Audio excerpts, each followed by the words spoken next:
you for waiting. I finished checking your adventurer handbook. Here are your commission rewards. We have no other urgent commissions on the books at present. Thank you for all your hard work lately. Perhaps you two could consider taking a vacation. Amazing! Paimon never thought we'd end up having downtime and not cry. Things were pretty hectic when we first got here. Everywhere you looked, it was either the wild hunt causing chaos or the Fatui stirring up trouble.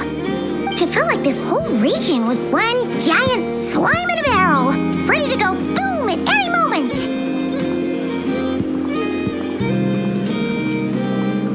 Sure have. Things were looking pretty dicey, but in the end, we managed to turn it around. Whoa! Paimon just got deja vu. Oh, that's right. It's because we've done this like a million times now.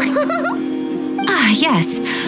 Are you two aware that the Moon Prayer Night is soon to take place? Oh, yeah! Mama told us that was coming up soon. Wait, why do you mention it, though? Do people in Nasha Town celebrate it, too? Paimon thought it was just for moon goddess worshippers. You're partially right. Most people in Nasha Town just see the festival as an opportunity to do business. They do not concern themselves with the religious element. The festival was first celebrated by the Frost Moon Scions. On this day, they would wear moon prayer blossoms and celebrate the birth of the moon goddess through song and dance. They would also prepare food and handicrafts and give them as gifts to others. Over time, it became Nod Cry's most lively festival. Oh, sounds like fun! Great! Well, in the meantime, since Catherine doesn't have any commissions for us, let's focus on some personal business instead. When we first got here, you mentioned that this was where your spaceship landed? We didn't get to follow up on it at the time because we got wrapped up in that whole rare situation, but now we can finally start investigating it properly.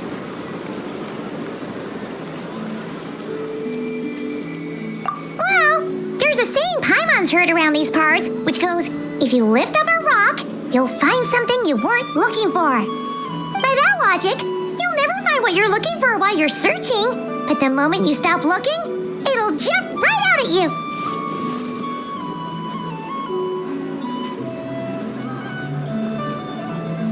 Could be worth a try though, right? Anyway, Paimon suggests we focus on other stuff we want to do for now, and just keep an ear out for spaceship-related intel as we go.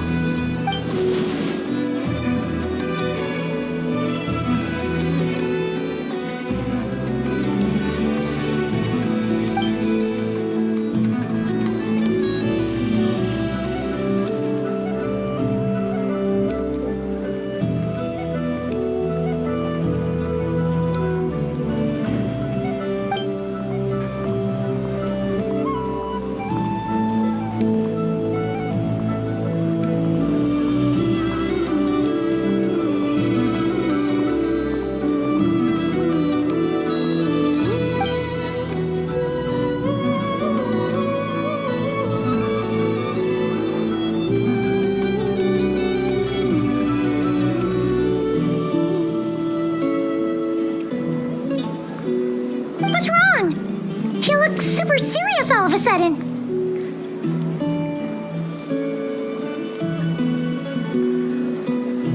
Huh? Paimon gets why you'd be concerned about Columbina, but what does the doctor have to do with anything?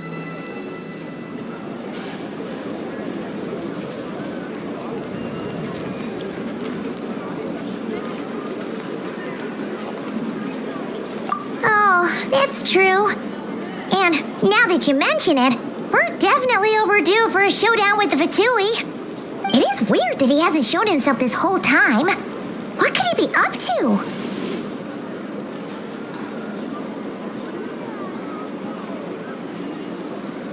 True. Paimon would much rather deal with Marionette anyway. She says the meanest things, but when it comes down to it, she doesn't seem like a bad person. Maybe it's the pressure of being a Fatuse? Especially as a harbinger. Does she feel like she's gotta act tough to keep up appearances or something?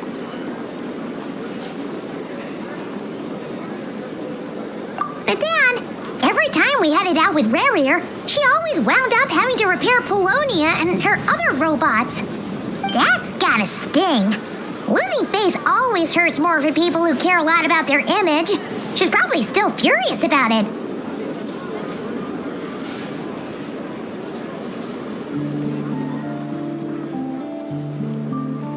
What? Relax! She's not even here! Huh? What's the matter? Oh, nothing! Sorry, we'll be on our way now. Where are we again? Oh yeah, Columbina? Right, yeah, let's go see Columbina.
Sitting here a rare sight? No, we just thought you'd be resting. Perhaps I would have been, were it not for the sudden arrival of some unexpected guests. Not that I consider it a disturbance.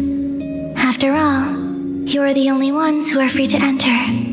Would it not be a little unfriendly of me to lie down while we speak? I didn't realize you put so much thought into little things like that.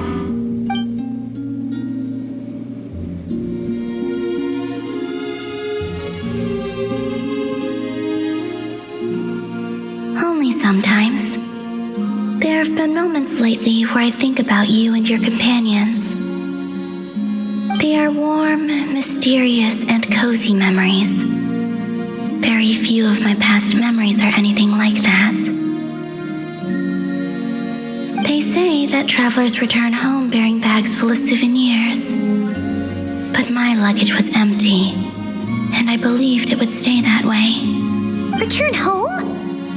So, you're still planning on returning to the moon? Yes.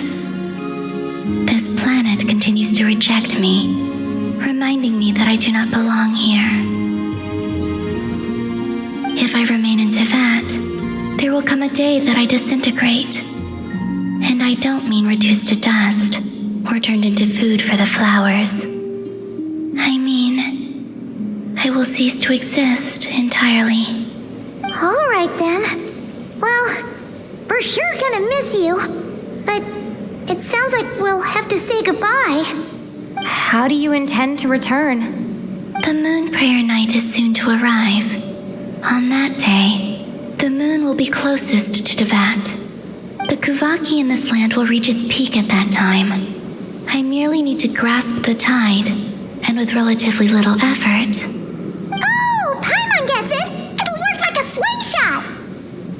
You make it sound like she's gonna get blasted up to the moon. If I did that, I suspect I would crash into the false sky. I will be using a much gentler approach, but I do like the analogy. It's fun. You see? She gets Paimon's sense of humor. In the blink of an eye, the time has come to part ways. It does feel that way, doesn't it? Time seems to fly fastest when you are enjoying it. I have always thought of myself as a wanderer on this earth, and it has never expressed any desire to keep me here. Yet, just as I plan to depart, it tugs at my arm. Is this a gesture of affection? Or is the world mocking me? Oh. Were you hoping I can answer that? Yes. You are a traveler, so you must have a lot of experience in this area. Then What I would say is, enjoy the moment. That's right! Don't overthink it! Happiness is happiness and joy is joy! The point is to enjoy it, not analyze it! I see. Then what I would say is, even though I am very tired right now, I am still happy.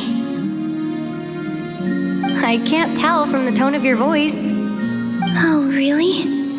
You don't think I sound happy? I'm just kidding. I could tell you were in a good mood today from the moment we saw you.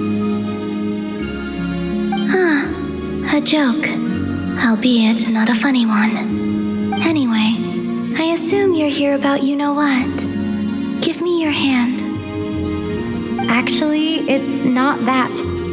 There's something else we wanted to discuss with you. Oh, then do you still want to give me your hand? Or not? Sure.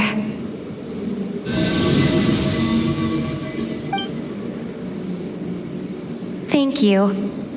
So, I've heard that in the moon prayer nights of the past, people here would hold celebrations in the moon goddess's honor. Since you helped so much in our fight against the Rey here of Solnari, I think you deserve a farewell party before you return home.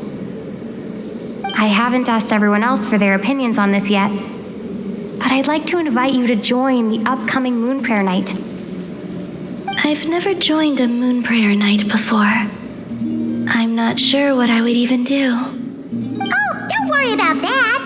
We take care of everything! All you need to do is show up! Of course, there's no need to force it if you're not feeling strong enough. It's just, this kind of felt like a golden opportunity. But they call me Kutar, and the Fatui have an arrest warrant out for me. I shouldn't appear in public right now.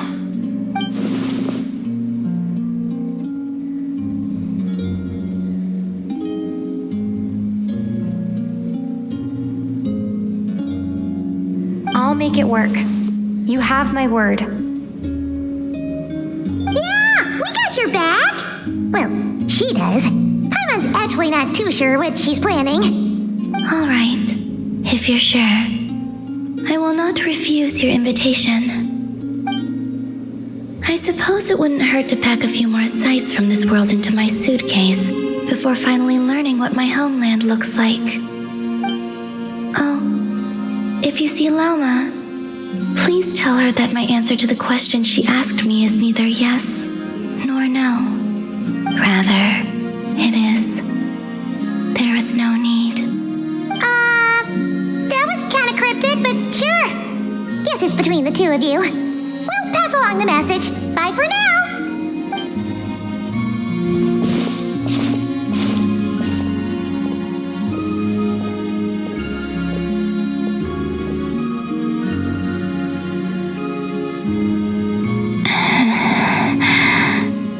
And also, I do not know.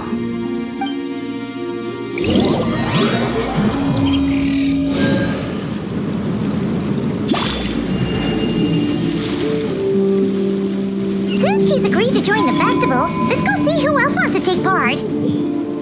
Lauma's gotta be the person most familiar with the Moon Prayer Night. We should start with her. Also, what exactly is your plan to keep her safe? I'm not sure yet.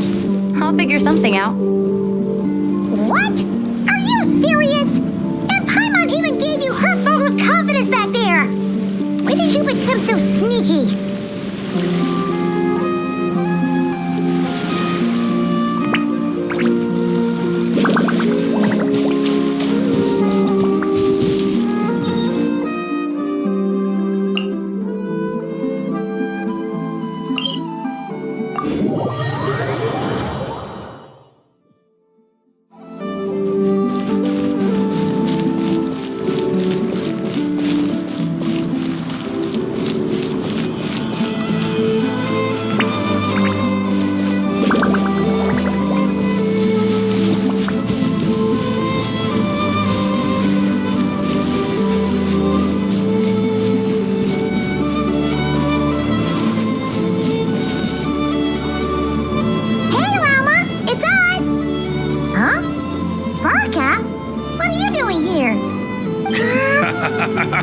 Beats me. I had a bit too much to drink last night, and when I woke up, I was on Heasy Island.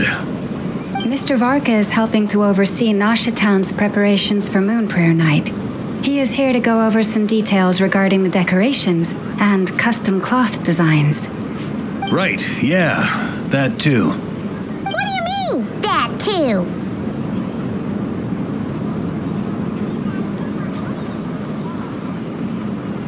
Yes, celebrating this festival is a long-held tradition here in Nodcry. On this day, the crescent moon at the top branches of the verdant crest turns into a full moon, and the moon prayer blossoms bloom with a special radiance. Our people take these to be blessed omens. It's an especially welcome event coming off the back of all that nasty business with Rare. Everyone got put through the ringer recently, and now they're looking to turn their fortunes around. The big shots in town all agree that a big, lively celebration is just what we need to rebuild people's faith in this place. No wonder Catherine said that people weren't so bothered about the religious element. That's right. It's become more of a local custom by this point. The celebrations have little to do with whether the religious stories behind this event are true or not. Even the Frost Moon Scions are eagerly awaiting the coming of Moon Prayer Night, despite now knowing that their past beliefs were founded on a falsehood. That's fair. It's a bit like the lantern ride in Liyue. It's a chance for people to enjoy themselves, not debate the existence of the Adepti.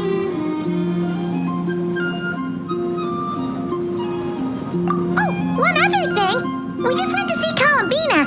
We went ahead and invited her to take part in the festival this time. Hope it's okay. Wait, so... you mean she agreed to it? Huh. That's quite a surprise. Then I suppose that she intends to return to the moon on that day. Oh, yeah. It's kind of a complicated process, but basically, it's like a slingshot.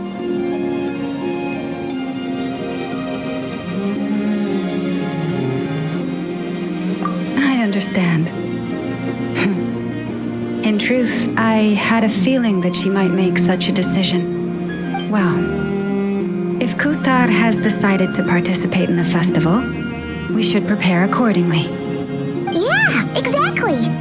She was saying how it could be risky for her to show her face in public. We were wondering if there was any way we could hide her. Unfortunately, the people who carved the statues did an excellent job of capturing her likeness. It will be very challenging to hide a goddess whose face everyone is so familiar with. Darn! We may have bitten off more than we can chew here. Nah, don't sweat the small stuff. We can handle that. Huh? Are you saying you have a plan? Not as such, no, but the most important thing with a festival is to keep the mood light and your spirits up. You can't go preparing for a festival with those long faces. You'll never convince anyone to enjoy themselves. The Mondstatter spirit is strong with this one. As it happens, I agree with Mr. Varka. Let's start by making our appreciation for Kuthar the beating heart of the festive atmosphere.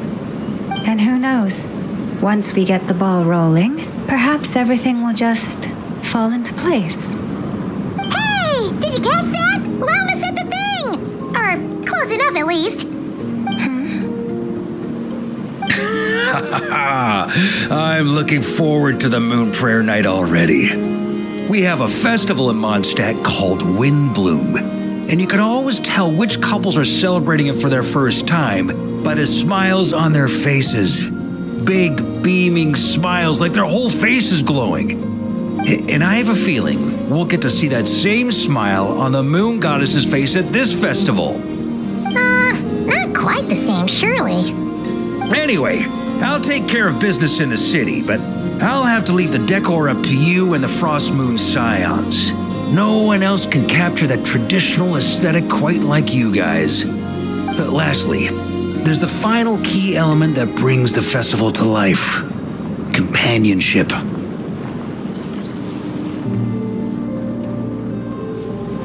Before you leave, let me show you something that we've been preparing. Mr. Varka had asked to see it already, so you may as well tag along. Also, I have some further questions about Kutar's decision.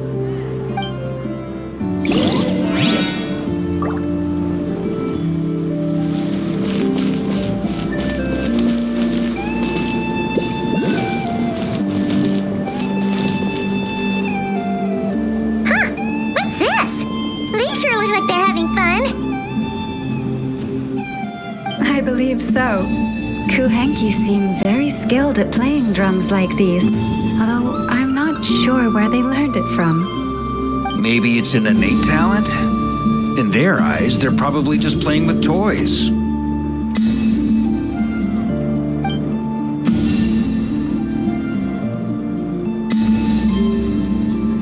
Wanatar! You want to play too?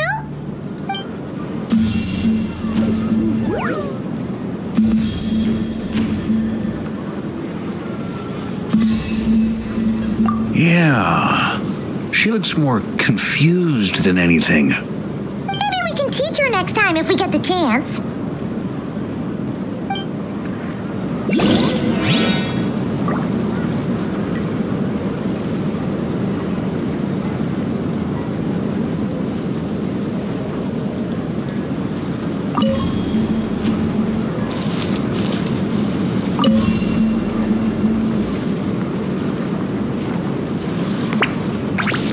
What are these floaty things? Moon veils. We hang them from buildings in the city during the festival. When you look at the sky through them, it creates a lovely misty effect.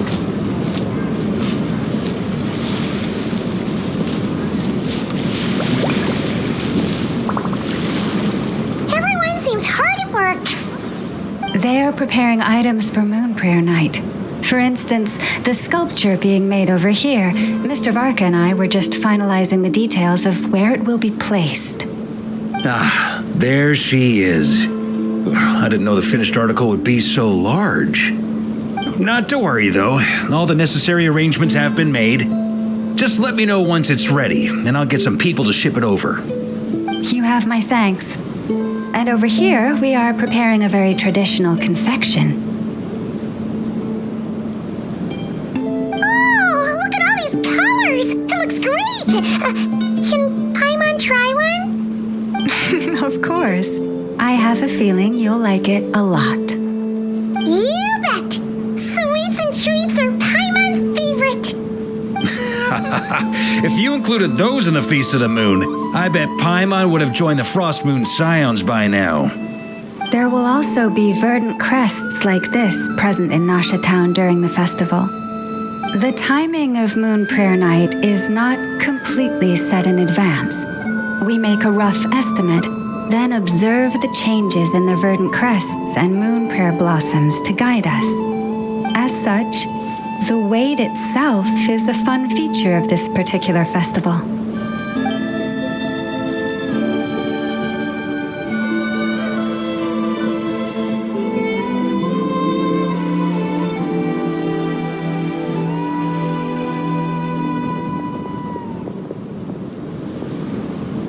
Let's talk here. To tell the truth, I am very surprised to hear that Kutar is willing to participate in the festival. I once asked her if she'd be willing to stay with the Frost Moon Scions. I could introduce her to everyone, and we could be a family to one another. She did not answer, but she has not appeared here since. I took this to mean her answer was no, but if that were the case, she would not have accepted this invitation.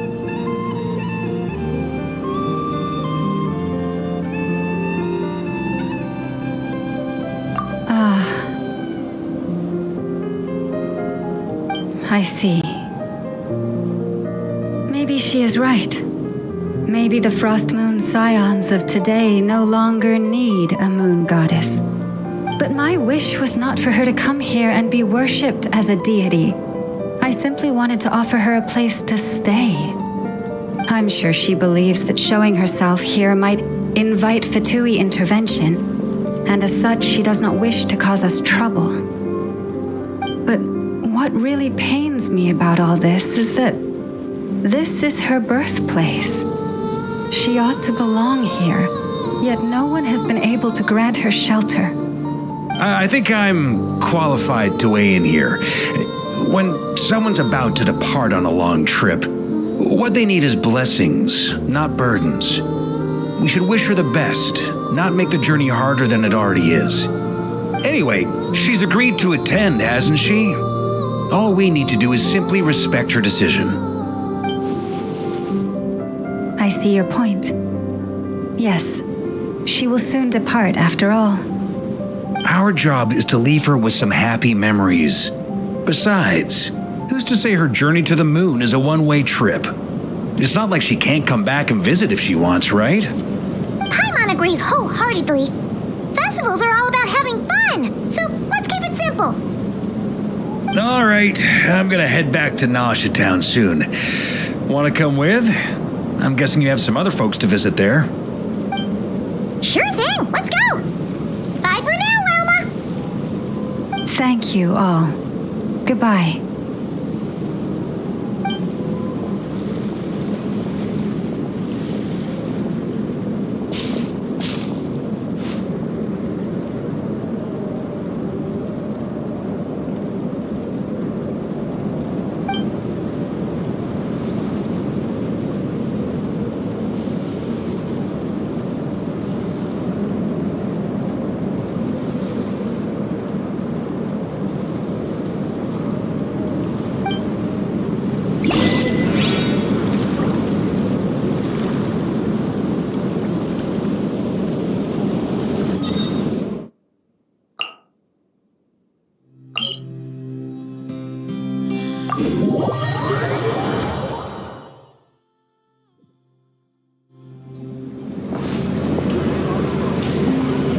Huh? Hey, over there! It's Durin and Albedo with twins! What could they be chatting about?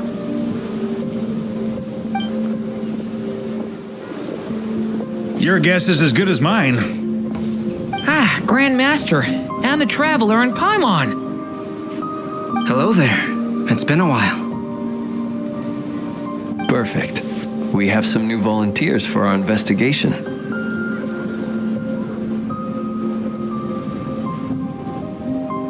Wait, let me guess. The righteous Lightkeepers are finally ready to hunt down the Abyssal Dragon? Yes, that too.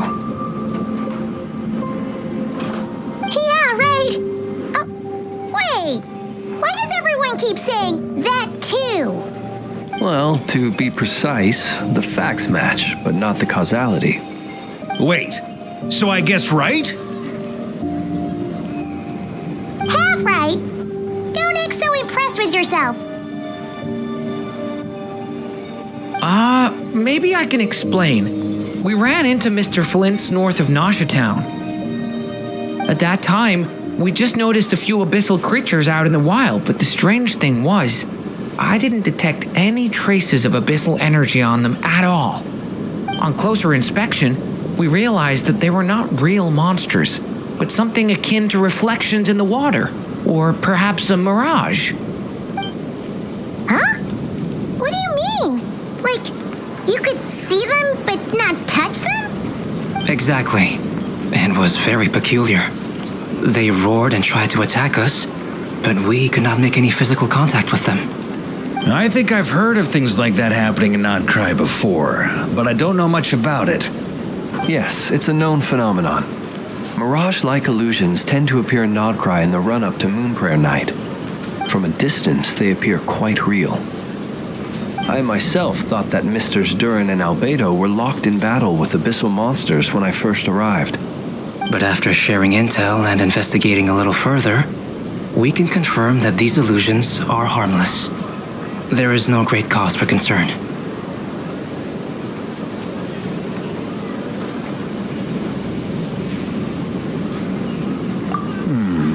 All the Mirage stories I've heard are either animals, rocks, or small houses.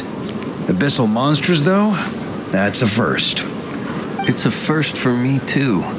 So I'm planning to look into it further just to be on the safe side. I intend to inspect a few more locations. What about you two? Any plans? Alice contacted me a few days ago. She'd like me and Duran to assist her with an experiment. But we lost contact shortly after receiving the message. I'm sure that comes as no surprise to anyone familiar with her. We don't know when the wind will blow, yet when the wind blows, we will know. That, in a nutshell, describes how Alice operates. Yeah, that tracks. Okay. Well, I suggest we investigate this Mirage business in the meantime. It's piqued my curiosity, and I'm pretty sure I know someone who will already be 10 steps ahead of us. Well said. Right? Whatever's happening in Notcry, she always seems to be the first one to know. Let's go see what she knows. We can invite her and her staff to the festival while we're at it.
You're right, I have noticed. There's certainly something a little fishy about this situation. Only a little, though. Records indicate that this phenomenon can occur in the days before and following Moon Prayer Night. That said, it has always been a rare sight in the past. The odds of encountering these phantoms are similar to looking up in the night sky, happening to see a shooting star, and managing to make a wish before it disappears. But this time, either everyone's getting lucky, or they're appearing far more frequently than usual.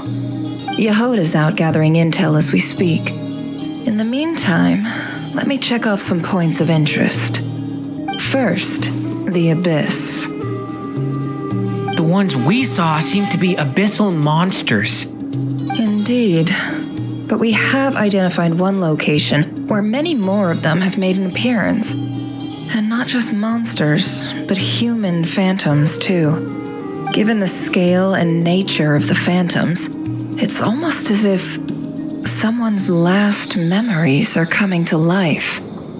Or perhaps the memories of multiple people. Oh, So you mean the phantom monsters are hunting down the phantom humans? Exactly. The phantoms can interact with each other, but we have no means of intervening.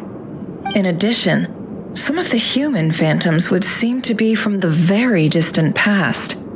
This is clear both from the clothing they wear and the stories they tell. They claim to be from Hyperborea, a name which I've heard from Lauma before. If this is true, it means they must be from 6,000 years ago. did Paimon hear that right? 6,000 years?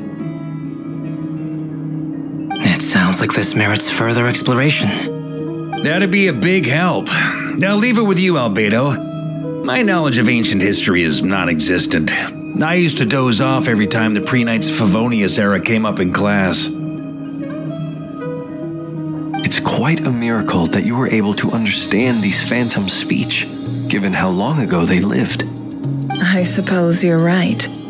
But I'll leave the archaeologists to ruminate over that conundrum. As an intelligence broker, my sole interest is in the value of the information I gather.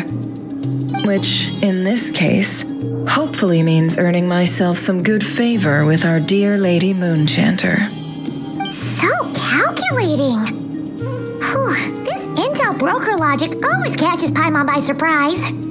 Sounds to me like we could split the work up. I think the abyssal phenomenon is best left to Albedo, Flints, and me. Agreed. It coincides with my duty as a lightkeeper. For my part, I'd like to understand the abyss better. Even a little knowledge would go a long way.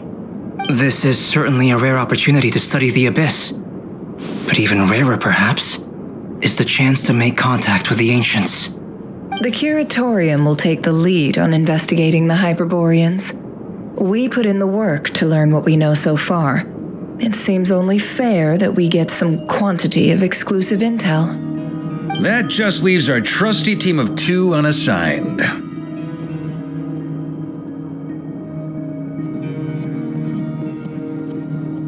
Since you became an honorary knight, of course. This was part of my grand plan all along. Oh yeah, by the way, we managed to convince Columbina to come to the Moon Prayer Night celebrations. Would you and Yehoda like to join too? She agreed to that? Huh. Quite an achievement. Never underestimate the traveler, I guess. I'd be happy to join. No point shutting myself inside when the streets are all decked out. I doubt any clients will be visiting during the festival in any case. And Yehoda loves a party, so I'm sure she'll jump at the opportunity. No, no, no, no, no, no, no, no, no, no! Way to contradict me in front of... Wait, no, that's not what I have bad news, boss. So many people. All right, everyone inside, quick!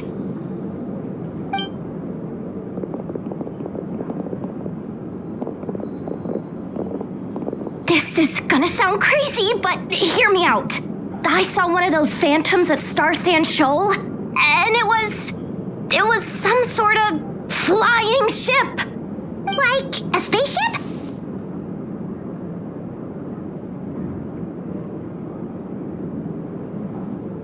That's gotta be the one you came to Tibet in. You said you saw the same thing through the moon marrow, right? Huh? You already know about it? Ugh, I thought I was gonna blow people's minds. Turns out I'm the last to find out. Wait, back up. You came here in a spaceship? Now my mind is blown! What's it like on the inside? Was it like flying through space? I want to know everything!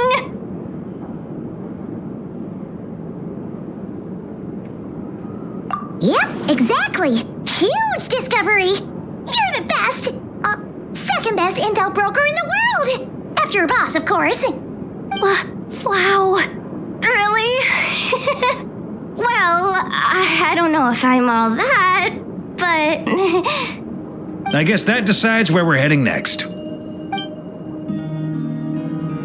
Come on, don't look at me like that. I know the spaceship doesn't have anything to do with me, but you don't want to leave me as the only one twiddling my thumbs, do you? Please? Fair enough. You can tag along. In that case, let's meet back here to discuss our findings once we're done. I wish everyone a productive investigation. You too.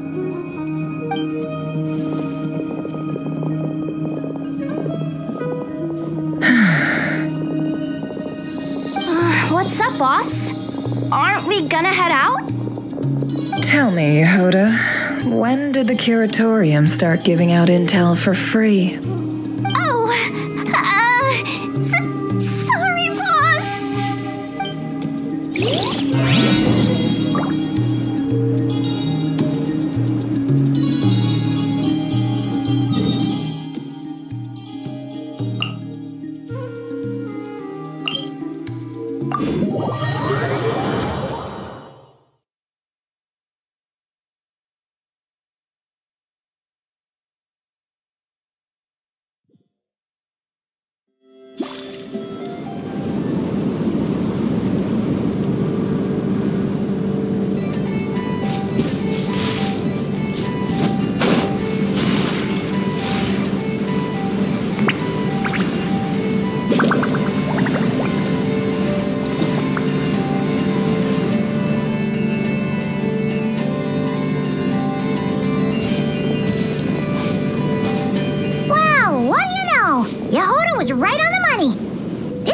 Phantom really is your spaceship.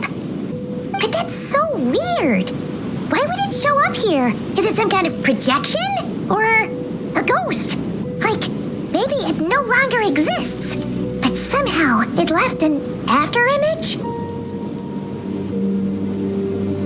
Ah, you're already here. Miss Lauma, what a surprise. I thought you were busy with festival preparations. I was, until one of our people informed me that a strange sight had appeared at Starsand Shoal. No one's ever seen something quite like this before. I thought I should see it for myself. Same here. Oh, so we heard that these things appear around the festival period. Any idea why that is? Unfortunately not. We have very limited information about them, since they can't be interacted with, and no human phantoms have ever made an appearance before now. The most we've been able to deduce is that these sightings appear to be connected to the increase in Kuvaki energy around this time.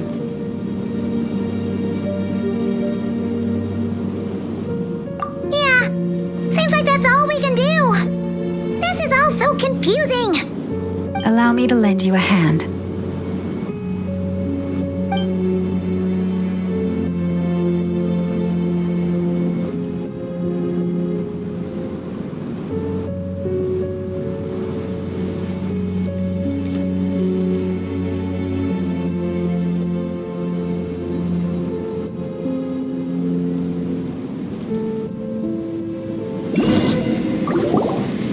Everyone, our friend here should be able to provide us with some information. Is that a phantom rhymehorn deer? I've heard about how the Frost Moon Scions live in harmony with the animals and can even communicate with them. That's coming in handy now, for sure. Okay. Yes, I understand. Then how about this?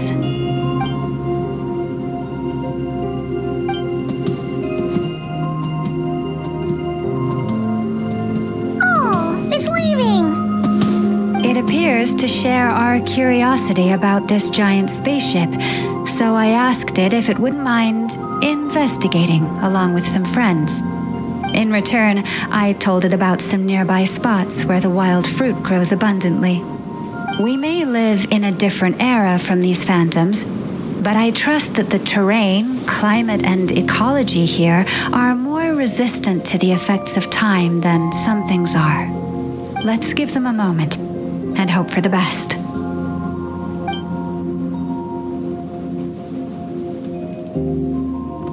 All back together? Must have been a lot of fruit. Indeed. Now let me ask them some questions.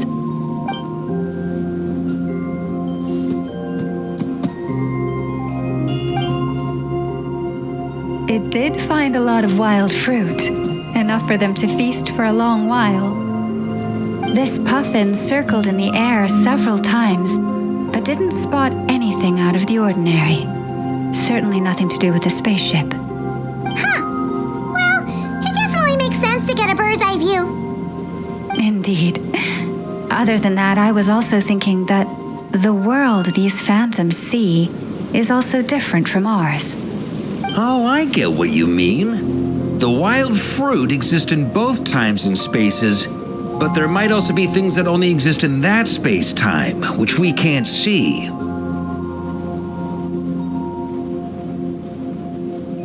Good point. Great thinking, Lauma. Blunthorn rhinos can use Kuvaki to shift great rocks, but this one says it couldn't get that ship to budge by even an inch. The sniffer mole tried too, but despite being a skilled digger, it could not get through. They say that the spaceship looks robust and undamaged. It seems completely impervious to any and all attacks. Whatever lies within is well defended from harm. So, just like us humans, there was nothing they could do about this spaceship either. Yes, still, they deserve our thanks. We are grateful for all your efforts, dear friends. Now go and enjoy your feast. I've noticed some other human phantoms gathered nearby. Come on, let's go talk to them.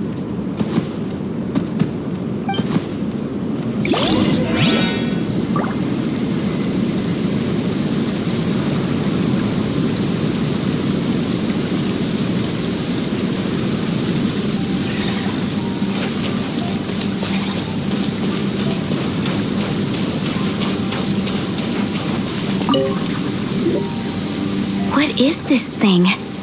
I've never seen it move, and there's no way to get inside. Goodness knows. My grandpa says it's been sitting here at least since his grandpa was still alive. What about his grandpa? Did he say anything to your grandpa's grandpa about it? Huh? I don't know. In all likelihood, it was here back then too. Hard to imagine something this huge could move. Guess that means that as far as they're concerned, this ship's been around a long time.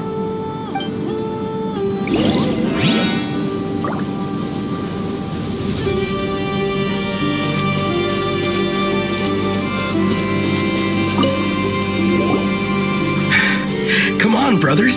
If we can get even a small chunk off of this thing, it's gonna be worth a fortune. Today is the day we strike it rich. Huh? You mean Paimon? Yes, brother, I shall join you. Let's make our fortune.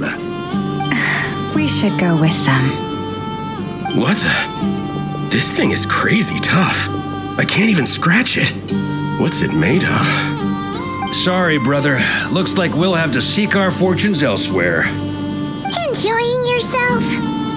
I was just seeing if I could influence this phantom's perception by playing. But nope, no dice.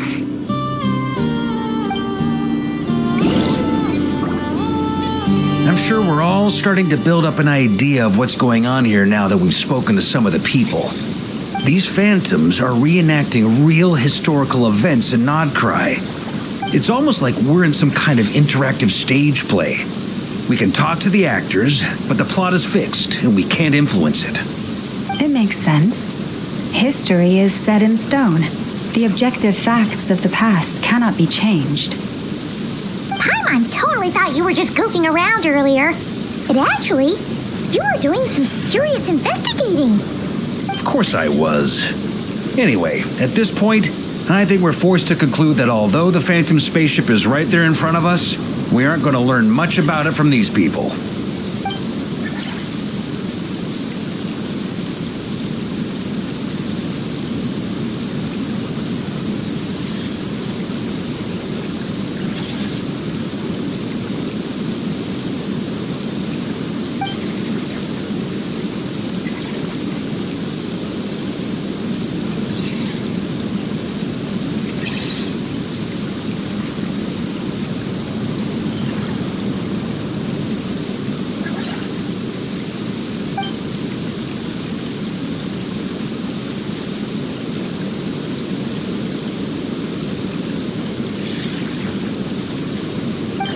Don't be discouraged. If nothing else, this is proof of the ship's existence. And think about it. So many people tried to hack their way inside, but no one could get the door open. It's made of very tough material. To me, that says that we'll either find the ship itself or the story behind it. It's just a matter of time.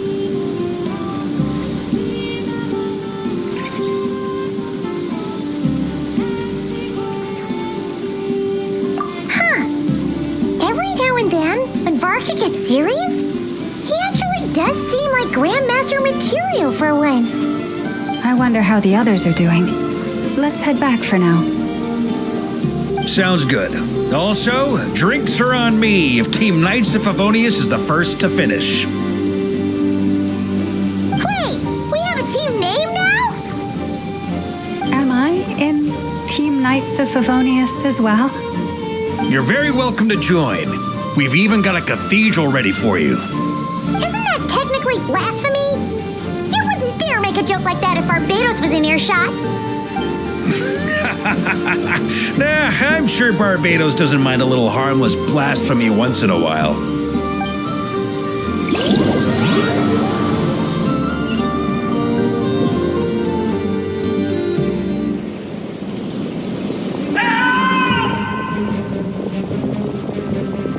Oh, no!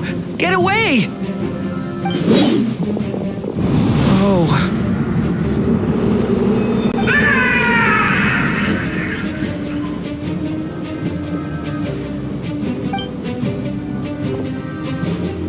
I know it's hard to stomach, Mr. Duran. But as I'm sure you've noticed, there is nothing we can do to intervene in that which unfolds before us.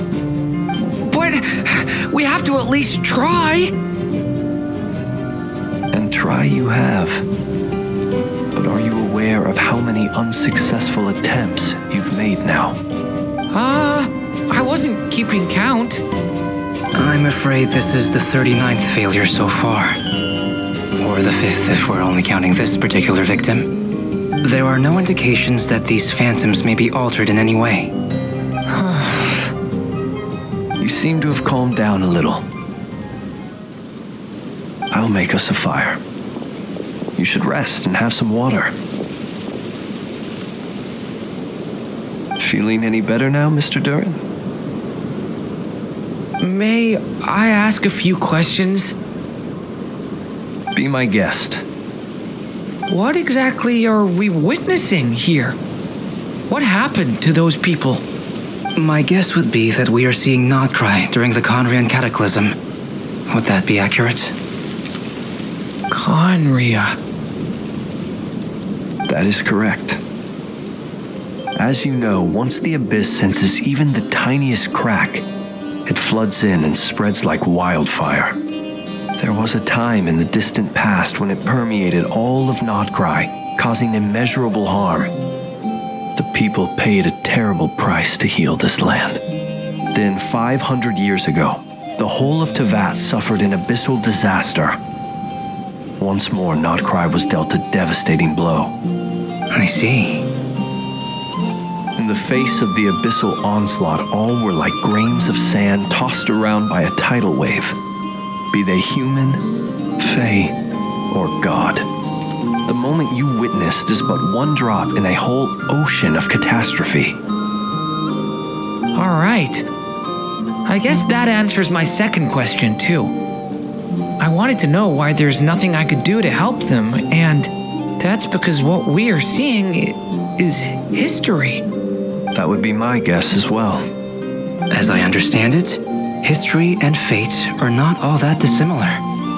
The latter may be unseen to us, but both are immutable. Yes. Fate was determined long, long ago. I still have a couple of other questions for you, Mr. Flint's. You mentioned more than one abyssal disaster that has struck this land in the past. How can you be sure that what we're seeing is from the Conrian incident? And also, how are you able to stay so calm when you're talking about these events?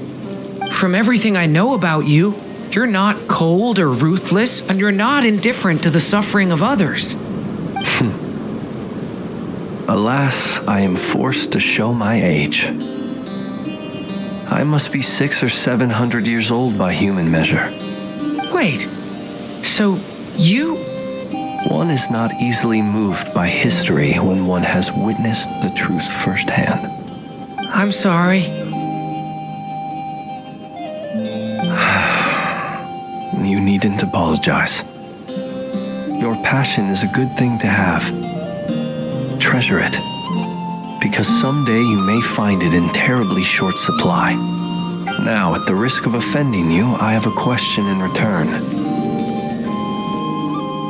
Your curiosity toward the Abyss, is it born from hatred or because you sense its call?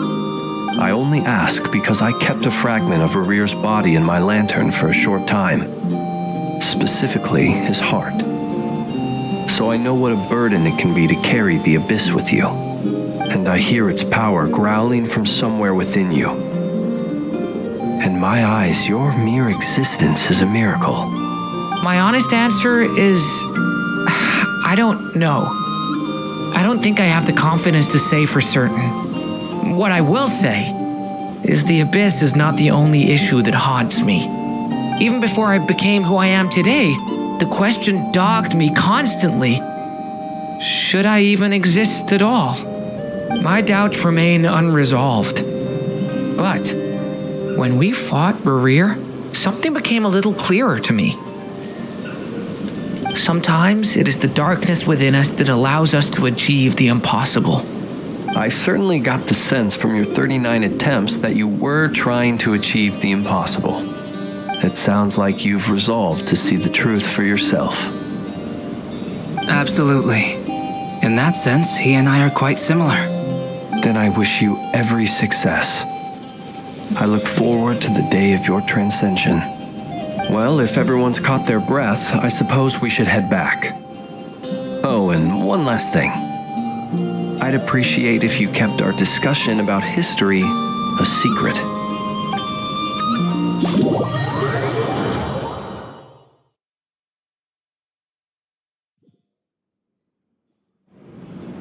Incredibly, our separate investigations led us all to the same conclusion. Hooray for consensus! Yeah, but we barely learned anything though. I totally thought this would be the mother lode. Talking with the ancients? I mean, come on! But nope, all we got was useless snippets of conversation. And all this stuff about moons and hyperopia. What a load of baloney. Seems like people back then had a few screws loose. I understand your frustration. We found the same issue. Each phantom only showed a very brief moment in time. There isn't much value to be found in these miscellaneous fragments of a civilization's history, no matter how glorious it may have been. If there's a silver lining, it's that these phantoms are harmless to the present reality.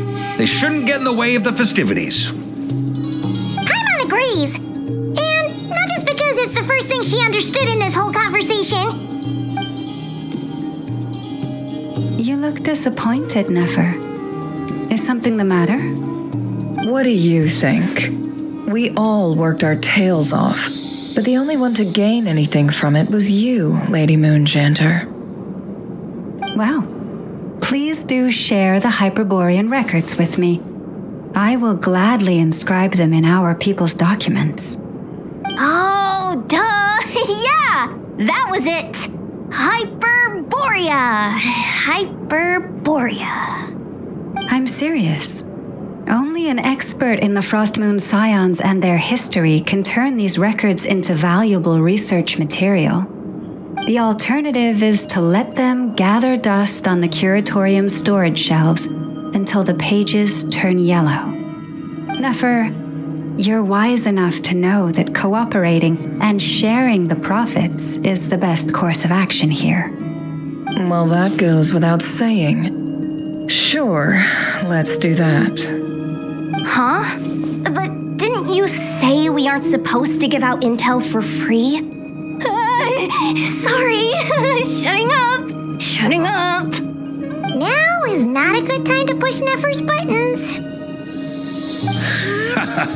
Anyway, back to Moon Prayer Night. I'm thinking that we should prepare something a little special, aside from the usual decorations and so on. You mean a parting gift? Can't go wrong with food. Although, does food go bad on the moon? Perhaps a lantern would be a better choice. It might be dark up there. It could prove difficult to light a lantern on the moon. Magical stones might serve that purpose better. What about a clockwork mecha model from Fontaine? I've got a whole bunch at home. I use them for fighting practice in my free time. None of these sound like things she would be even remotely interested in. But we don't interact with her enough to know what she likes. Yeah. It would really save us the guesswork if someone could find out what she's into. Wait, what the?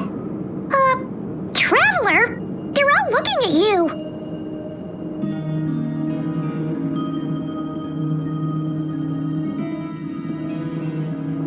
Great! Haha, problem solved. Now, I need to stop by Dory's.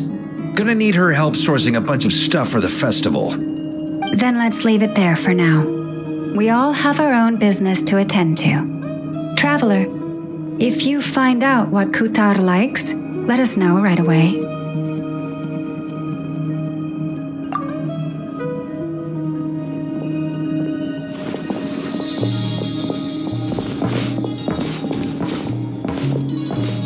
Is something the matter?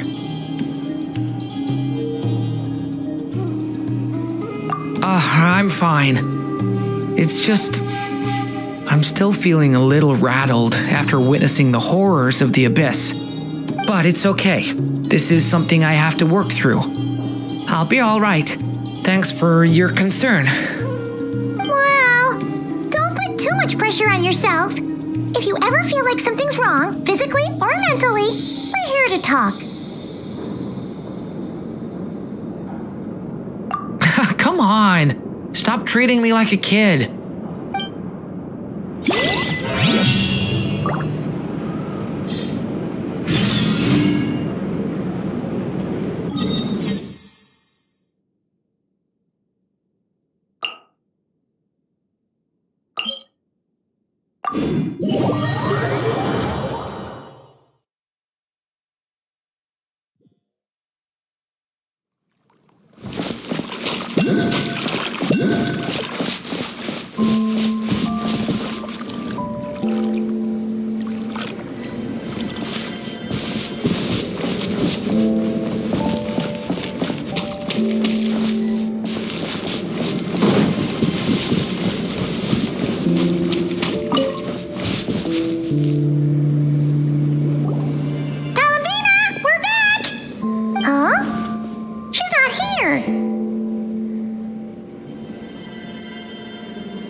Weren't there a few Kuhenki here last time too? Where did they all go?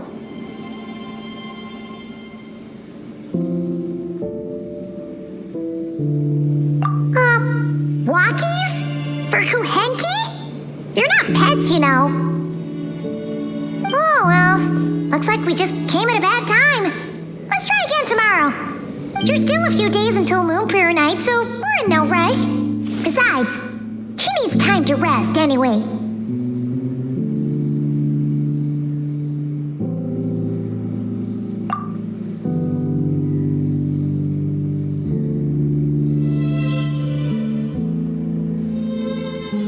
Columbina! Are you back yet? Oh, how strange. Looks like she still isn't here. Right?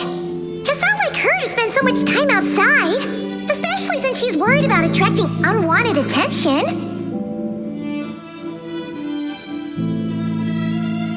What about Lunatar? Lunatar, you there? Hey! Do you know where Columbina went? Sorry, didn't understand. But if you know where she is, could you take us to her?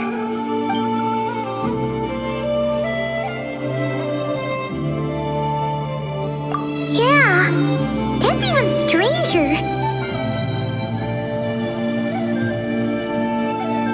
What about him? Oh, that's not good news. They change color when Columbina gets weaker, right? And they look super pale right now.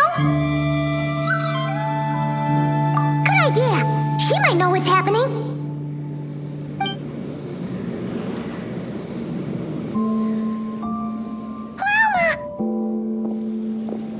Ah, it's you. How is Kutar? Is she okay? No, she hasn't. I came here to check on her after I noticed the flowers had changed color. Based on past precedent, she must be very weak right now. Even getting up to walk would be a struggle. It seems unlikely that she wandered off outside. Not to mention that she doesn't do that at the best of times either. So yeah, this is super weird. No. Very few people are in the know about Kutar's whereabouts. And if anyone suspicious had visited, they'd have left some sort of evidence. Come on, let's go to Nasha Town. If anyone has seen her, someone there will know about it.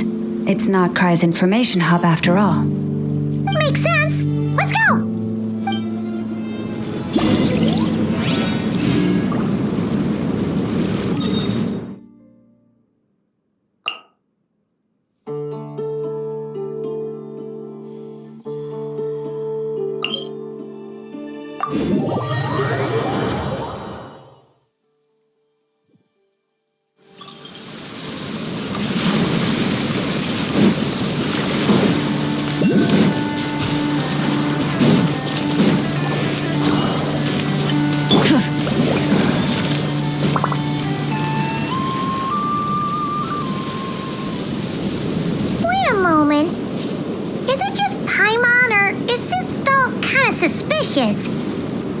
here before, right?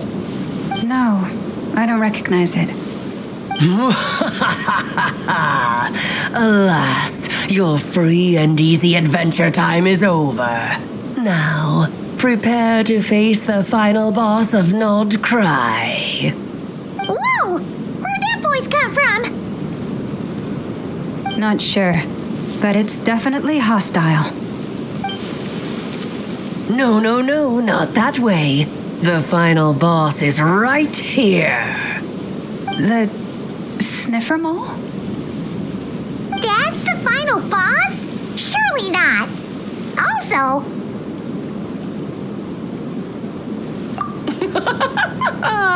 Okay, the jig is up. I'll stop teasing you. Turn around. I'm right behind you. It seems I've managed to leave quite an indelible impression, even though you've never seen my face. Oh, nothing could make a great mage more pleased with herself.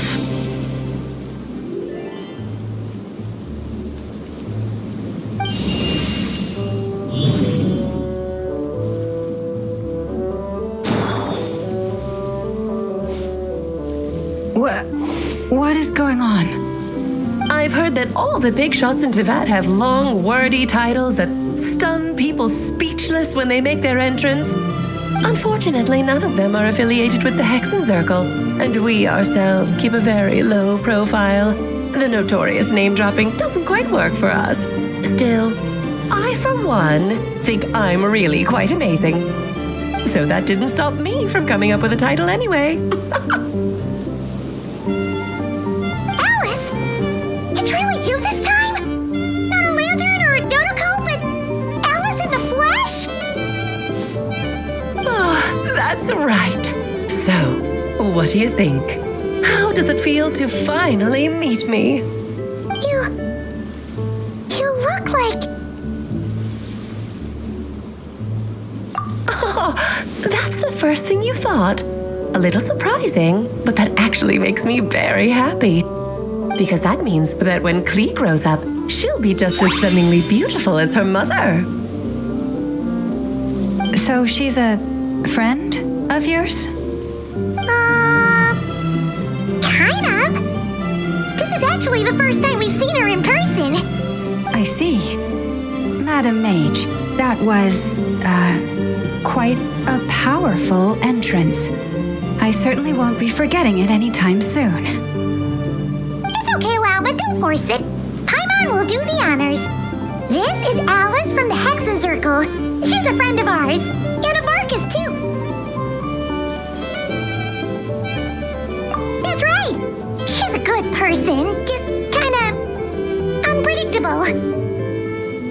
Well, what is the human heart if not unpredictable? If we could not do as we please, how would we differ from machines? I am Lauma, Moon Chanter of the Frost Moon Scions. It is a pleasure to meet you. Oh, I know. Before you got here, I spent a good, 15 minutes getting up to speed on Nodcry's present situation. In other words, I've read the whole in the last episode part, so we can skip the pleasantries. Fair enough. Well, Miss Alice, I can already tell that you have quite a unique personality. He'll get used to it. Paimon sure is. So anyway, what are you doing in Nodcry, Alice? Oh, I thought I told you already.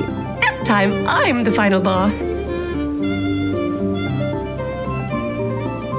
And what a formidable foe I shall be. Powerful, confident, decisive, and good luck finding my weak spot. You will never succeed.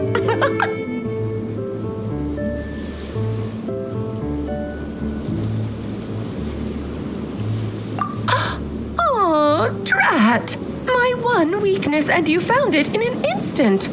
Fate has been dealt a devastating blow. Thus falls the great Dodo King. Why are you playing along with this nonsense? For funsies, of course. What's wrong, Paimon? Are you disappointed in me? Am I a gigantic letdown? No, it's just... you seem like a busy lady. And this is the one time you've shown up in person. Paimon figured it would be for something more high stakes than just goofing around. You're quite right. I'm here in Notcry because something big happened. Something big enough it caught the attention of the Hexen Circle. It concerns the 3 moons, Tevat's borders, and of course, the moon goddess you are currently searching for.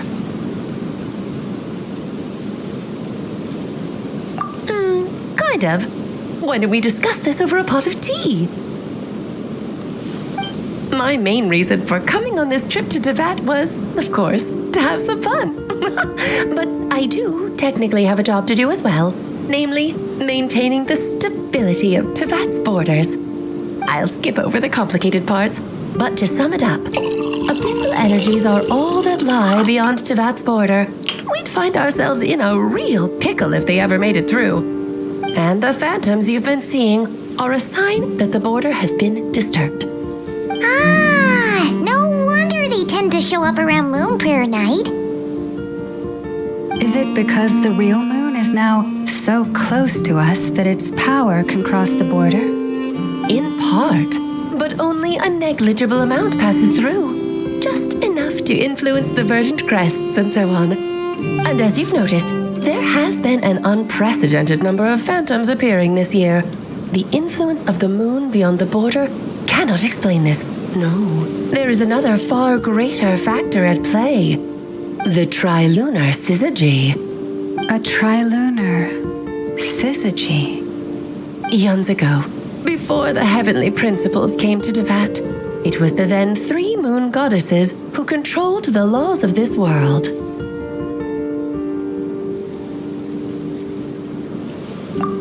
That's exactly it.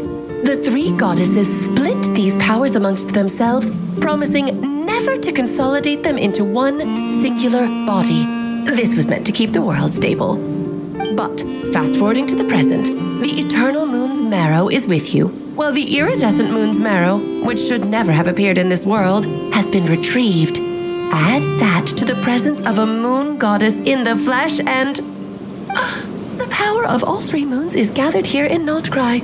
There hasn't been an event like this since the War of Funerary Flame. And it's having a noticeable effect on Tevat's borders.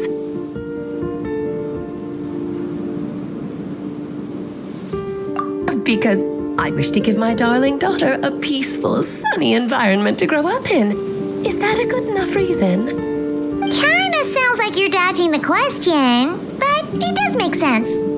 Well, that's one reason anyway, and the most important one. The others are a little complicated to explain. For instance, cleaning up after dearest Miss R.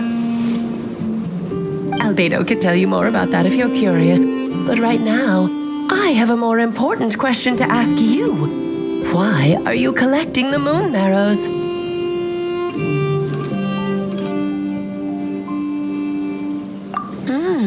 I see. Nicole told me about that legend once. Nicole? You mean Mage Anne? Oh, so you remember.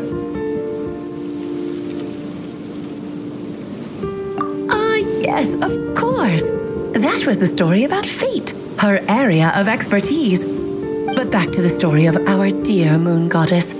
I'm afraid her intended method of returning to the moon is unlikely to work anymore. What does that mean? She may be missing, but she hasn't gone anywhere. She has disappeared.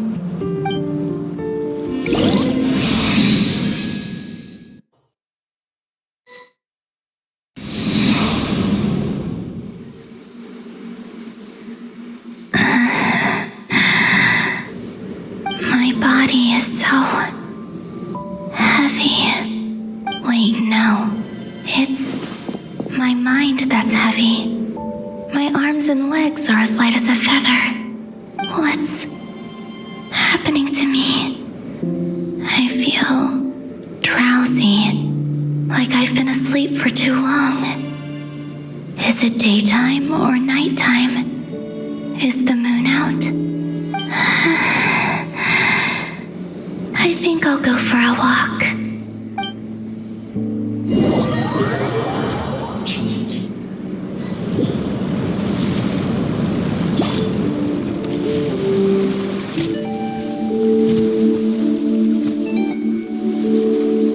Are you out for a walk too?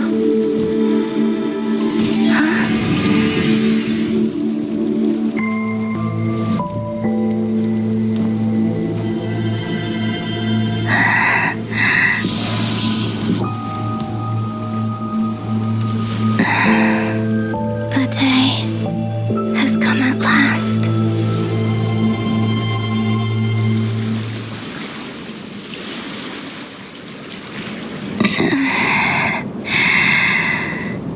Have I grown so weak that I can't even sustain my physical form? But Moon Prayer Night is nearly here. I was so close to returning home.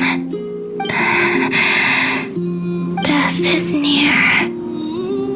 Is this how it ends for me? Will I return to the moon after I disappear? Or... I don't want it to end like this. So far, at least, I still exist. Even if not physically, I can still feel. But as my power wanes, I'm sure that too will fade. I suppose I might take one final look at this world. The world where I was born.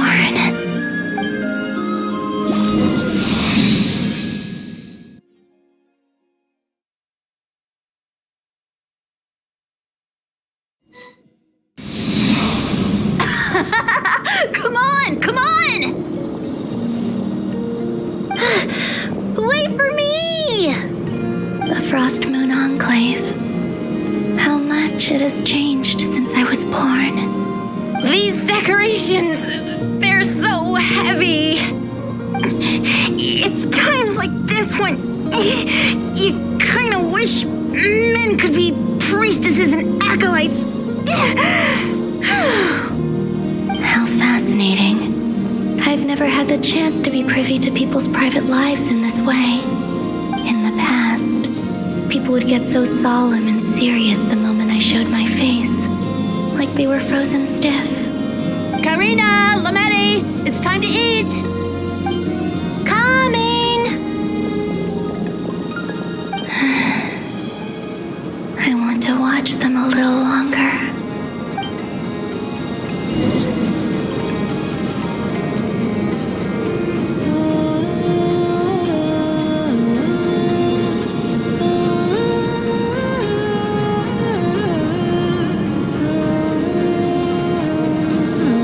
Just fill these balloons with air, right? Yep. Try a couple now to test things out. The rest can wait till Moon Prayer Night. Think fast. Rita! Teasing an acolyte of the Frost Moon Scions? Surely that's a punishable offense. Take this!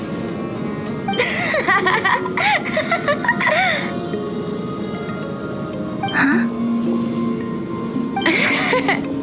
All right, enough horsing around. Lady Lauma gave us a task. We should get back to it. The task is just to check that the balloons don't leak, right? Doesn't matter if we fill them with air or water. Okay, you got me there. And you got me there. But still, we can't use all the balloons before the festival even starts. We won't use all of them. And as long as Lady Lauma's trusted acolyte doesn't snitch, this can stay as a little secret between friends. A couple more can't do any harm, right? Oh, you menace. Then, think fast! Is pumping a balloon full of water really so much fun?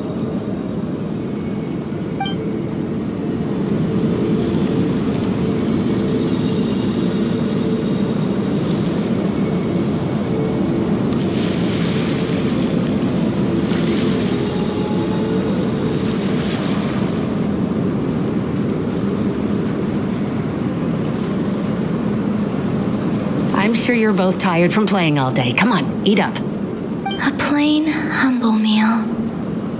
has always been the way of the Frost Moon Scions. Huh?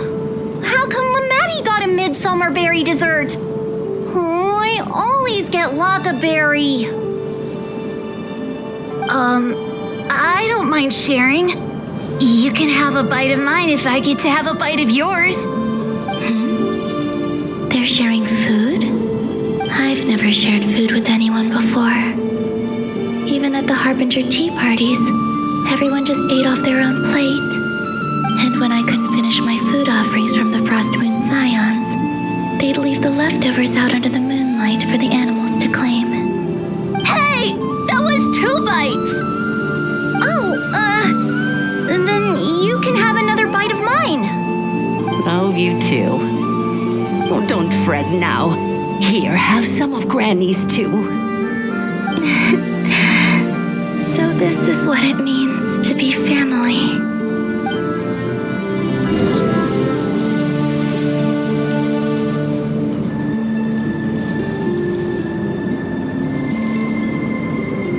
I'm seeing so much that I'd never usually get to see.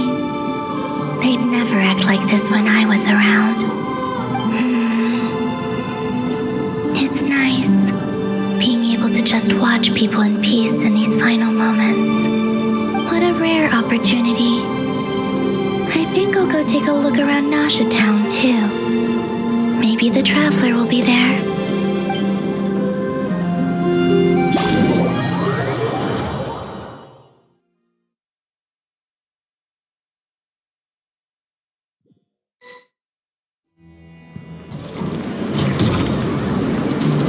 After the War of Funerary Flame, the Moon Goddesses were no longer recognized by Tevat. They lost the whole foundation for their existence.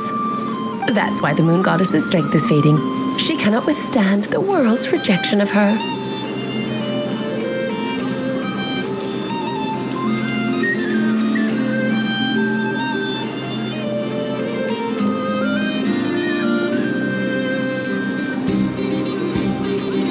To be more pedantic about it, the Moon Goddesses did something to offend the heavenly principles, and that's why they were ousted. Something of a recurring theme in Tevat's history. Theoretically, speaking so candidly should put me in their crosshairs too, but they can't tell me what to do. I'll say whatever I want. Anywho, the Moon Marrow energies were but a drop in the bucket for her, and that battle against the Ray Hair of Solnari only weakened her further. Fortunately, it happened close enough to Moon Prayer Night when the Kuvaki concentration here is high. That's the only reason she managed to survive this long. What do you mean, fortunately? You said she disappeared. We're too late. Oh, what a headache. I thought this was all common knowledge. I guess I have some more explaining to do. Okay, buckle up. It's time for another lecture.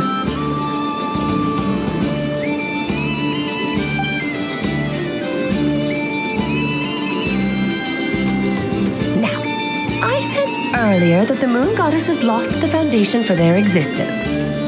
The reason for that has to do with the natural order. Basically, the rationale for their existence in Tevat was lost. The same logic applies to the present Moon Goddess too. Consider her existence so far. Her comrades in the Fatui called her Damselette. And she was worshipped as Kutar by the Frost Moon Scions. But these connections have now been severed, whether by her hand or yours. So, the rationale that once sustained her existence is now gone. Wait, we did that to her? Well, strictly speaking, yes. But let's not start pointing fingers, shall we? I'll only end up as the big bad villain, and that's not the kind of final boss I want to be.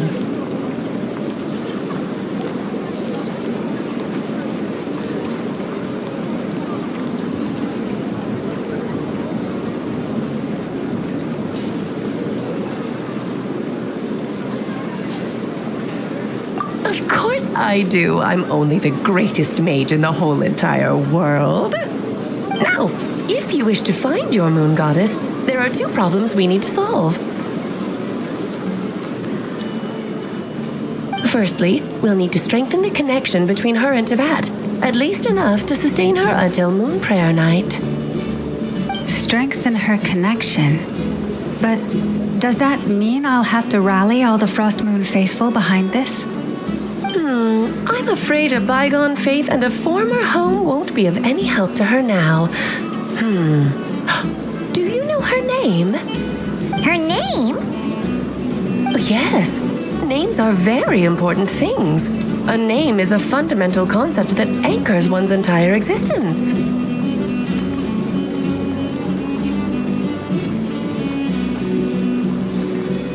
Then your first job is to find it. As a moon goddess, I'm sure she must have a name she identifies with. Neither Columbina nor Kutar is her true name, and she's never really accepted either of them. So, finding out her real name is enough to sustain her existence? Yes, I know it sounds like a small step, but every journey begins that way. So for now, that's all we need to focus on. The second problem is with her plan to use the moon marrows to return to the moon. Unfortunately, piercing through the false sky will take an enormous amount of power. Given her current condition, she won't be able to provide anywhere near enough power, even if she recovers her physical form. But no need to fret. Nicole's the expert in this field, and I'm sure she'll figure something out. Wait, Mage N is going to help us out too? That means we've got 2 Hexen Circle mages on the case. This is turning into a pretty big deal. Actually, this is more of a side quest for me. Like you said, I'm a busy lady, so I can't stay for too long. I'll have to return to Tibet's border soon. That's the upside you get for looking out for my little Klee. Hopefully that will incentivize you to carry on keeping her company in the future. Anyway, jokes aside, you'd better get moving. It will take quite a miracle for the moon goddess's consciousness to hold out till moon prayer night. Oh, I suppose I might as well tell you where Nicole is before I leave. Off you go now. Time to meet your new friend. Oh, yes, and a little suggestion. Don't forget to mind your heads. What? I wonder how Durin's doing. I should really go see him before I head back. You really are super busy. I most certainly am. There's so many children I have to keep tabs on just in Mondstadt. Durin, Albedo, Venti, Varga.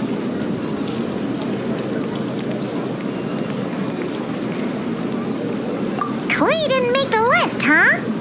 Of course not. Klee is my pride and joy. I have no qualms about her, because she's the best child in the whole wide world. Yeah. Klee's a little angel. I'm glad you agree. Well, all the best. See you when I see you.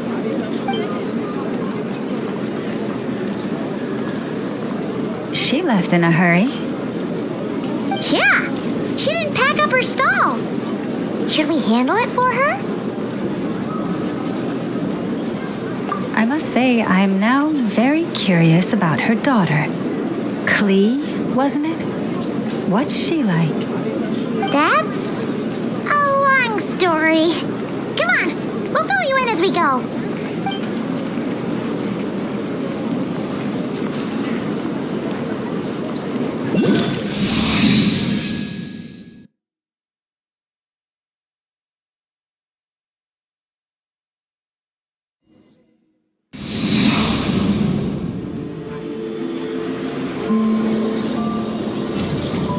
What a lively place.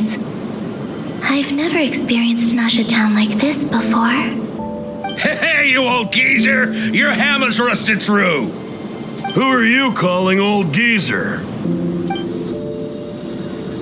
Are they quarreling? I'm looking right at him!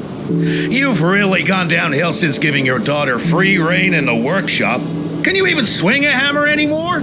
It shouldn't take you days just to fix a single chair.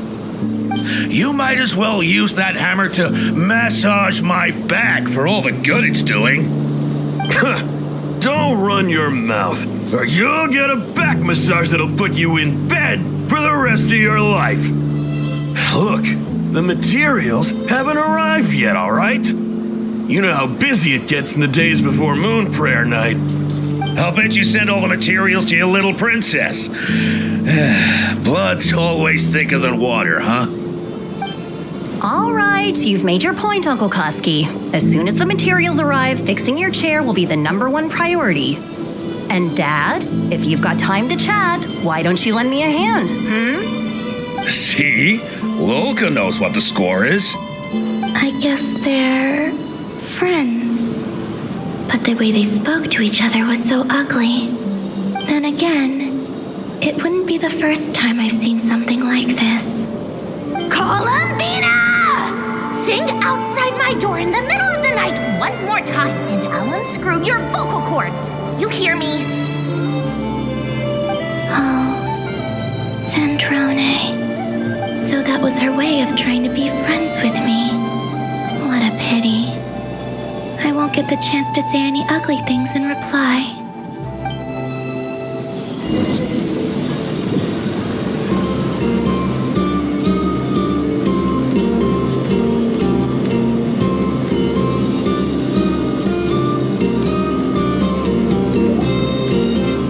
Hey, have you decided what to give her for Moon Prayer Night?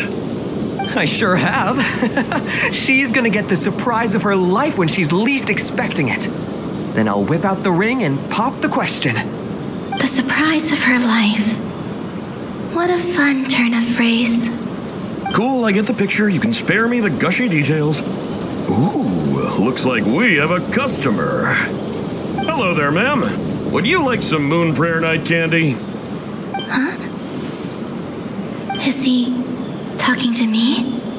Can he see me? Here you go.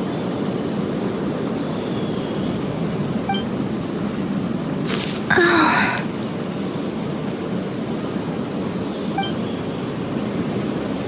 Come back anytime. Right. Now, where were we? I don't know why, but I still held out hope.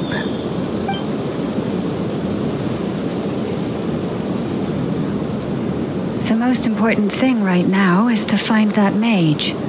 This name thing seems super important too, but where do we even start looking?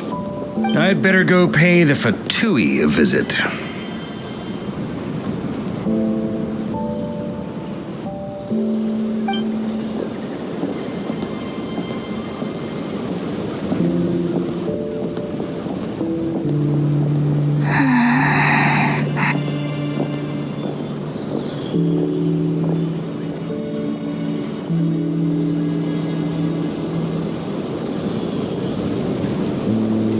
Columbina?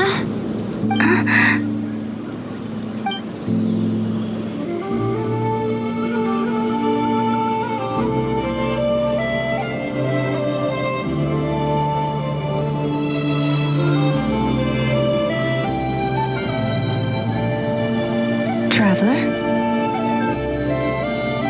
Let's go! This is no time to be spacing out!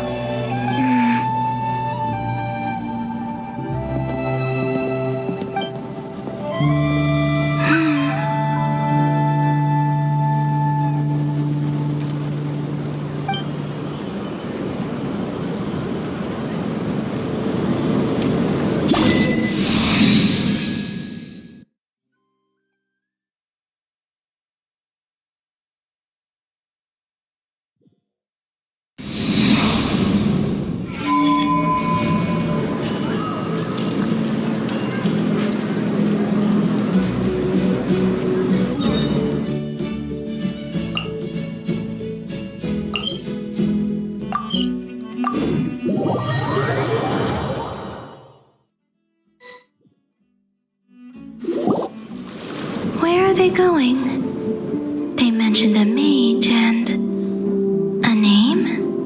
So, Mr. Varka, are you acquainted with this Nicole? Or should I call her Mage N?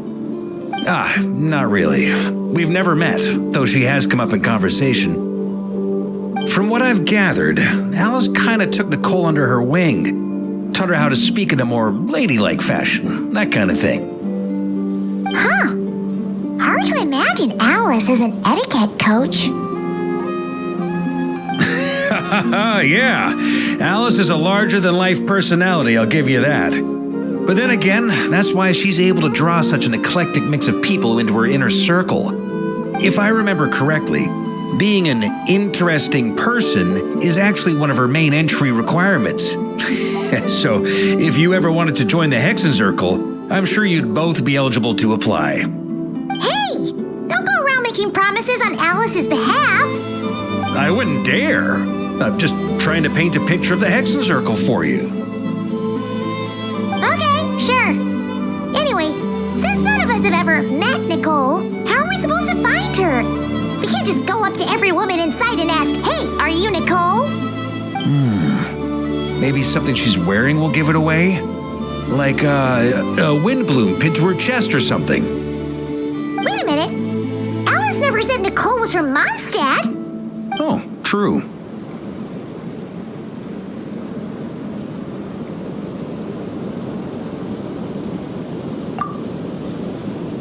That would be this young lady, then?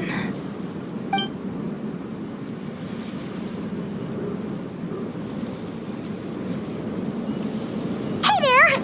Sorry to disturb you, but are you Miss Nicole? Varka, Knight of Boreas of the Knights of Favonius. Alice might have mentioned me before. Have we got the wrong person? Sorry.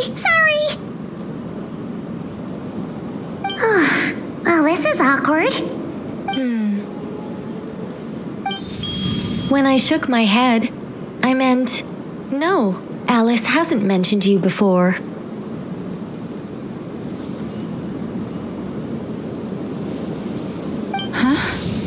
Where is this voice coming from? My apologies. For certain reasons, I am unable to speak. This is the only way I can communicate with you. It might take some getting used to, but I hope you can understand. Hey, it's fine. I'm more shocked by the fact that Alice never speaks about me. As for you two, we have crossed paths twice before, but it is nonetheless a pleasure to finally meet you. It's really you! Thanks for all your guidance in the past! You're quite welcome. This time, things are different. We have reached the unwritten pages of the story. You might say that we stand at the crossroads of fate.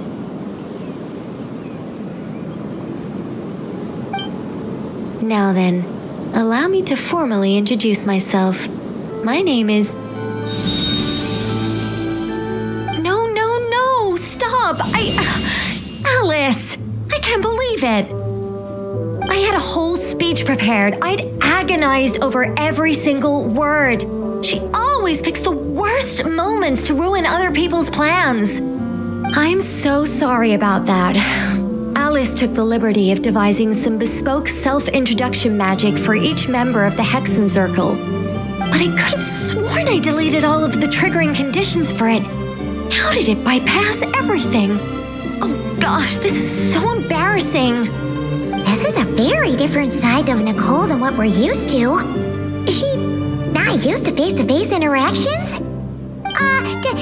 Don't worry about it. We've seen that introduction magic once already, so it wasn't too much of a shock. Please go on, Miss Nicole.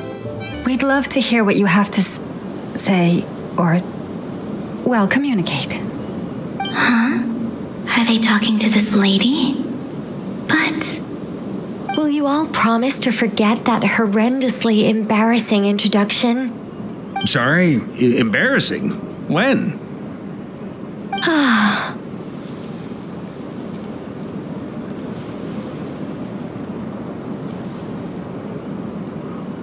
Yes, my name is Nicole, and I am one of a very few angels who have retained both their preferred form and their power.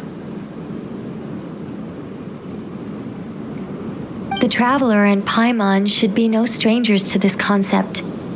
There is another of our kind in Natlan. They call her the Lord of the Night. All right! Paimon remembers her. Yes. Well, I have retained more of my power than she. It's because I don't have a long-term duty to fulfill.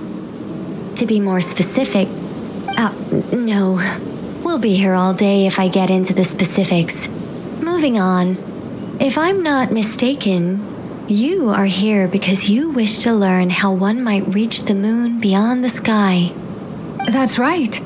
Is that something you can give us any guidance on? Yes, I do know a way. It began with the Hyperboreans, who lived after the War of Funerary Flame. Blank looks. Maybe I should start with the background of the war. Or maybe not. It shouldn't be an issue. I'll fill in the gaps for you when we have more time. Anyway, after that war ended, the three moons retreated to beyond the false sky. The Hyperboreans were humans I once aided. They accepted the civilization and creations bestowed upon them by the angels. But despite accepting many blessings of the angels, many among them still held on to their faith in the moons. They were reluctant to accept the new order. Even after the War of Funerary Flame, they sought to contact the moon goddesses beyond the sky and receive their guidance. But all three had passed away by that point.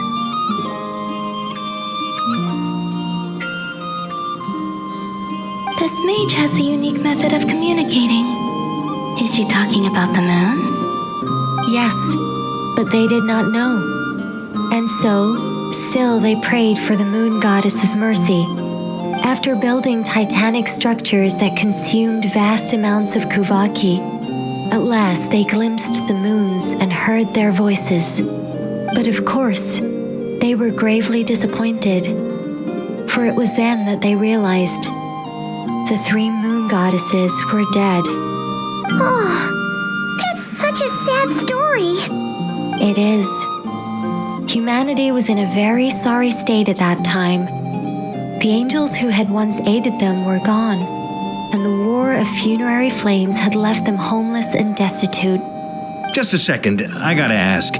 How relevant is all this history to the task at hand? Well, I mean, it's... Okay, it seems we've drifted into irrelevant narrative waters. It's been a while since I've had the chance to speak inside someone's head. As soon as I got started, I lost control and the words just flowed out like a waterfall. What I'm trying to say is... Right, yes, that's it. The relevant part is the ritual created by the Hyperboreans. The fact that they bypassed the false sky and saw the true moons implies that they successfully built a connection between Tevat and the outside world. Which means, with enough Kuvaki and a sufficiently stable connection, it should be feasible to send one person over the border. Okay, so they built some kind of portal? Yes. A portal. Yes. Is something wrong? You sound disappointed. I just didn't expect you to summarize it so well. It turns out I could have said all that in one word, if only I'd managed to think of it. No, please, it's fine. This is invaluable knowledge. I'll be sure to record and preserve everything in writing. Oh, really? Well, in that case, I suppose I could backtrack and add some more detail. I did gloss over a few things so far. Whoa, time out. Let's summarize what we've got first. The Hyperboreans were the last ones to use this method, right? So we somehow need to find whatever structure they built and make sure there's enough Kuvaki to power it up. Luckily, we have the moon marrow of both the eternal and iridescent moons, so we're all good for Kuvaki. Which means the key issue we need to focus on is finding the place. Am I right so far? Yes. Although I expect the structure is long gone by now. That said, what if we could take advantage of the phantoms to travel back to a time when it still existed? Well, travel back isn't quite accurate. It's more like we'd be creating a handshake between 2 points in space-time. We wouldn't even have to pick a time when it still existed. It could just be a time when it still appeared in phantom form via projection, or we could project our own phantoms, fold them together at... You look lost. Was that too hard to follow? Yeah, things got a little, technical there. Paimon's brain is reaching capacity. All right. Let me think about how to put this more simply. Okay, got it. Over the next few days, I'll search for phantoms that we can use. Once I find one that meets the criteria, I'll let you know and we'll regroup. By completing certain rituals, specific individuals will be able to enter the phantom and make it to the Hyperborean structure. If everything checks out and it looks feasible, we'll just need to wait for Moon Prayer Night, and we can send the moon goddess back home. I'm really skimping on the detail here. Is this making any sense at all? I think so. For now, we'll just wait to hear from you. Yes.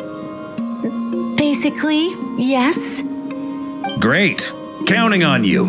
In the meantime, we'll focus on finding the moon goddess's name. My name? Are they looking for a way to stop me from disappearing? Excuse me, Miss... Go on, Miss Nicole. This conversation was a little all over the place. I didn't catch your name. I am Lauma, of the Frost Moon Scions. Ah, I did wonder. I noticed that you listened very intently when I spoke about Hyperborea and the moon's history. If you'd be interested, I'd love to visit you this evening and go through it again in greater detail. Also, if you were serious about making a record, it would be too risky to simply write down the raw details as is. I would suggest some tweaks. Maybe rewrite the stories as fairy tales or fables, perhaps even prayers. Anyway, we can cross that bridge when we come to it. So, see you later then? Oh, and no need to prepare anything. Just a cup of tea will do. See ya! She seems friendly. It's just... It's so nice to find someone who's actually willing to listen. I've been dying for a chance to finally go through all this systematically from start to finish. Any longer and I'd probably start forgetting it.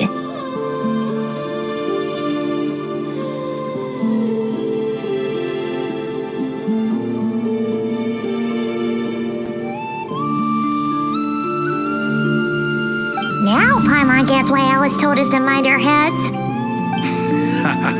What did I tell you? A lot of quirky people in Alice's orbit. Now then, the next order of business is, where do we start looking for the moon goddess's name?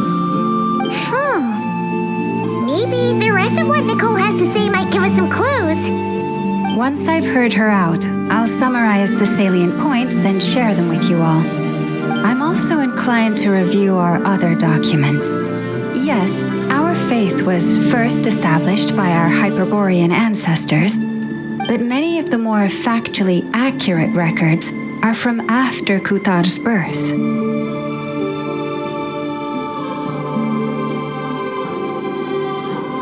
Sounds like we're gonna follow Columbina's journey through Teyvat, huh? In that case, we'll start by heading to the Frost Moon Enclave. Sounds like a plan. Take this with you. I'll see about getting in touch with the Fatui.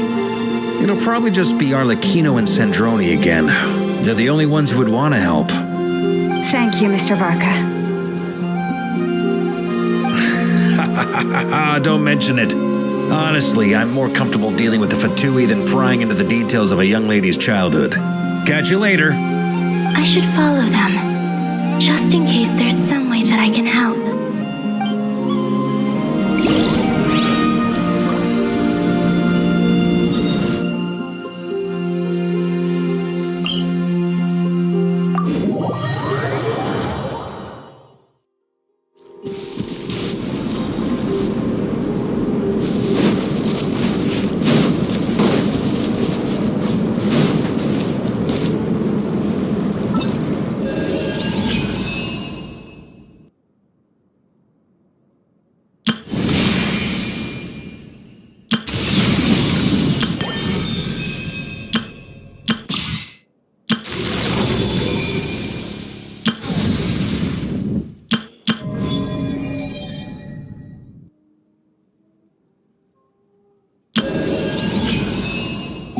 Good things come to those who don't wait around.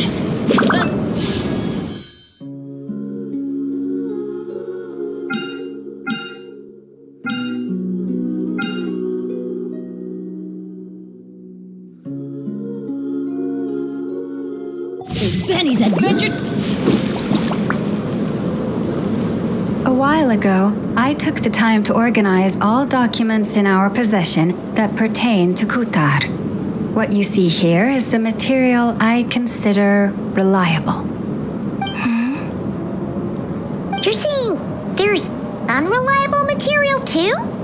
Yes. Most of the information we have was transmitted through an oral tradition. Inevitably, some of her stories were mythologized and deified over the years through countless retellings.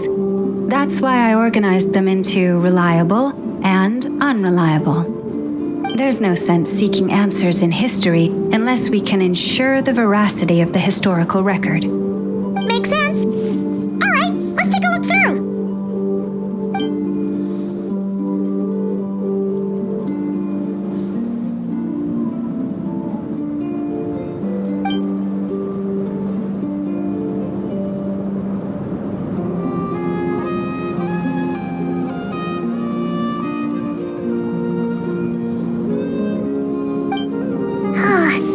Almost all these records refer to Kutar instead of Columbina. Although neither of those is her real name. Paimon's not sure what point she's trying to make. What we can gather from these records is that the Frost Moon Scions worshipped her as a god, placing impossible expectations upon her. I cannot fault them for their earnest faith, but for all their devotion, worshipping her day in, day out changed nothing. I imagine that none of it resonated with Columbina. It wouldn't surprise me if, even back then, she had already begun to reject the name Kutar and everything it represented. Lama speaks the truth. When I heard them call upon Kutar with hope and expectation in their voices, they may as well have been calling upon somebody else.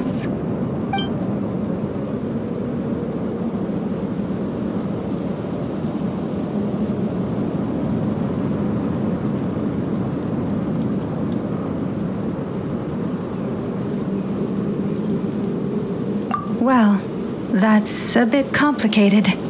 I looked at the level of detail, perceived authenticity, prose style, and how realistic their portrayal of Kutar seemed to be. Amongst the Frost Moon Scions of today, only I know of her existence, and I alone have spoken to her face to face. As such, I know that there are certain things she simply would never do. That being said, I have sensed some changes in her lately. Changes? Me? Seems like this is getting us nowhere. For what it's worth, why don't we check the unreliable sources too? Sure. Give me a moment.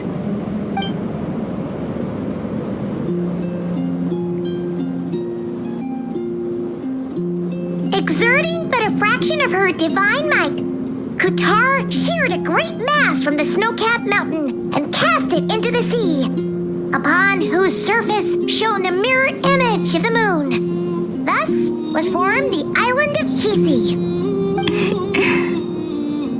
Yeah, right. That doesn't even begin to pass the sniff test. The three moons are not but lies through and through. Only one ever shown for us, and Kutar is her name.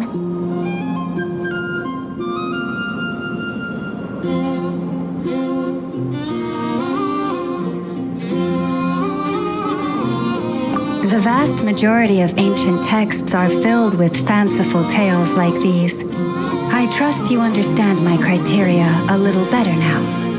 Kutar did not speak, merely gazing into the distance in silence. And where her gaze landed, this was her prophecy. Clearly, whoever wrote this text never even met Kutar. Otherwise, they'd know that her eyes are always closed. What about you, Traveler? What are you reading?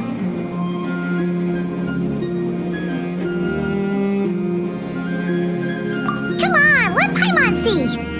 The child wished to build a wooden nest with which to shield the fledgling bird from the cold. But being so young and lacking in strength, the child could not snap the branches from the trees. Kutar was passing by. Upon seeing the child, she summoned forth a Kuhenki, who built a beautiful nest for the child. I remember that. Not knowing the meaning of Kutar's divine intervention, the child dared not to respond, and thus ran home to call their parents. But Kutar was gone. The moon chanter declared the event a miracle and took the nest as a relic, placing it on high for all to see. The child was named as one favored by the goddess and was greatly respected amongst the people. Yet, no further miracles were bestowed, and this matter was forgotten in but a few years. Huh. Any thoughts after reading that?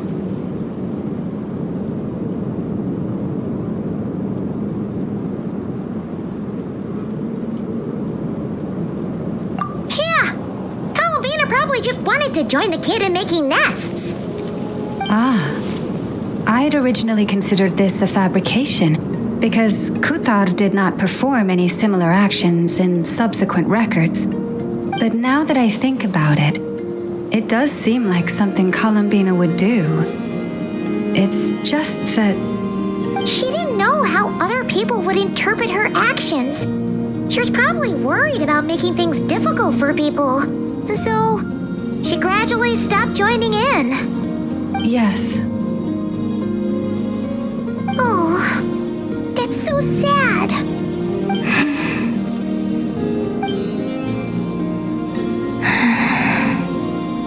And now, I can make no such gestures of warmth, even if I want to.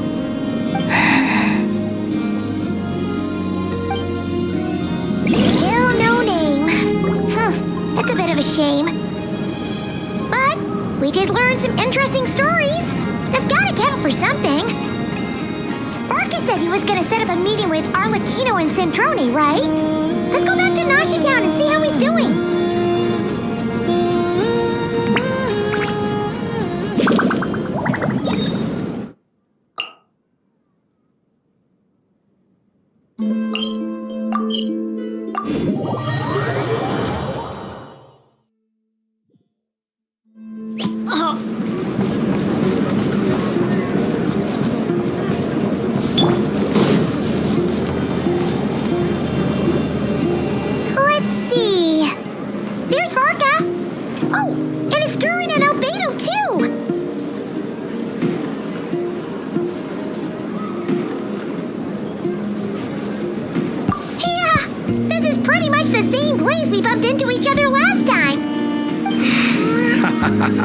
I convinced them to stick around a little longer. We were all waiting on people, so I figured having a little company would help pass the time. Ah, so you've been waiting for us? Does this mean that you've already arranged things with the Fatui? Sure does. Now you're back, we can go meet up with them together. How'd your investigation at the Frost Moon Enclave go? Well, we didn't find out Columbina's true name. But apart from that, it went pretty well.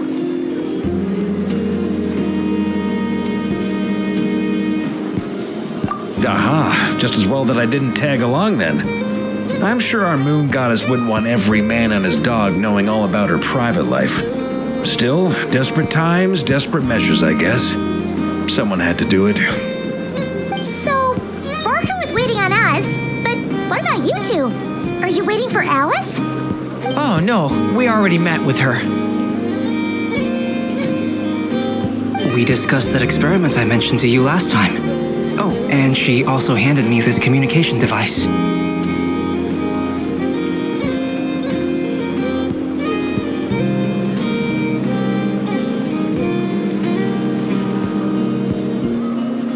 That's right. I understand she informed you about the relationship between the phantom phenomena and Tevat's borders, yes?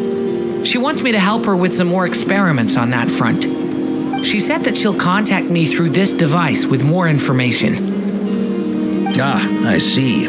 Following instructions and making observations. Pretty common research method. Takes me right back to Albedo's lab. Wait, then who exactly are you meeting? Someone you know. Albedo's met him too. But I don't think Miss Lauma or the Grand Master have been introduced. Introductions are overrated, especially in cases like this. It's you! So, it's not like the academia has prohibitions against going abroad. Also, I applied for leave. I've been writing to Hat Guy since obtaining a human form. I've already brought him up to speed on everything that's been going on in Notcry. Hat Guy? Turns out, I actually have heard that name before. Oh? Then why did you react the same way I did? I only knew the name, not the fella. But since we're all here, let's do some introductions for what it's worth. I'm Varka, Grand Master of the Knights of Favonius. Lauma, Moon Chanter of the Frost Moon Scions. And I'm a Driosh from the Vahumana Darshan of the Sumeru Academia. Hat Guy. Good to see you again, Mr. Guy. I believe we last saw each other on the boat ride here.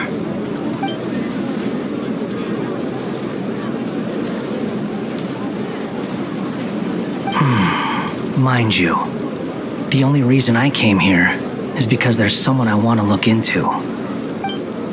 Who's that? The Doctor, also known as Dottore, second of the Fatui Harbingers.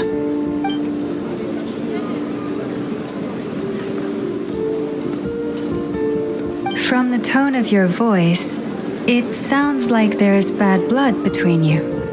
I was reviewing our archives and noticed that a lot of information about him was missing. Left a bad taste in my mouth. That's all there is to it. Dottore, or Zondik, as he was then known, once studied at the Academia, but he got kicked out before he could graduate.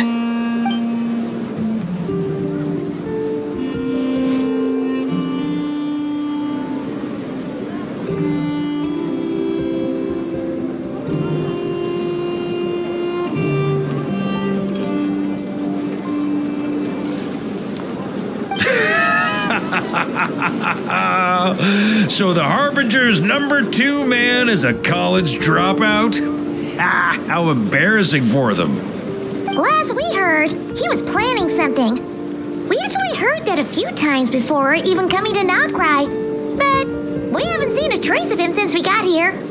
He only appears when something interests him. For all we know, he might have left already. But the fact he did something here at all is worth noting.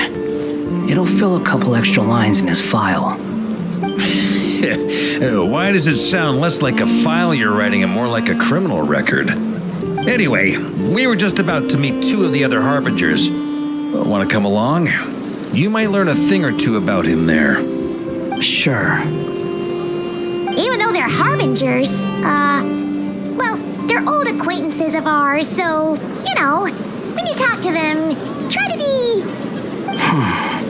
I got it. The Frost Moon Scions' relations with the Fatui remain tense. Forgive me if I do not attend.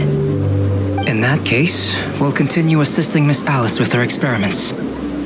Good stuff. Everyone's having a fruitful time. All right, we better get going. I'll lead the way.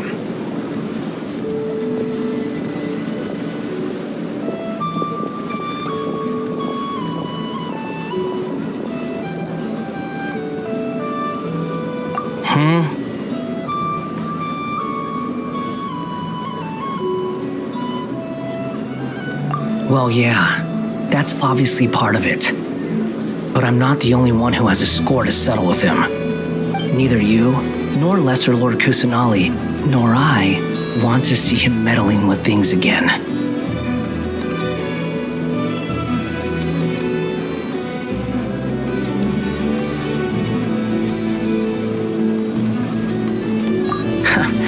What's the hurry? Don't worry. Pigeons always know which way home is.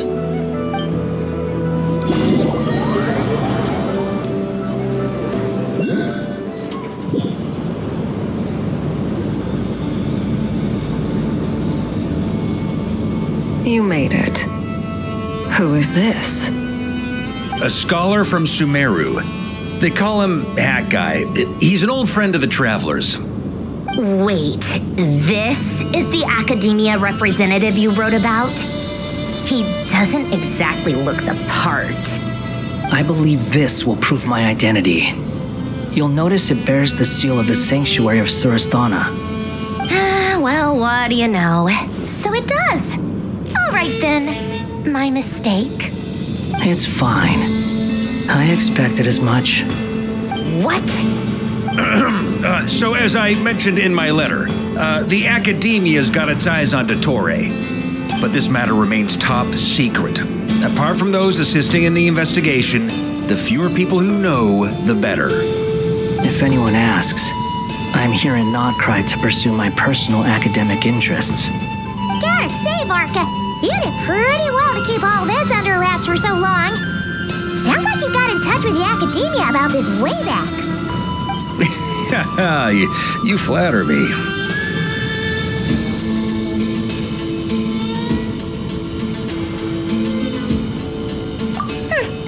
Where do I even start? Remember that time we fought Rerir at Star Sand Shoal? He sure let me have it then, didn't he? I'll bet Dottore had that all sketched out, with me as his convenient little pawn. He could not care less about us if he tried, but hey, the feeling's mutual. Does Dottore really strike you as the sort who values his relationships with his colleagues? Fair point. Definitely not. Which is why I always keep my guard up whenever he starts making suspicious moves. To that extent, our motivations align. On top of which, I consider you trustworthy people. Now, back on topic. In the wake of the Reikir of Solnari episode, Sandrone and I grew suspicious about Dottore's complete inaction during the entire affair. So we tried to find out what he'd been up to, but unfortunately to no avail. He never lets anyone in on his plans. The more he cares about something, the more secretive he gets. Indeed. Perhaps he believes that by keeping a low profile, he can avoid trouble. But that trick isn't going to work on his colleagues. Yeah, I mean, he's been researching the ancient moon's remnants, and he's been trying to get his paws on the moon marrows. Only an idiot would believe he doesn't have something more planned. With this in mind, I returned to Snezhnaya and relayed my thoughts to Her Majesty the Tsaritsa, entreating her to have him recalled. That's pretty direct. Did the Tsaritsa agree? Yes. I made it abundantly clear that the Fatui's business in Nodcry is almost concluded, and we do not need 3 harbingers in this territory. Her Majesty concurred. Accordingly, Dottore has returned at her orders. I imagine he is continuing with experiments, which no one besides he would ever have any interest in. Common sense might mean nothing to him, but he's not stupid. He knows that no good can come from opposing the Tsaritsa. Smarts alone won't get him all the way. He needs the Rooster's resources and Regrator's Mora, both of which the Tsaritsa can strip from him by waggling a finger. But doesn't he have a track record of publicly following orders while going against them in private? He probably has it down to a fine art by now. Wouldn't put it past him. We worked together on a research project once, only briefly, but it was enough to show me that we're fundamentally different people. He has no interest in doing things methodically, stage by stage. His thoughts jump all over the place, and the moment his curiosity is satisfied, or he gets the results he wants, he disappears. The only similarity we share is that, once we set our minds on doing something, we will see it done, whatever it takes. Oh, we definitely saw some of that in your battle with Rerir. You got so competitive. Ugh, do not remind me. Then I believe we all concur. Dottore will not simply give up. Fantastic. Now this is turning into a whole day of unpleasant memories. Ugh. Are you talking about the moon marrow stuff? He also strikes me as the kind of person to disregard experimental regulations, ruin all the equipment, and go way over budget. Then leave the first person he can find to deal with the fallout. Exactly. This one time, he was running some high-temperature experiment and the substance exploded. But does he care? No. He orders his subordinates to open the device so he can observe the results, which causes the gas inside to leak out. That gas was poisonous. If I hadn't been there, who knows how many people might have died. And after all that, he left while I was still cleaning up after his mess. What a waste of time, he said. A waste of time? The nerve! He wasted my time! You've been bottling that up for a while, huh? Hat guy, I must say, you seem awfully familiar with internal Fatui affairs, especially when it comes to Dottore. Thank you, Lady Harbingers, for providing such valuable information. I have no other questions for now, so I'll be on my way. Wait, what? You're just gonna leave? You're welcome to join if you want. Ugh. Just when Paimon thought he'd finally mellowed out. He makes quite the impression. I'll say. I've met tons of headstrong people, but not many of them would join me in bad-mouthing Dottore. Anyway, back to the main agenda. Barca, you said that Columbina has gone missing? Or rather, disappeared. Yeah. We're working on building a connection between her and this world. The simplest method is to find out her real name. I've actually asked her that question before, but she said she didn't know. Considering our relationship, I doubt she was lying to me.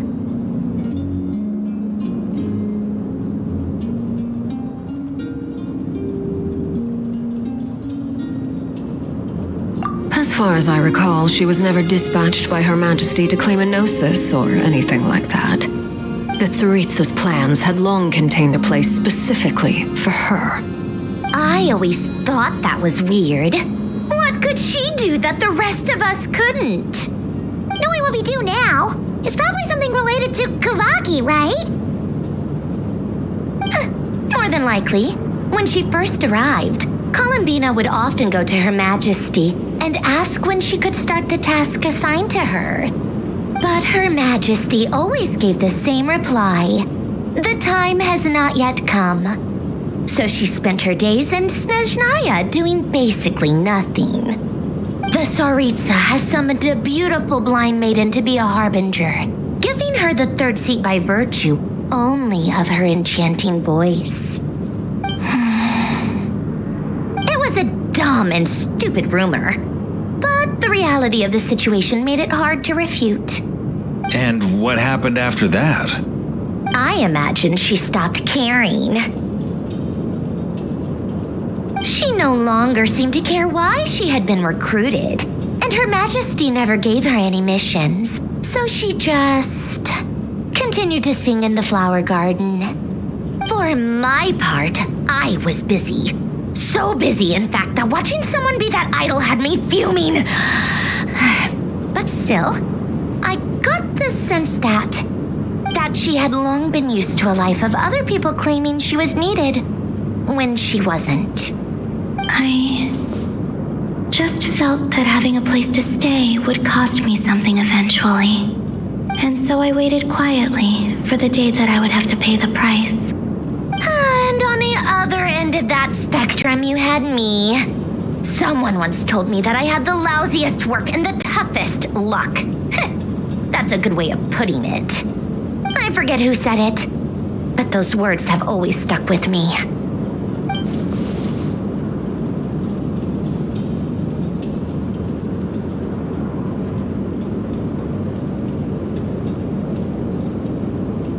But you've done your job exceptionally well all this time. Because at heart, you are a conscientious person.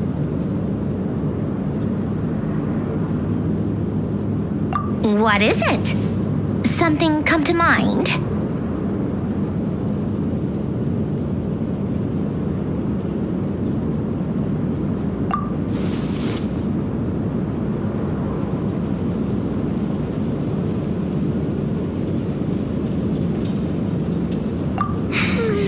That makes sense.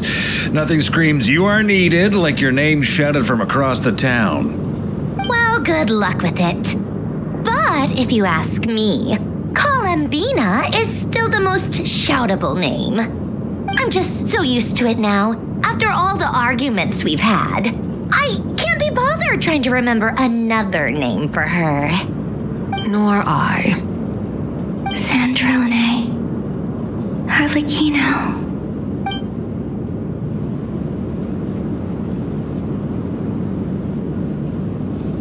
Huh! It's a Sealy! Does that mean Nicole has news for us? Ladies, I thank you for your hospitality. If the chance ever comes up, I definitely owe you both a drink sometime. I'm sure it will. You can make your own way out. Heck, you've been here enough times, you probably know your way around better than I do. Okay, time to do what adventurers do best. Follow that Sealy!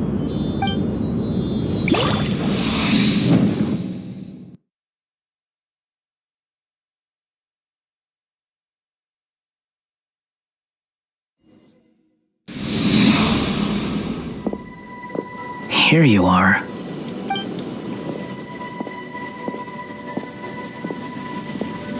Oh, that guy. How come you're back so soon? Did things go all right with the Fatui? Fine. Titori's been summoned home by the Tsaritsa. Couldn't get much more than that. How about you? Any progress with the investigation? Unfortunately not. We've tried everything. Different phantoms, different locations, different points in history. But the results were the same each time. Abyssal monsters roaming the land. People crying out in despair, with no hope of being rescued. Every time I see it, I can't help but think, is this what it was like in Mondstadt when Dragonspine Durin attacked? And if I fail in the task I've been given, will I create yet another tragedy? That's just meaningless speculation.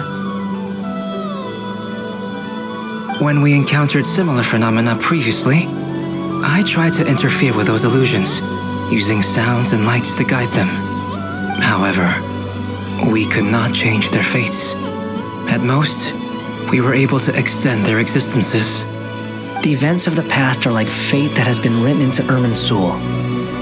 There isn't a living thing in Tevat that can escape its past. But Miss Alice instructed us to try to find ways to change the outcome that these phantoms face. It's an impossible task. Can't you just refuse? Since she asked us to do this, I feel like it can't truly be impossible. Or if it is, well, mages can make the impossible possible. I could not have been born as Durin otherwise. But you also said that your past 39 attempts were fruitless. That's true. But you're still going. Yes. After this many futile attempts, surely you realize that you're not doing this because you still believe what some mage told you. It's because you want her hypothesis to come true. It's something you wish for deep inside. So, think for yourself about what you want to do. As long as you don't believe it's futile, it isn't. Yeah. Previous experience indicates that we cannot touch the phantoms, which limits the effectiveness of our interventions. If we want to clear this hurdle, we need to break this rule somehow. Same thought here. Following the same rules means repeating the same failures, reducing ourselves to mere playthings of fate. So you mean we need to figure out a way to make contact with them despite knowing that we can't? Yes, and I suspect that's something only you are capable of.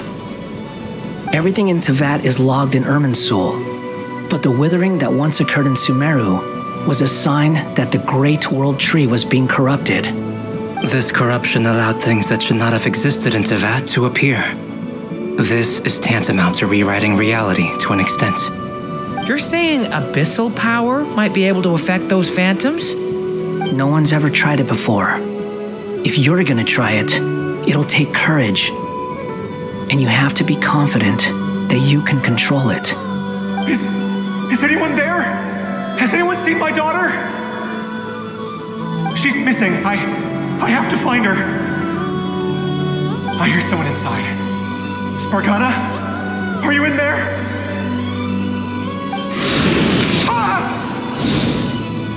If I can use my abyssal powers to warn him that there is danger here, maybe it'll change his decision. Maybe he'll stay away. Yes. The important thing is not the nature of the power, but rather how you use it. To intimidate and obstruct.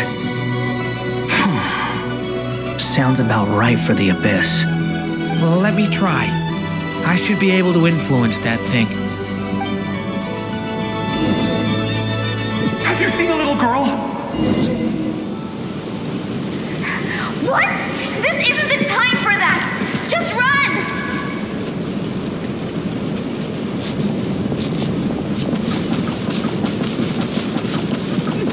I hear someone inside.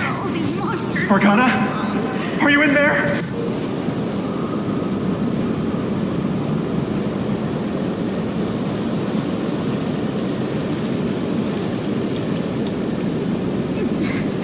Where are all these monsters coming from?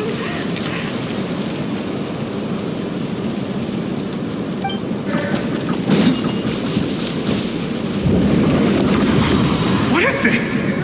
Looks dangerous. I should get out of here.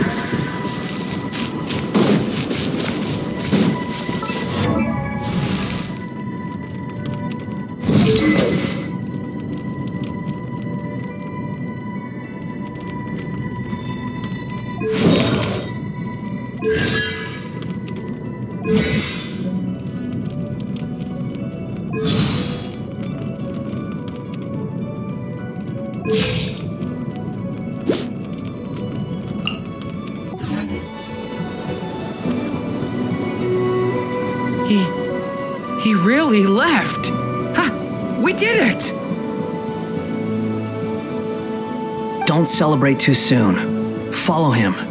See what he does next.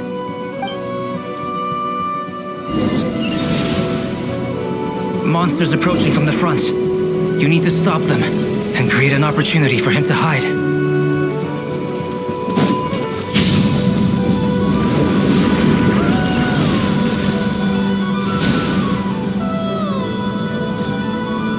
Help me!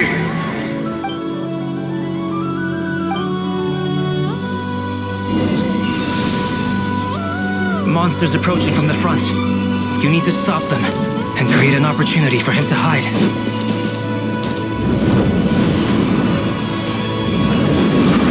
No! There's monsters ahead!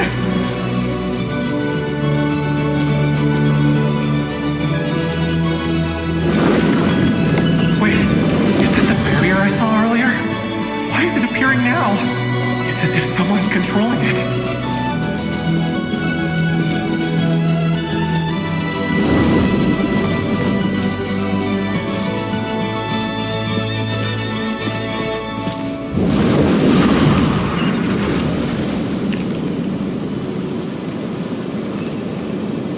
The monsters are gone. Is it safe now?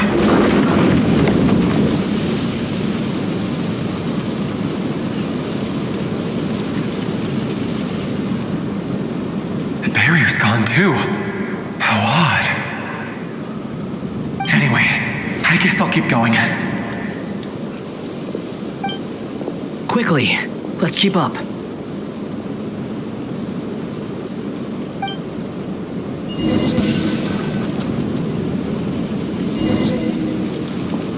Wait, there was someone else here?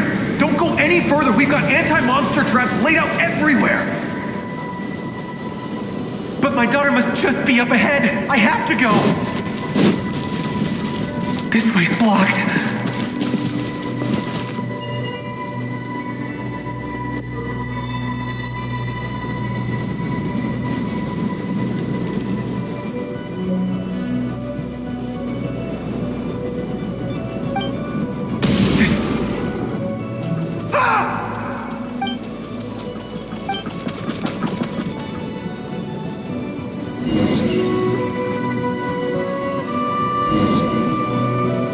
Wait, there was someone else here? Don't go any further. We've got anti-monster traps laid out everywhere. But my daughter must just be up ahead. I have to go. This way's blocked.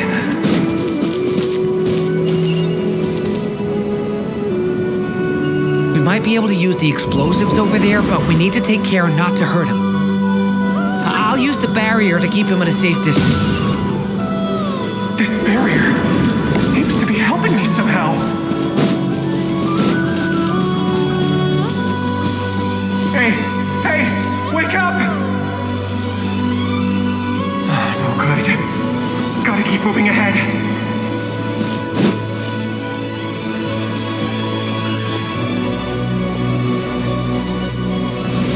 So many monsters! There's still a chance, Durin. Use the traps.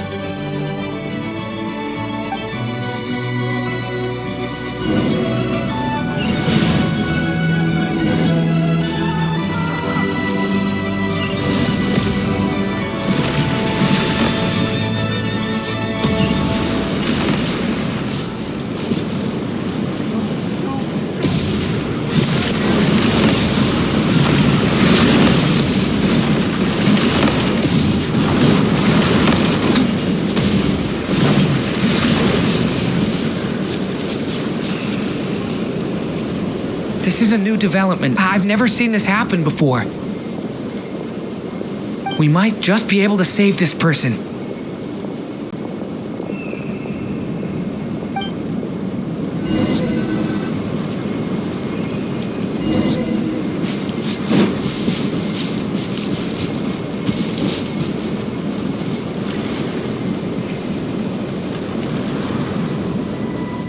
Hello there. Have you seen my daughter? Spargana's her name. She's carrying a large backpack. Get out while you still can, you fool. You won't find any survivors here.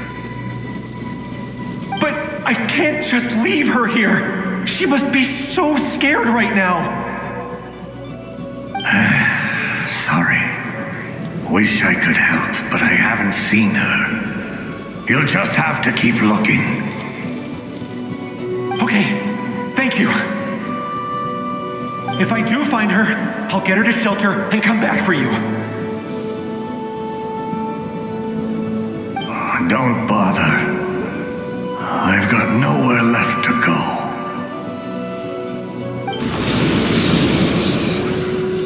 What's that noise? Monster! No, if he goes inside, he'll be walking into a trap. Let's try this once more. This time, we have to stop him.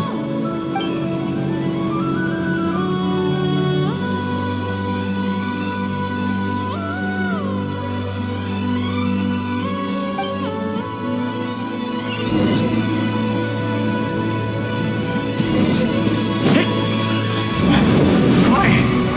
How will I know where Spargana's gone like this? You know what? I'll trust this strange barrier. It's gotten me this far after all. What? What? Hey! Let us out! Spargana, are you there?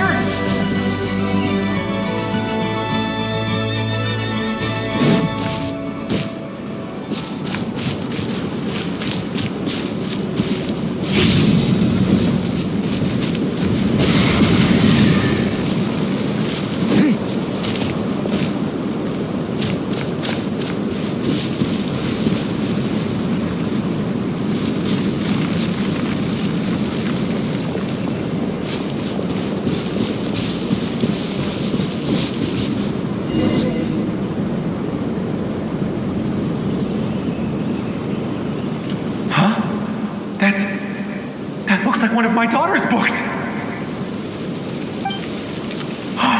Thank you. Thank you. Yes, it's one of hers for sure. That's her name on it right there. She left her backpack here.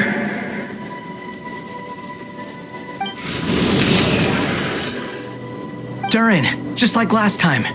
Use the explosives.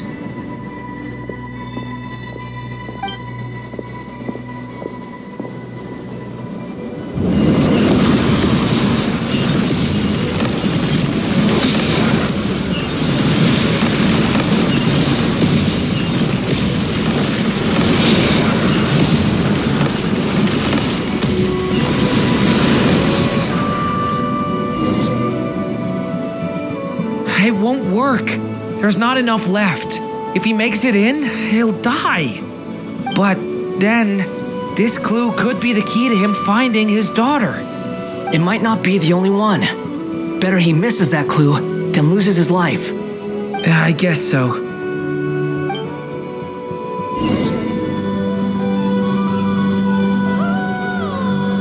Stop him, Durin. We can't let him get any further in.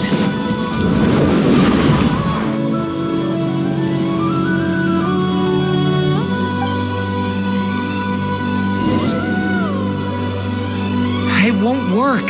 There's not, but that... It might not be the only one. Better he misses that clue than loses his life. I guess so.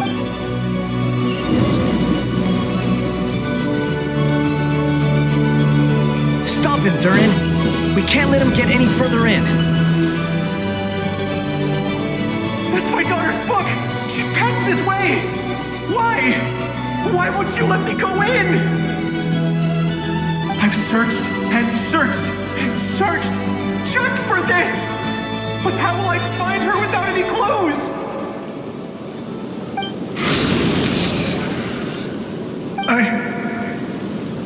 I no longer have anywhere else to go.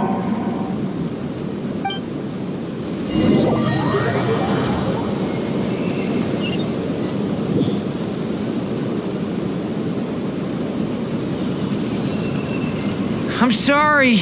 I'm so sorry. He refuses to go anywhere else. Whether he opens this door or not, all that awaits him now is death. We couldn't change his fate. Albedo? Hat guy? Let's try one more time. I don't know how we're gonna do this, but I don't want to give up either.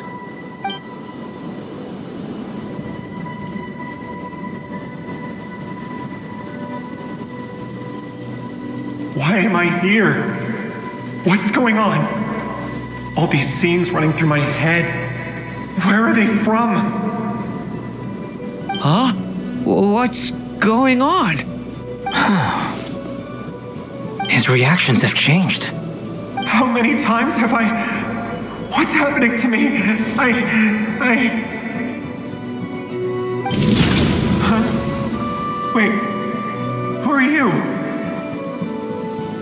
You can see us now? I feel like I always could, but that I only just realized you were there. I'm sorry, I don't know how to describe what I'm feeling. But you were the ones guiding me using that marked barrier, right? I haven't done anything yet, but those monsters, those deaths, they feel like memories. Like things I really did experience. I won't find my daughter. In fact, I'll ultimately die trying to find her. Isn't that right? Well, no, it isn't. Yes, it is. Even so, we're trying to find a way out of this. You've not seen my daughter either, have you? It seems she really isn't here.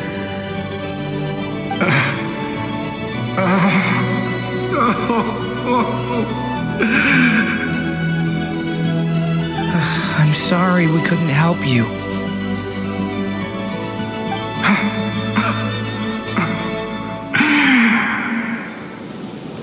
I'm just tired. Maybe this is destiny. Maybe it doesn't matter how hard I search.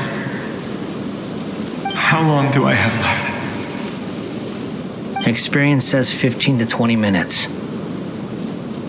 15 to 20. Thank you for all your help. Let's rest a while.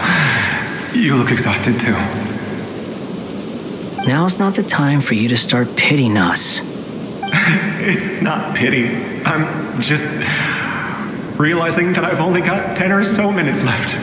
You know?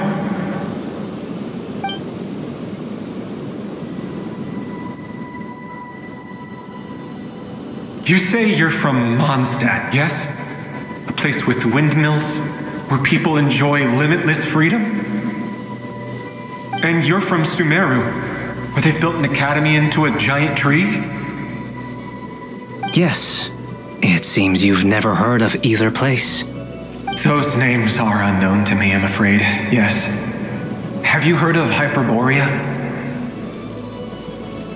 I have, but I heard that it was destroyed in the distant past. I see. That was where my ancestors once lived. What about Delphi Pytho? Was it later rebuilt? I've never heard that name. Then what about Salvindaknir? I have seen that name on stone tablets on Dragonspine. But I'm afraid the only things left of that place are its ruins. I see. Sure enough, there was no way to turn this around, huh? I'm sorry.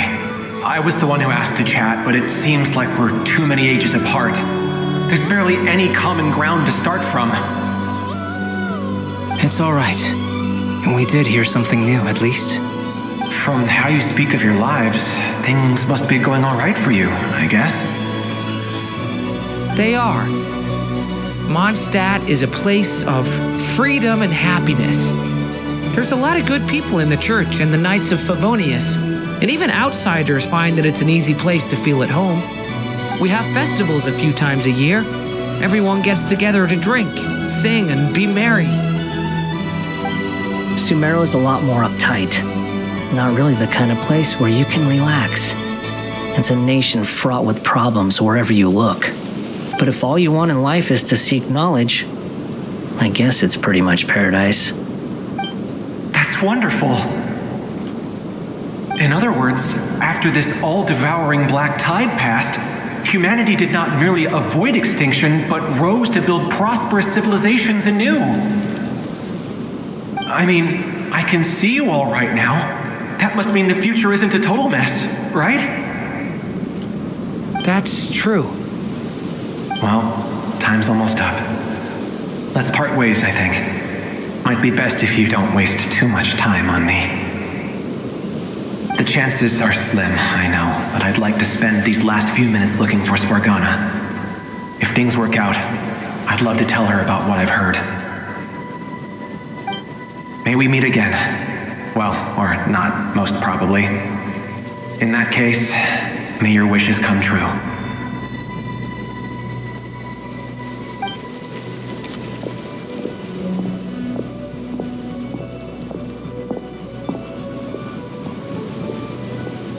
He's gone. In a few minutes, he will meet the end that was his to begin with. The ending of this tale did not change, but I believe that we've just made the most progress we have yet. May your wishes come true. If only it were so simple. Hat guy, could I ask you a question? You've never talked about your past. It seems complicated, and it weighs heavily on you, too. Would you be willing to tell me about it? I mean, sometimes it's better to get things out in the open. Take that guy we tried to help, for instance. At least he said goodbye with a smile, right?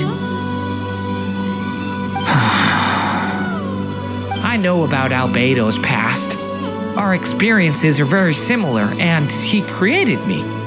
As for you, you're my first friend, and you've witnessed every step I've taken. But by comparison, I know nothing about you. Either way, I mean, we're still best friends. But if I knew more about you, I might understand your thoughts a bit better. I've told you about myself. I'm a student at the academia. And what did you do before that? Prepared for the entrance exam. All right. If you really don't want to talk about it, I won't press you any further. I was a puppet built from the branches of a white tree, using technology left behind by the Conrian schools of mechanical engineering. A white tree? You mean an Irminsul tree?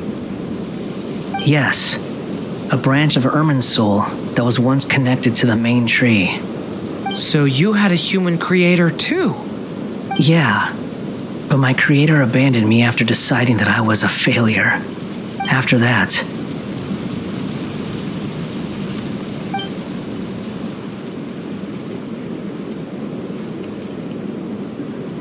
Durin, resisting the influence of the abyss, suppressing the urge to destroy, trying to do the right thing.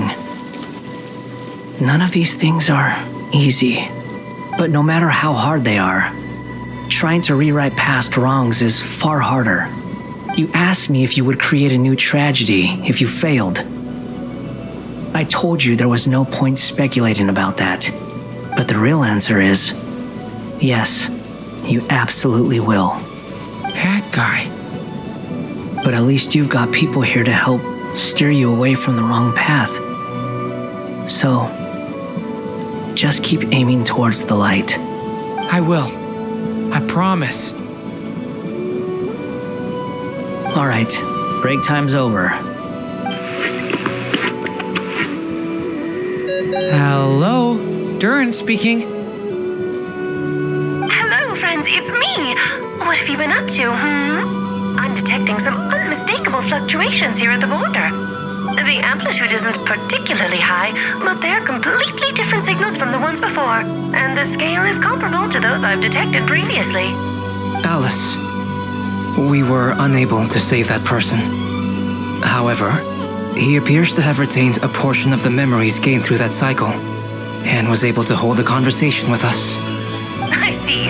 Well, that is rather odd indeed. It definitely merits further attention. Could I trouble you to keep trying the same approach?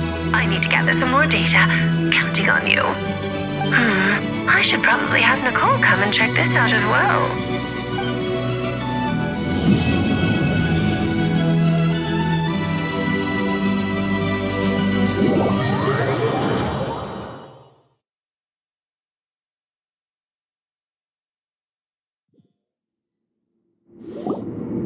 There you are.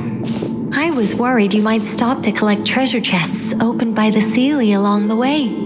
It would have taken you so much longer to get here. Another conversation I cannot hear. I am delighted to see that you understand what takes priority, and that your adventurer's instinct has not swayed your resolve. Really, I must applaud you for it. You should know. Paimon's head. Okay, I'll try and keep it short. My senses are telling me that this is where we shall find the entrance to the ruins. Oh, cool! Well, what are we waiting for? Let's open it up and see! Patience. This was a sanctuary of great importance to the Hyperboreans.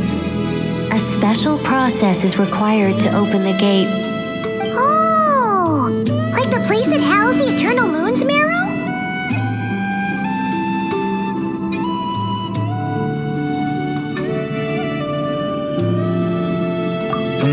Okay, so what's the plan? Need us to do anything? And just the short version, if you can. All right then. I was planning to start with some background on the invention of these techniques. Are you sure you don't want to hear it? It's quite informative. Remember what he was saying about priorities? Fine. Simply put, we need 3 human representatives to successfully undergo a process of Kuvaki resonance. Think of it as a test from the 3 moon goddesses to see if the entrants are qualified, with the most recognizable qualification being Kuvaki. Pretty sure Lauma would ace that test. Oh, wait, but we need 3 people. I also have no doubt that the Moon Chanter would be qualified, but we would need 2 other people with the same constitution. Therefore, the most feasible method is not so much to follow the rules, but to figure out how the test functions and find a workaround. I've done some research, and it turns out the mechanism is rather crude. We'll simply need humans to stand before it who have sufficient Kuvaki energy within them. I'm with you so far. How do we get the Kuvaki in them? The easiest way would be transfusion. Take some Kuvaki from Nodcry's soil, put it into the bloodstream, and get it circulating in the body. So we're going to cheat on the test? Precisely. There are other methods, but this is the simplest one. Cheating the system is much easier than trying to hide from it. Sorry? Does the idea of cheating upset you, Miss Lauma? No, that's not it. I suddenly had an idea. Oh, what is it? It's about Moon Prayer Night. I figured out a way for Kuthar to join in the festivities. But as Paimon said, we need to have our priorities straight. Let's get back to the test.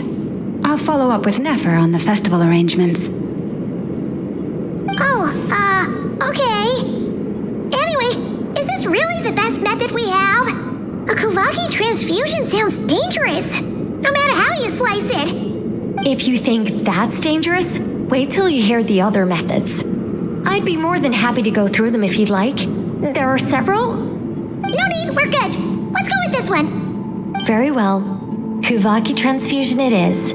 Now, I should mention that the risks can be greater or lower depending on individual compatibility. It would be rash to simply infuse the Kuvaki and hope for the best. If the body rejects it, the reaction can be quite severe. The symptoms are similar to another condition that some people living here suffer from, known as congenital Kuvaki sensitivity. So, before we execute our plan, I will perform a simple test of my own to see who is compatible and who is not. Once that is done, we will have to complete the resonance process as rapidly as possible. The participants must remain stationary while the Kuvaki circulates and bonds with them, and they mustn't eat or drink anything. What? No eating or drinking? That's some hardcore fasting. They'll all be monks by the time they're through. 3 days. Oh, that's so long! And we still need to find 2 more people who are not just compatible, but also willing to volunteer. Fasting? What are they talking about? Really? Don't you want to think this through? Haha, count me in too. 3 days without food? I can handle that. Mr. Cole has made it clear that this is the easiest way. The way I see it, there's nothing else to discuss. It's time to step up.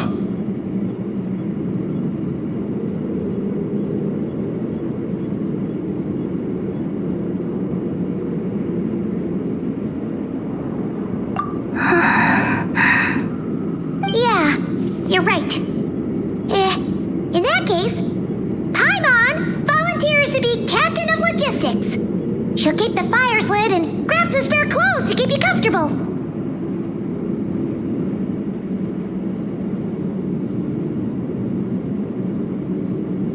Then we'll start with you first, Traveler. Please step forward.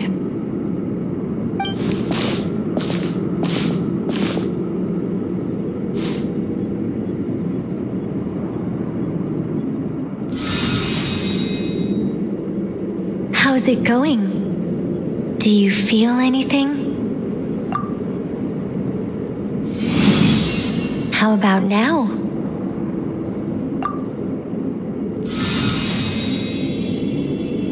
And now?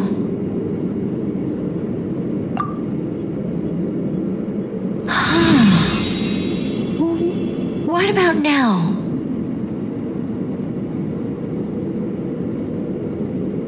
You guys, it's not a competition, you know. All right, I'm officially impressed. Even as a descender, you can withstand far more than I imagined. It's like I summoned a giant stone titan to arm wrestle you, and your arm hasn't even moved an inch. In my last attempt, I infused 5 times the amount of Kuvaki required.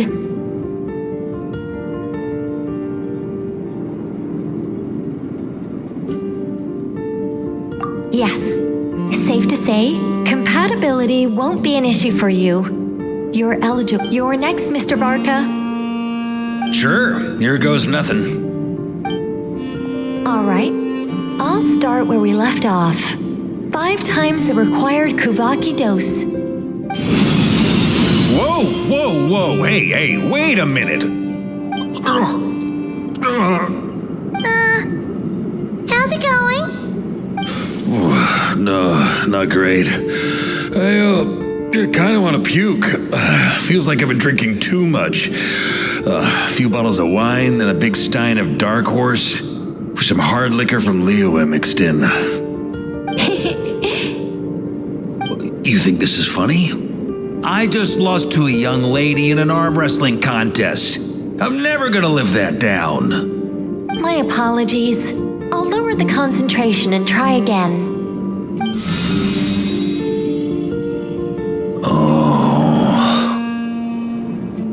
How's it going now? I'm not as dizzy as last time, but I can still feel it pulsing around. In that case, you wouldn't be an ideal choice, Mr. Varka. Let's try someone else. Okay, let's go ask some of our other friends then.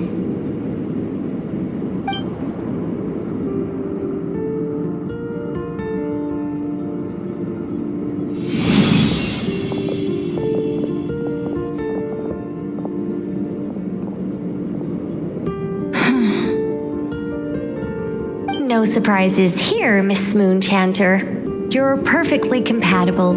You may join.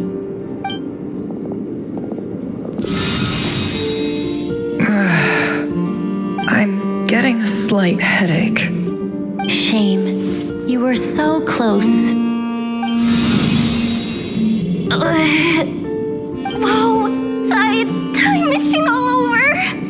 Allergic reaction. We can't have that.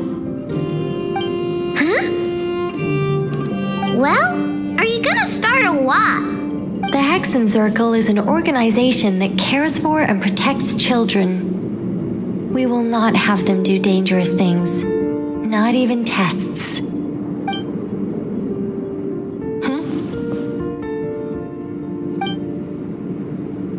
Is something the matter? The candidates have to be human. I guess that rules me out too. Huh.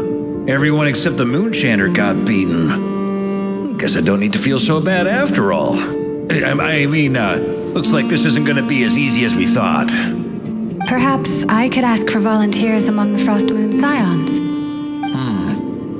I'll see about talking to some trusted Lightkeeper colleagues. Itlua springs to mind. In fact, I think we had some former Frost Moon Scions join our ranks recently. Can you give me the scientific explanation for how the test works? I can probably make some kind of test bot. Then we can just zip through Nasha Town, going up to people and pressing a button to check their status. Wouldn't that be way easier? No. Wow! No elaboration for once. How about I contact the Knights of Favonia's garrison in the Wave Chaser plane? Shame that Lohan's already left. That guy's even tougher than I am. Strange. The moon goddess is clearly revered by many people. So why is she on the brink of disappearing? She mentioned that the world has rejected her from the very beginning. And when we fought the Rahier of Solnari, it seemed like she exhausted her power for our sake. Also, I'm not sure revered is the right word for how people feel about her. Gratitude, certainly. For my part, anyway. It's basic reciprocity. She helped us, so she deserves our help in return. Yeah, even though she looked like she didn't care, she still saved a ton of people, including me. A review of the relevant data leads me to conclude that Miss Columbina is a good person. Yep, you bet! They really think so? I'm super surprised that Columbina isn't her actual name, though. I think it really suits her. It's light and graceful and, yeah, just a really pretty name. I know, right? Unfortunately, that's not our decision to make. Columbina. That was the code name the Fatui gave me. But it also came up in the song I heard when I was born. But is that really all there is to it? What do I truly think of my own name? Is there anyone left who will still call me by that name?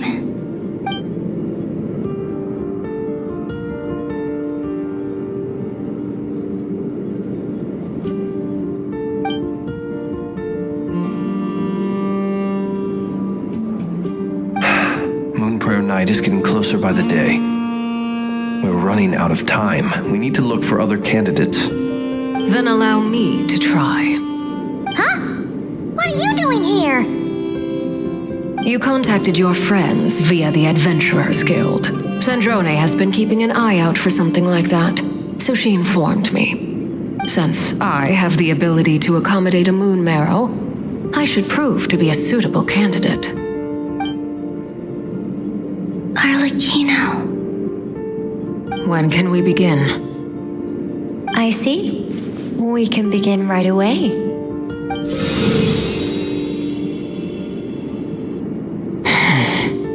How was it?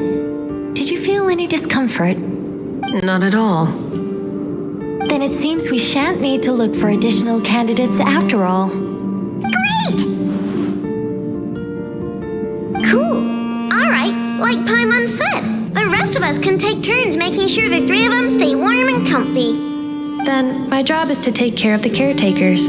I will ensure everyone receives food and accommodation. I'm ready as well.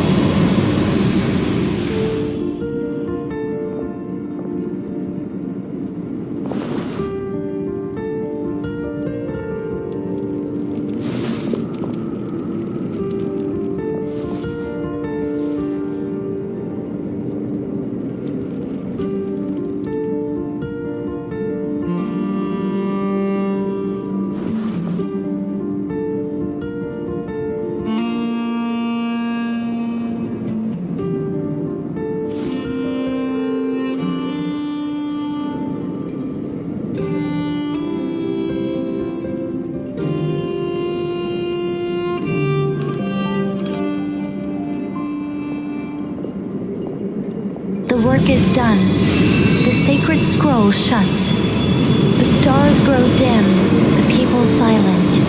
The white sun sets, the silver moon rises. O path to the temple, appear now before us.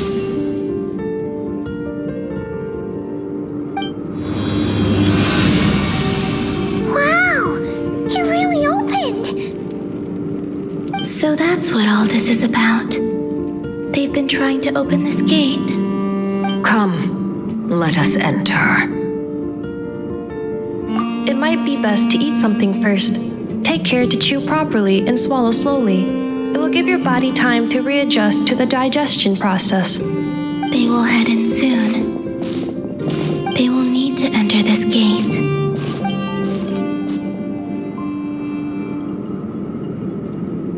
Huh? I cannot pass through. Is it because I have no physical body? It has been 3 days. My strength has all but completely faded. Can I really hold on until Moon Prayer Night?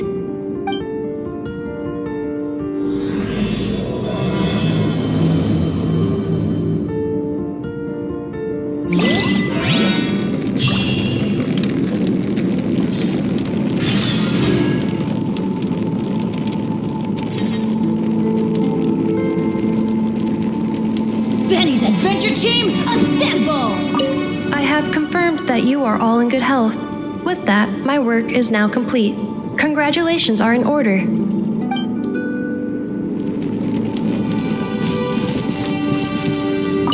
It's good to know you're all well. Put...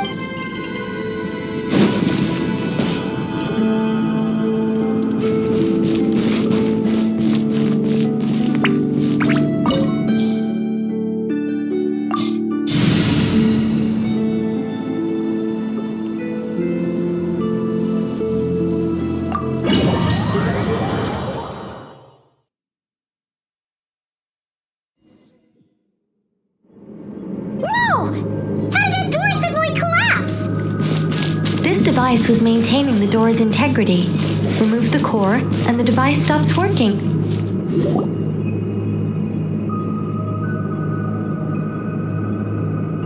Are these people... Judging by their clothes, they appear to be phantom Hyperboreans from the distant past. That could mean they have some clues about the moon goddess's name, right?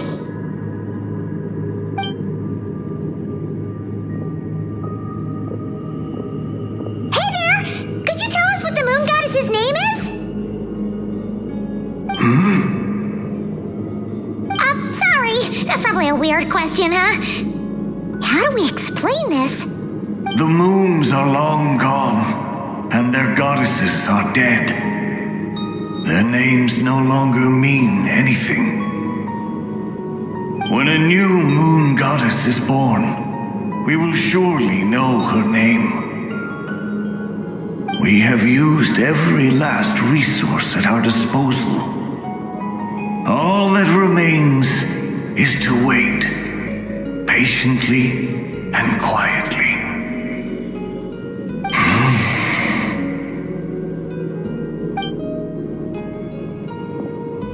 Were the people of the past all this devout? It looks like this phantom doesn't intend to converse with us any further. Surely the new moon goddess he speaks of must be Columbina. Alas, Kuthar's birth came long after the age in which he lived.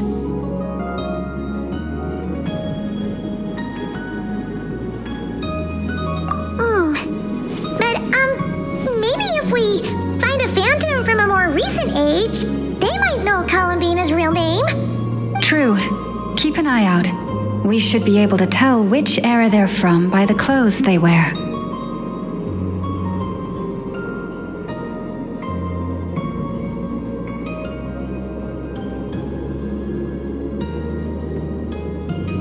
Yeah, you've been pretty talkative this whole time.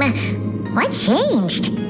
Oh, nothing. I'm fine. You all make good points. When the Hyperboreans speak of moon goddesses, they mean the three from truly ancient times. I can't imagine they would know anything about our current moon goddess. There once was a time when the moon goddesses blessed them greatly and protected them from harm. So, when the war between the gods and dragons plunged the world into chaos, it seems they looked once more to the moons for help, praying for a new goddess to be born. Yeah, that checks out. Let's continue on. Who knows what else we may discover?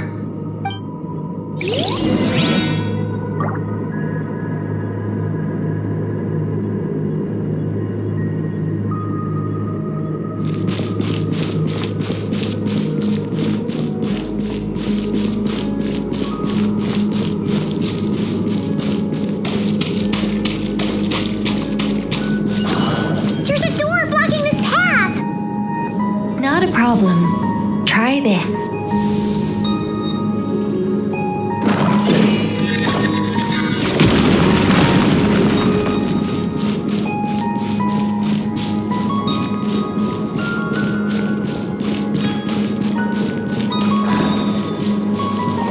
Is this our destination?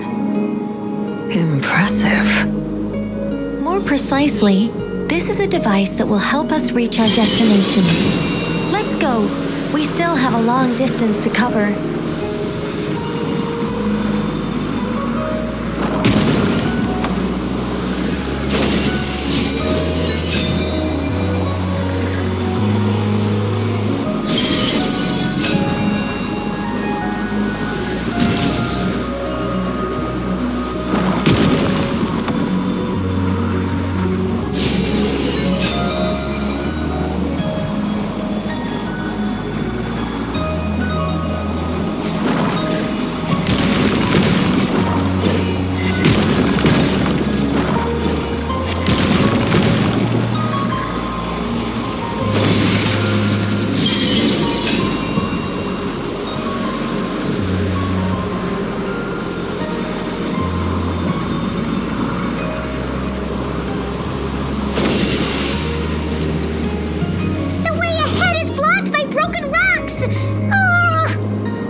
Let's try that device again.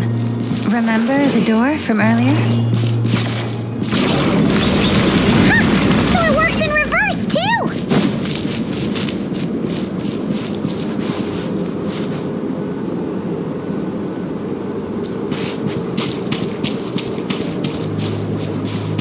The humans we see are all phantoms, but the monsters are real. What a fascinating place. There'll be plenty of time to admire it later!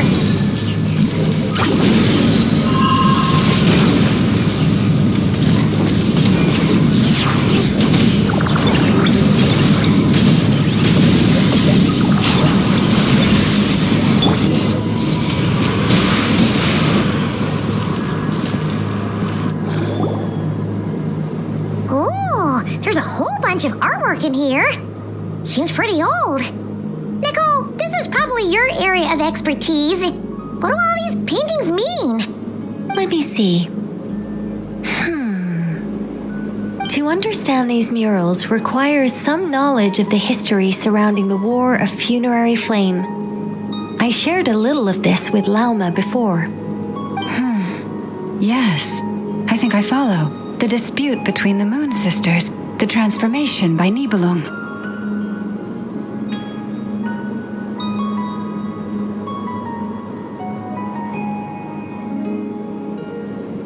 Oh no, it's no trouble. I'd be delighted to share the tale again. Alright then. Tevat's 3 moons and their goddesses were brought into being by the will of Nibelung, the then ruler of Tevat. But when the heavenly principles came, they changed the world completely, down to its very foundations. The moon goddesses were nowhere near strong enough to challenge this entity. But the heavenly principles did not view them as heretical entities that had to be removed. Essentially, the 3 moons existed to keep this planet alive and operational, which did not directly conflict with the heavenly principles' aims. Nevertheless, the inherent precariousness of this arrangement would soon be revealed. Nibelung returned, yes. He did, and thus began the War of Funerary Flame, a battle for dominance between Nibelung and the heavenly principles. Discord would soon emerge between the 3 Moon Sisters. One would voice the opinion that they should follow Nibelung, for it was he who first hung the moons in the sky. Another would argue that taking sides in the conflict would only bring the world closer to ruin. There was no telling where it would lead, especially since their creator had returned, bearing the perilous power of the abyss. Nibelung would eventually discover their disloyalty. He had all 3 imprisoned before transforming the moons into weapons with which to fight against the heavenly principles. What? Weapons? Yes. The very moons that had once defended the planet became instruments of death and destruction, striking terror into the hearts of all living things. And although the heavenly principles and the three moon sisters had once been at peace, it now seemed that the moons posed an unacceptable threat to Teyvat. It is possible that the heavenly principles did not know of the goddess's imprisonment. If so, the weaponization of the moons would surely have been viewed as an intentional breach of the peace agreement. Regardless of who knew what when, the heavenly principles shattered 2 moons and flung the other beyond the skies. Whether the goddesses managed to escape Nibelung's captivity after his fall, nobody knows. But this much is certain. From that day on, the moons no longer belonged to Teyvat. The rejection slowly drained their power until eventually they passed away. So that's the full story. You say the moon ceased belonging to Teyvat from then on. Why then would Columbina be born here? That is perhaps due to the lingering connection between the frost moon, which was not shattered, and this world. You could see it as the 3 sisters' dying wish. They never desired war. All they ever wished for was to protect this land. I see. If the final fate of the 3 goddesses is as you say, then Columbina faces the same grave danger. Our investigation has yet to bear fruit. We must hurry. Yeah, you're right. Let's keep going.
Why do the creators of this world no longer show mercy upon their people?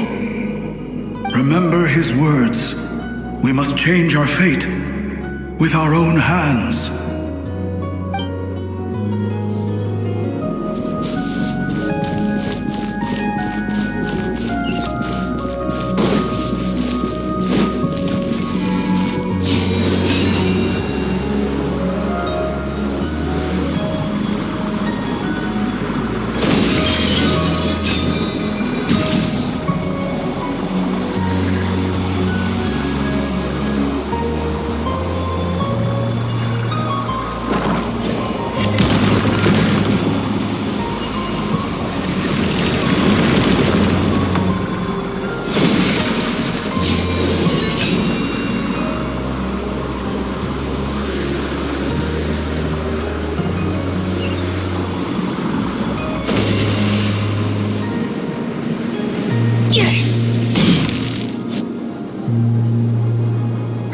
We're finally here. Guessing we'll need to activate this thing? Indeed. I was a little worried about that at first, But as we got closer, I sensed that the Kuvaki within it flows unimpeded. The only issue is how to activate it. It's looking a little worse for wear. What about the cores from some of the other devices we've seen? Can we repair it using those? In all likelihood, yes. I imagine that would have been the Hyperborean's backup plan. Let's look for some cores.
Walk up, then jump down.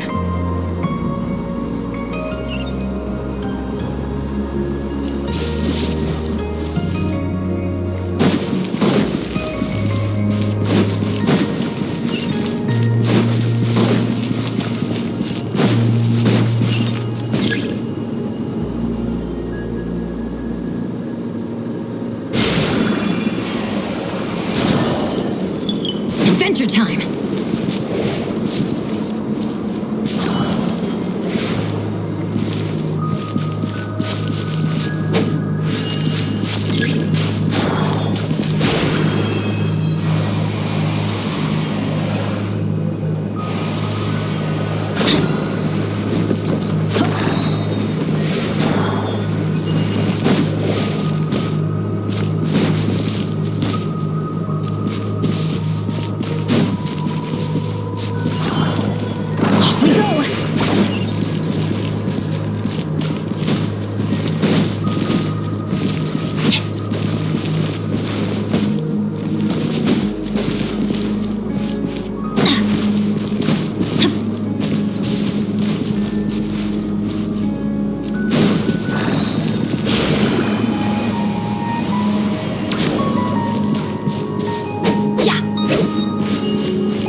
The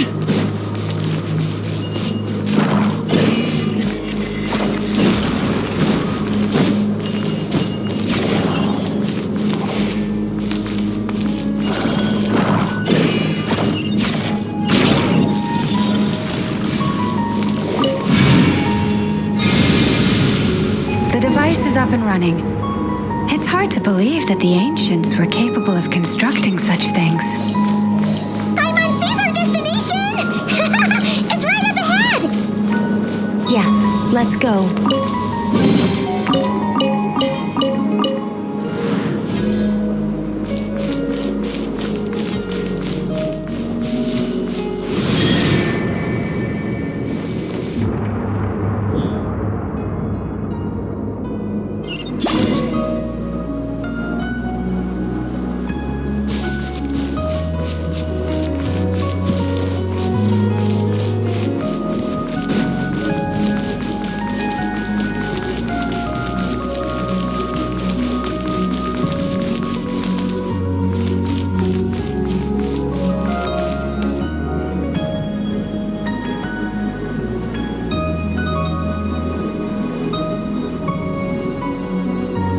This is where the people of Hyperborea communicated with the moons.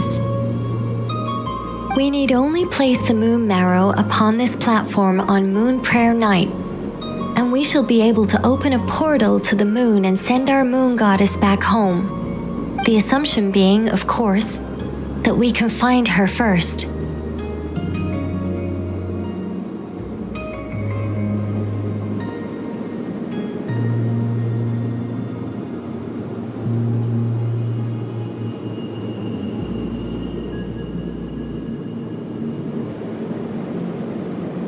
That's right.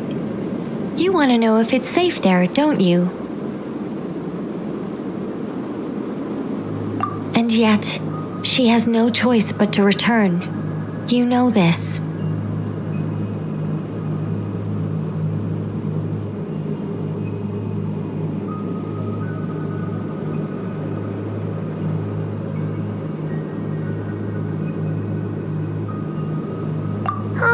That's not the only issue here. This is the end of the line, right? We've explored everything we can. And despite looking at historical artwork and talking to people from Hyperborean times, we're still no closer to learning Columbina's name.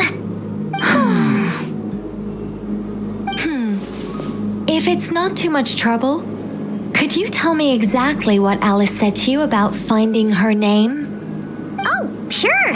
What she said was... Then your first job is to find it. As a moon goddess, I'm sure she must have a name she identifies with. Neither Columbina nor Kutar is her true name, and she's never really accepted either of them. Is it not also possible that she has never had a true name? Not at any point in history?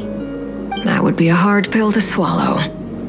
But at this point, we may have to accept that that is the truth.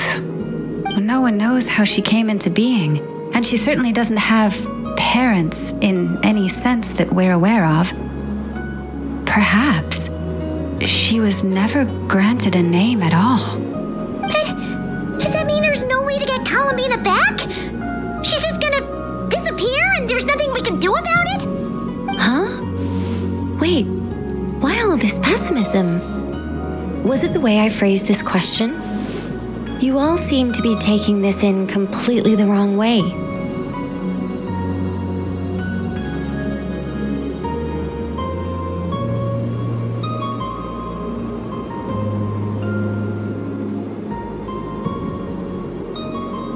Well, just because she's never had a real name in the past doesn't mean she can have one now.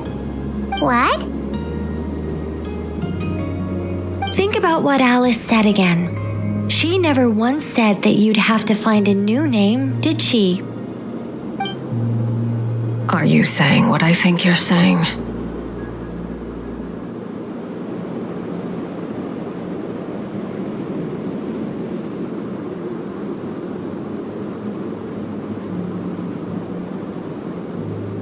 Yes. Names are anchors that connect us to the world. If she doesn't have one already, then all we have to do is create one, no? It's like... yes. Traveler, when you first arrived in Tivat, do you think you would have turned around if someone behind you shouted, "Hey, Tumaini"? But what about now?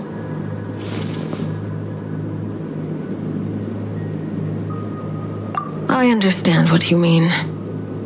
Life is a long journey. Even the friends and family by our side can change over time. When people call you by different names, what matters isn't so much the words themselves, but what they symbolize. And of course, whether that resonates with you. Ether.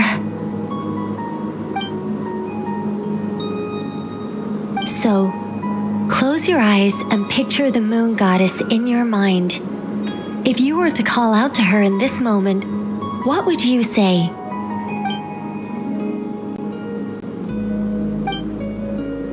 Columbina. Columbina. Paimon will call her Columbina too. Well, she has long forsaken everything that Kuthar represents. I think from now on I should call her Columbina too. Well, it sounds to me like you found your answer. Are you sure? Is it really that simple? We haven't found her this whole time, and not for lack of trying. For a journey like this, the process is every bit as important as the outcome. Had you not searched far and wide, rejecting every other answer you were offered? How could you have come to an answer you felt was finally correct? Oh, it all makes sense now. This has Alice's fingerprints all over it. Are you suggesting that Mage knew from the start that Columbina never had a real name to begin with? I can't say for sure, but I can definitely imagine her chuckling in satisfaction somewhere right now, saying, "Oh, what fun." Lala, your antlers! You should hurry. The festive moon has begun to rise. Do not worry, for when you called the name Columbina just now, I could sense that the power within was enough to summon back the moon goddess. The power within what? The name? Yes. So, the thing is...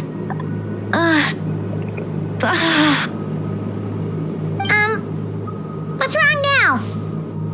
This is so annoying. I really want to explain how that whole thing works, starting from the founding principles of Tivat and... Oh, I could talk about this for hours. But deep breaths, Nicole. Deep breaths. You're an angel, a sober, sensible, solemn angel who has her priorities straight. Okay then. Sorry for asking. Clearly a bad call on Paimon's part. Anyway, you all need to hurry. Last thing, remember how it felt when you called out that name. Then it is agreed. By the name Columbina, we shall find her. Then we'll throw her the best Moon Prayer Night party ever! And at last, we will send her home.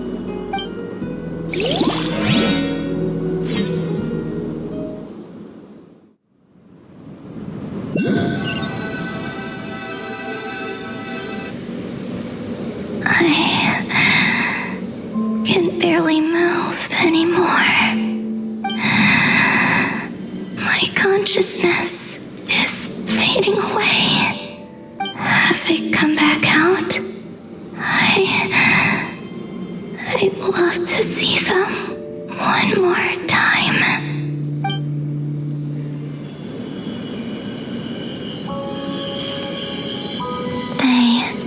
They didn't make it.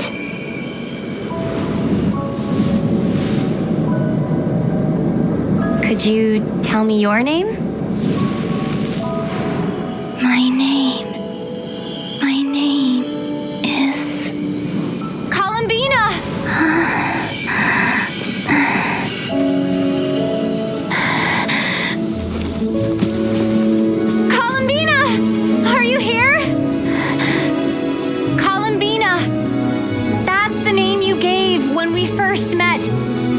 And it's what I've called you ever since. Columbina.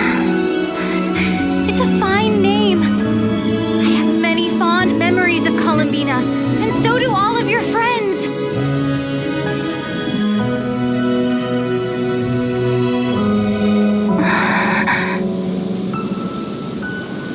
If you like this name,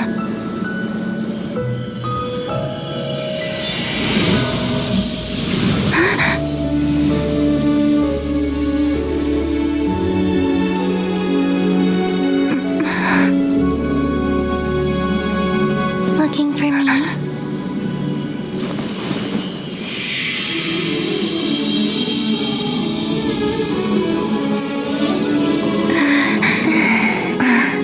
I like it.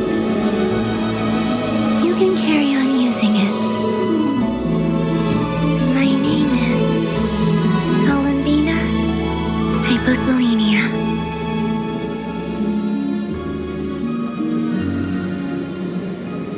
Columbina Hyposelenia.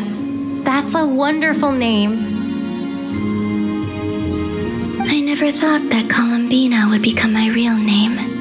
But after I met you and my other friends, the things that this name stood for slowly began to change. It went from being a Fatui code name to something my friends call me.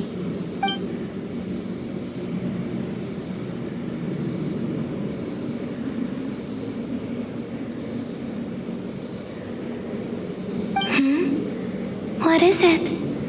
Why aren't you saying anything? I'm just so happy for you. Thank you. So, where's everyone else? We can go and meet them very soon. Everyone went to different places to try calling your name. Great. I'd like to thank them as well. Everyone's done so much for me.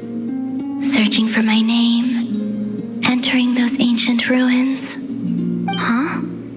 Wait, so you were... Yes, I was there. Not physically, but my consciousness was still holding on. I followed you the whole way. Starting from when? You turned around and called out my name while you were in Nasha Town. Do you remember?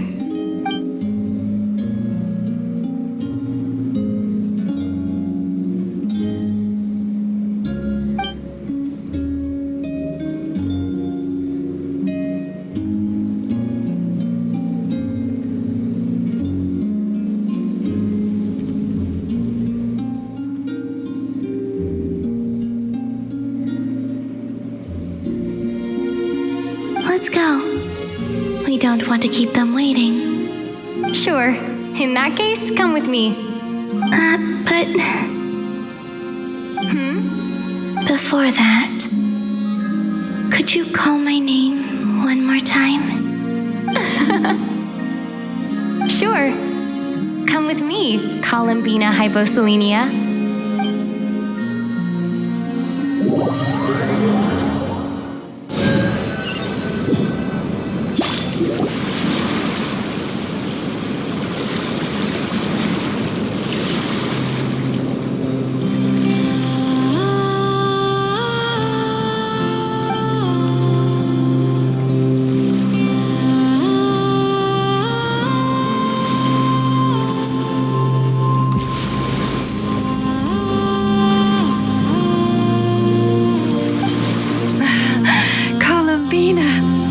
This truly is wonderful. Llama, I can't breathe. Ha-ha! Just in time for Moon Prayer Night. It's good to have you back, Miss Columbina. Yeah, we were worried sick. Thank you, my friends. With your help, I now have a name that belongs to me. Columbina Hyposelenia. Where's the second half from? You added it yourself? That's right. It means... born beneath the moon. Yes. And by extension, it can also mean born beneath this world. A fine name. Now, as much as it pains me to interrupt this beautiful reunion, I feel obliged to remind you that the Moon Prayer Night celebrations in Nasha Town have already begun. Don't you want to enjoy the festivities? There's so much to see and do. And some of the ambient lighting and entertainments were sponsored by the kind souls in the Hexen Circle. Nicole? Why have you turned into Dodoko? So you're Miss Nicole. Thank you for helping us, and for helping me find my name. It's nice to finally hear your voice. You're quite welcome. Guiding lost people to hidden treasure is what we Seelie do. And if you ask me, spiritual treasures are far more precious than material ones. Chests are all well and good, but this was what it's all about. So satisfying. Anyway, I had to go help Alice. It seems like she ran into some trouble. That's why I couldn't be here in person. But don't worry, we're with you in spirit. We'll be celebrating right along with you. Keep an eye out for the Hexen Circle's festive stalls in Nasha Town. I think you'll like what we came up with. Alice said she even managed to rope B in this time. The Frost Moon Scions have also prepared various attractions. I believe Aino and Effa and their crew are setting things up as we speak. On that note, Nefer, about that request I made. It's all in hand. Yehoda is on site to ensure that everything goes off without a hitch. Wonderful. In that case, Traveler?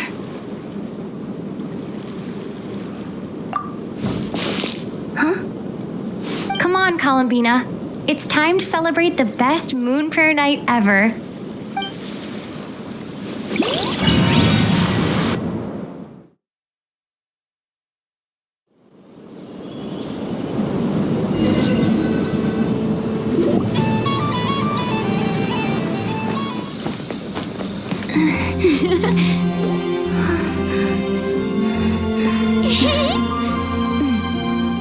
Hey, young lady. Would you like some Moon Prayer Night candy? Happy Moon Prayer Night. Oh, yeah. I almost forgot to say. Welcome home, Moon Goddess.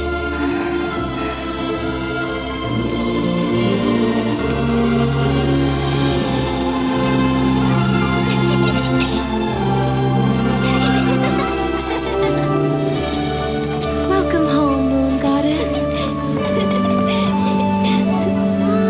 Welcome home, Moon Goddess. Welcome home, Moon Goddess. Turning Nasha Town into her home is a festive gift. A rather brilliant idea. Perhaps this is what Nodcry, Columbina's home, should have been like all along.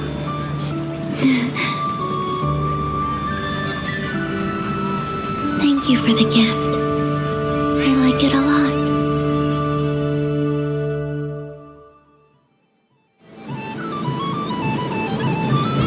This feels like the surprise of my life. I do. I never imagined I'd ever get to enjoy Moon Prayer Night with everyone so freely. If you're happy, we're happy. Quite a strategy you came up with. Hide the tree in the forest. It's not your usual style, Lauma. Is there something about Moon Prayer Night that enhances what's in your head as well as the antlers on top? Apparently so. It even inspired a perennial penny pincher to use their resources for a greater cause. It truly is a magical festival.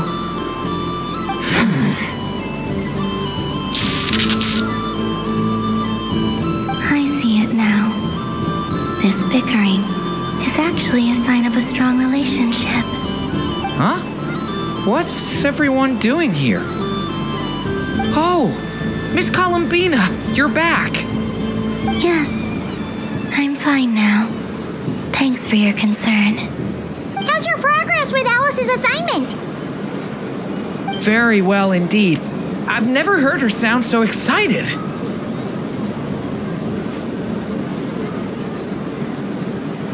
Not like this. This time, her excitement seems more serious. Seems like she's had a major breakthrough. She said she'll contact us once she knows more. In the meantime, we're free to relax and have some fun. Enjoy the time off while it lasts. I have a feeling that our next task won't be so simple.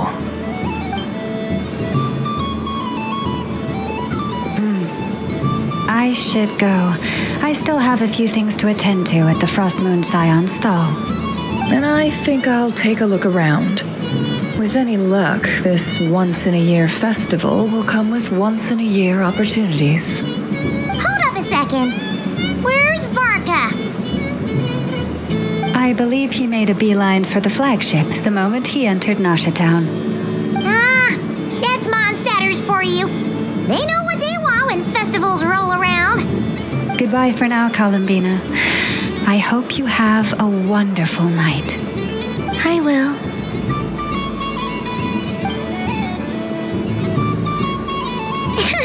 Well, in that case, don't just stand there. Get out there and have some fun.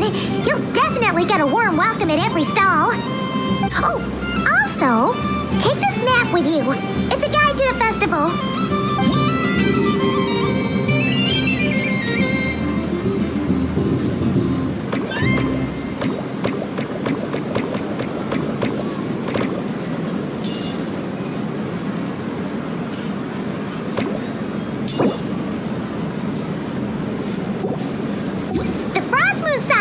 Is over here. Lauma's invited a whole bunch of cute animals to celebrate too. Over there is the Hexen Circle section. Alice seemed more excited than anyone about this festival, so she insisted on making it a grand affair. Oh, and then there's the Nasha Town local specialties, including... Actually, forget that. Better if you go check them out for yourself. Thank you. It looks like a lot of fun. You're not coming with me? We'll be around. But don't you want to browse by yourself for a bit first?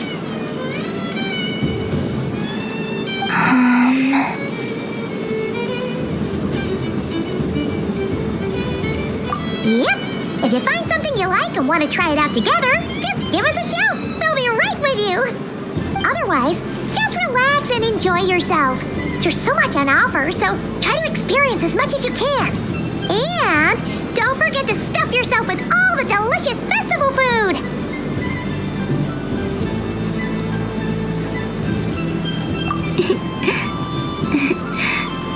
All right then, off I go.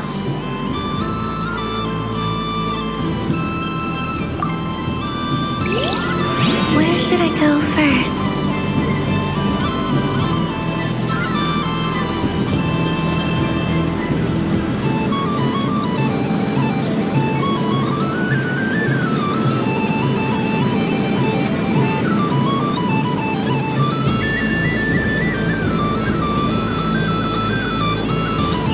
Be the mage's stall. It feels like I've entered a fairy tale. Ah, how lovely. So this is the Frost Moon Scions area. It feels very familiar. But everyone looks much happier than usual.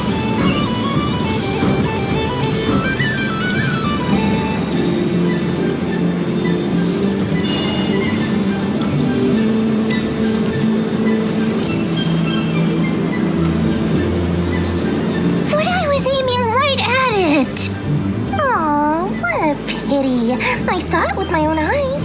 You were so close. So very close. That's not true. It dodged out of the way right as I was about to snag it. I'm sorry? You heard me. This paper frog can move. I swear. Dear, oh dear, what are you saying? How could a paper frog move? Unless you believe there really is magic in this world. But even if I, the mere humble merchant that I am, knew such magic, surely I would not use it on a paper frog. I'd sooner give Laura legs, so it could walk right into my purse. My dear, dear customer, why not have one more try? This time I'll give you 12% off. A very generous discount for one of my most regular customers. Just think about how much experience you have under your belt now. You're sure to win the next one. Darn, I used up all my coins. I'll be right back. Just gonna fetch some more from my house. Take your time, but don't take too long. This event is Moon Prayer Night only. Miss it, and you'll have to wait a whole year before I'm back. Next customer, please. Welcome.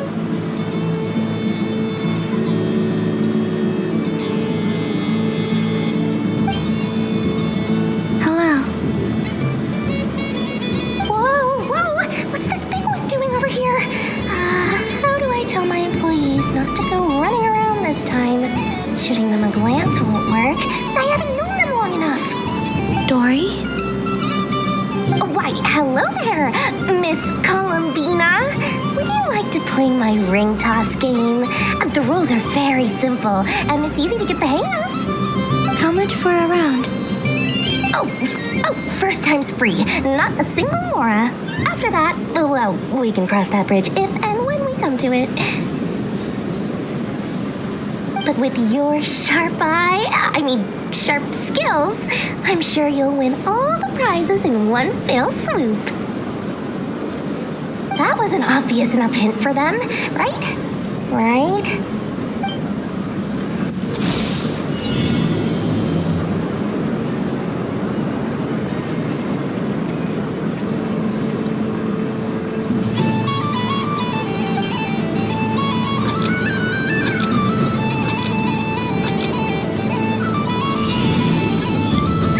Here comes the ring! Oh, peanuts.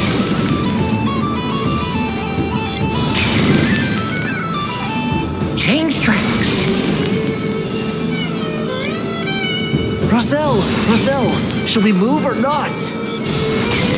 Just a tiny bit. All right, then I'll... Oh, sugar plums, not the clock hands. How do I move the legs again?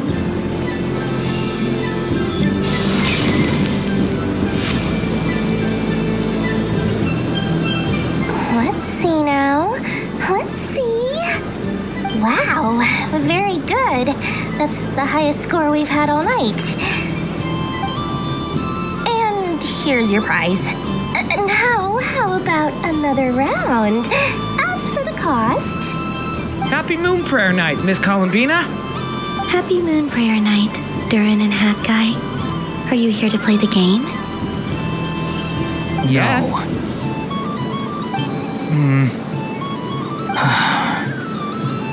You said we were just coming here to say hello. I did, but then I recognized a few more people as I got closer.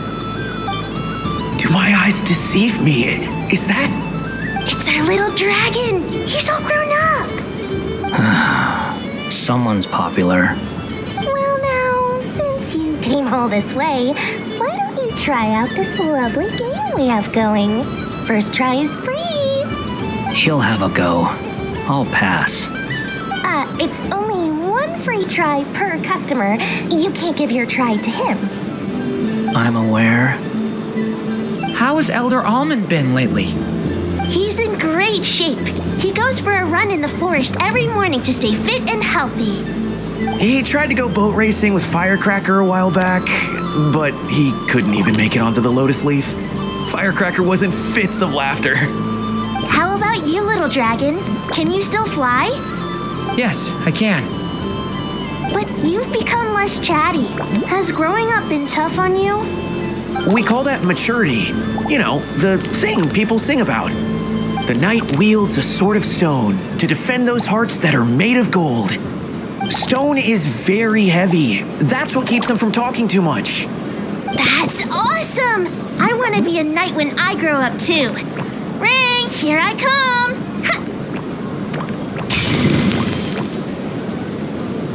Oh, the hat-wearing man. I never thought I'd see you again. You seem more determined than when I saw you last on the train. If you say so.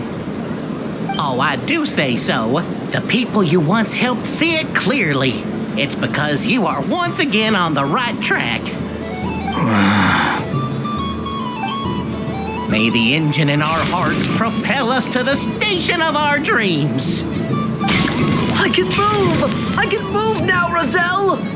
What are you doing, running into the rings like that? You got them all so quickly. I have never seen anything like this in all my travels. Is this guy actually an old friend of theirs? But how? They're origami animals and clockwork people from a fairy tale. Getting to know them would be quite an arduous task, unless they share a hometown? I have to get to the bottom of this. Next time I see the Great Mage Alice, I shall demand answers. Thank you, Dory. I had a lot of fun. Now for your prize. Where did I put it? Give me a moment to dig it out. Oh, sweet grand prize. How I wish I didn't have to let you go. Good thing I've already turned a profit from the customers earlier in the night. Otherwise, I'd have wasted all my hard work. Okay, I'm back. What? I leave for 2 seconds and someone's already claimed the grand prize? Oh, well, these things happen, you know? Perhaps you'd be interested in one of the other prizes instead. We've got all kinds of wonderful goodies here. Is this the thing you wanted? Here, you can have it. Huh? But don't worry about it. It will be happier with you. Oh, thanks so much, miss. Moon Goddess. Oh, goodness gracious, Columbina. Give me strength. How am I supposed to make any more money from this child at this rate? Daddy, look! That's the game I was telling you about! Forget it. She is the Moon Goddess after all. I'll think of some other way to swing this. Maybe I can try to hook this new kid. Huh? Oh, someone already won the grand prize. You can take mine if you want. What? Why? Why are all these bleeding hearts coming here to ruin my business? Happy Moon Prayer Night, everyone. Happy Moon Prayer Night.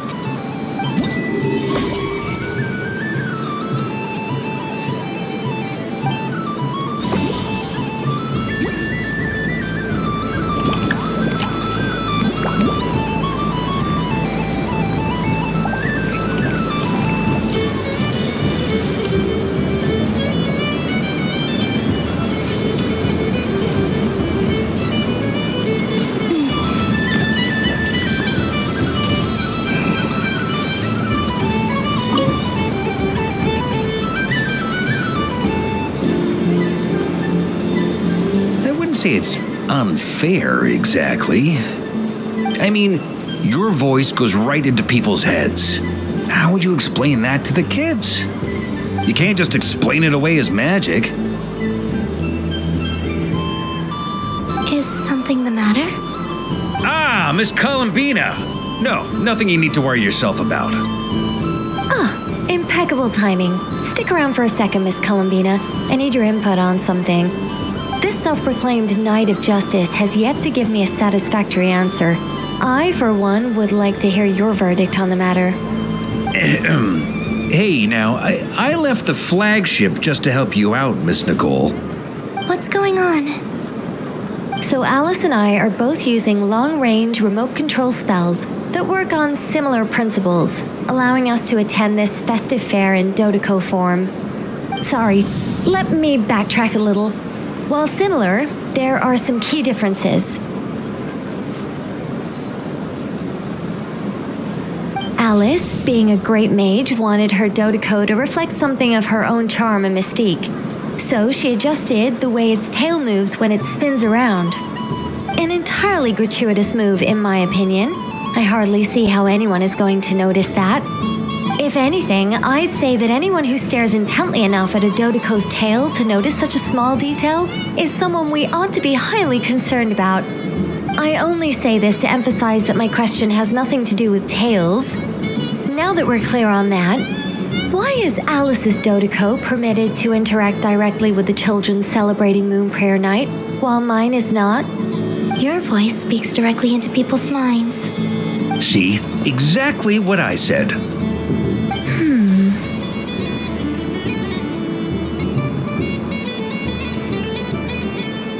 Miss Nicole? I can't stand it. I know that probably makes me sound like a whiny child acting out in front of their parents. And it's a little embarrassing now that I think about it.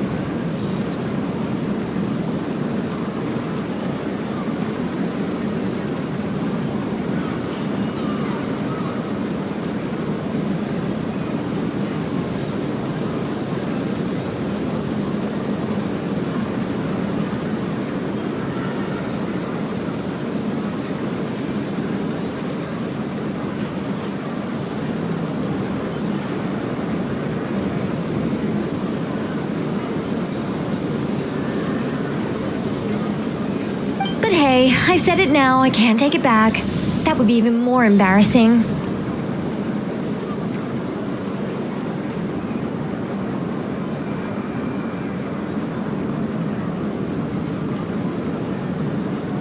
Also, don't go reading too much into that analogy. It was off the top of my head. I'm actually an awful lot older than either of you. Miss Nicole, are you saying that you'd like someone to play the game you've prepared? I'm not so invested in that. It's just something cobbled together using items I borrowed from Alice. She probably didn't even make them herself. The point is, I want to know everyone's thoughts after they receive their prizes. But as you've said, I can't just ask. I've been biting my lip for so long, and I've had no one to vent my frustrations on. I thought this was going to be a nice, straightforward festival where I'd get the chance to guide people to treasure. Well, can I play? I can't guarantee that I'll win a prize, but... You will? I'd like to try. Then what are we waiting for? Let the game begin! It's like they forgot I was ever here.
Congratulations, Miss Columbina. With your great wisdom, you have overcome every obstacle in your path and conquered the great challenge posed to you by fate. Fate? Well, something to that effect. If you'd prefer something more poetic, it could be the icy winds or the dawn. Anything you like, really. You could even go with the challenge posed to you by Dodoko, if that's what you're into. Anyway, you can take or leave my suggestions. Moving on. All my hopes are now resting on this. Can I open it now? Stop teasing me. Please, I'm begging you. No more talk. Just open it. Wow. What a lovely sculpture. Classic and cute at the same time. Thank you, Miss Nicole. I'll always treasure it.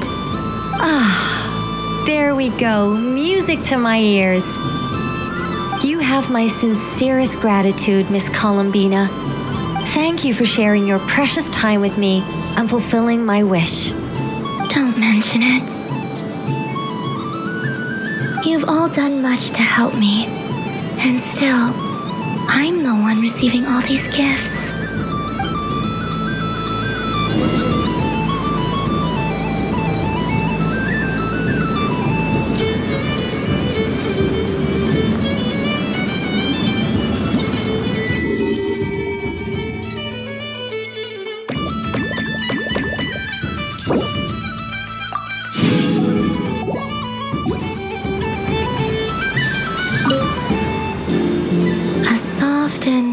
Creature that bounces and jumps.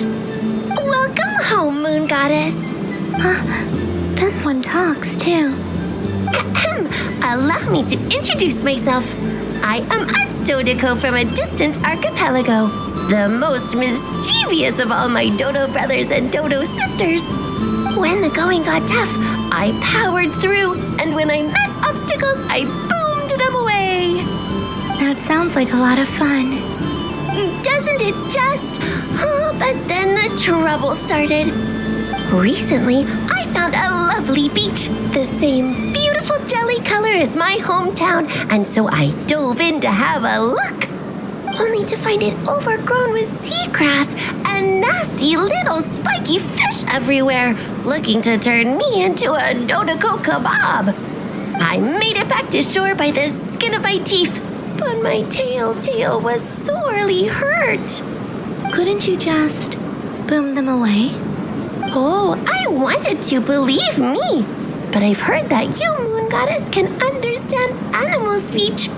The last thing I wanted was to cause a gigantic fuss and get taken to court by a school of spiky fish. I'd be driven out of these waters for good, and my winter holiday would be ruined.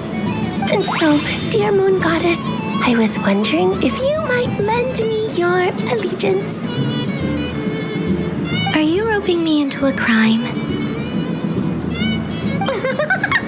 Oh, let's call it a once-in-a-lifetime carefree adventure. Does that sound better? All the festival goers tonight are dressed up as the Moon Goddess, but there's nothing to say that the Moon Goddess can't disguise herself as a Dodoko, is there? Besides, this is your home. You should be free to be whoever you wish. I'm afraid I'm not well acquainted with Dodokos, Madam Mage. Oh, that's quite all right. We Dodokos are innocent, happy creatures with a free-spirited nature. Many, like myself, are mischievous troublemakers. Others are lazy souls who like nothing better than to lie down on a nice rock and take a nap. In our eyes, every creature who yearns for happiness and freedom is a Dodoko. But perhaps in yours, we Dodoko are a fluffier and more mischievous breed of Kuhenki? Yes, that is a much easier image to follow. Oh, wonderful! Then let's play! Grab onto my tail and follow me into the sea! Time to settle some scores with the bad guys!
remarkable talent. So, what do you make of it?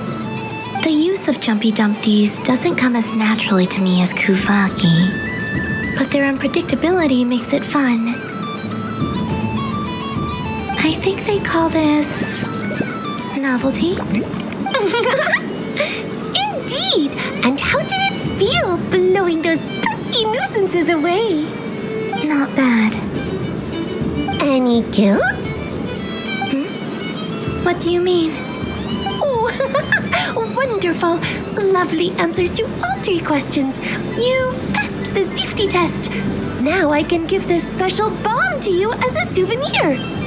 Remember, if you find any meanies living on the moon, you can use this to boom them into oblivion. I will.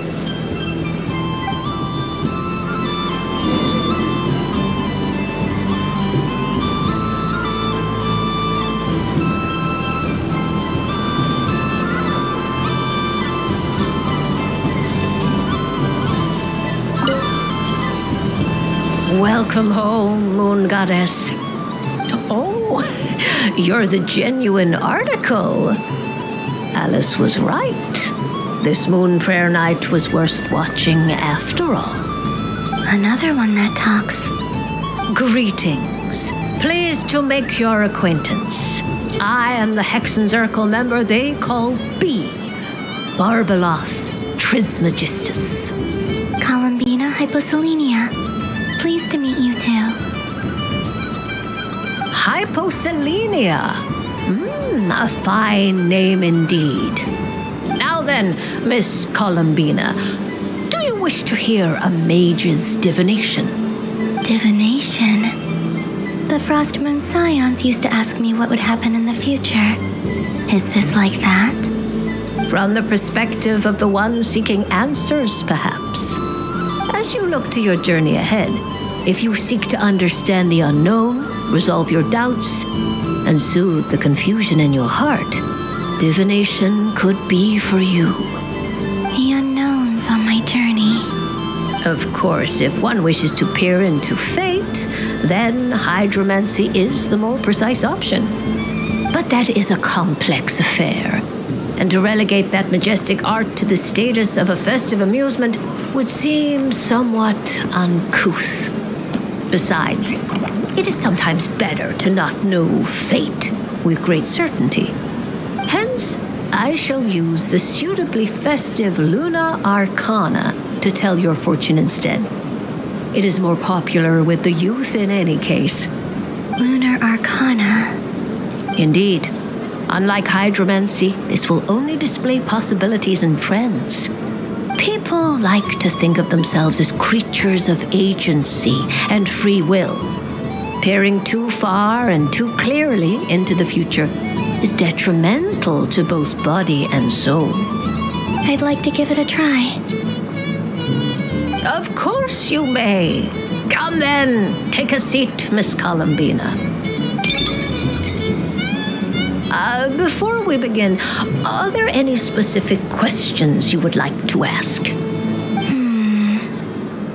Let's stick to general possibilities and trends, like you suggested. Ah, very well. Then I shall use the basic Lunar Arcana deck. Now, try to relax. Cast your mind upon the things you have experienced and the things you are soon to experience. I will shuffle the deck. Would you like to cut the cards yourself?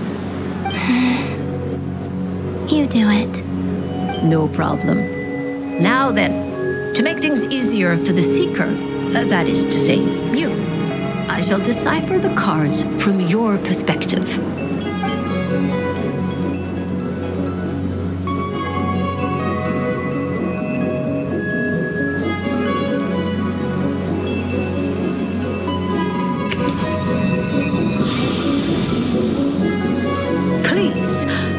The first Lunar Arcana. This represents destiny and is the foundation for the divination as a whole. Now, draw your second card. This will stand for the past, the sum of all your experiences that have come before. And now the third arcana. This is the present, your interpretation of the current moment. Finally, the last card. This shall speak of the future, which...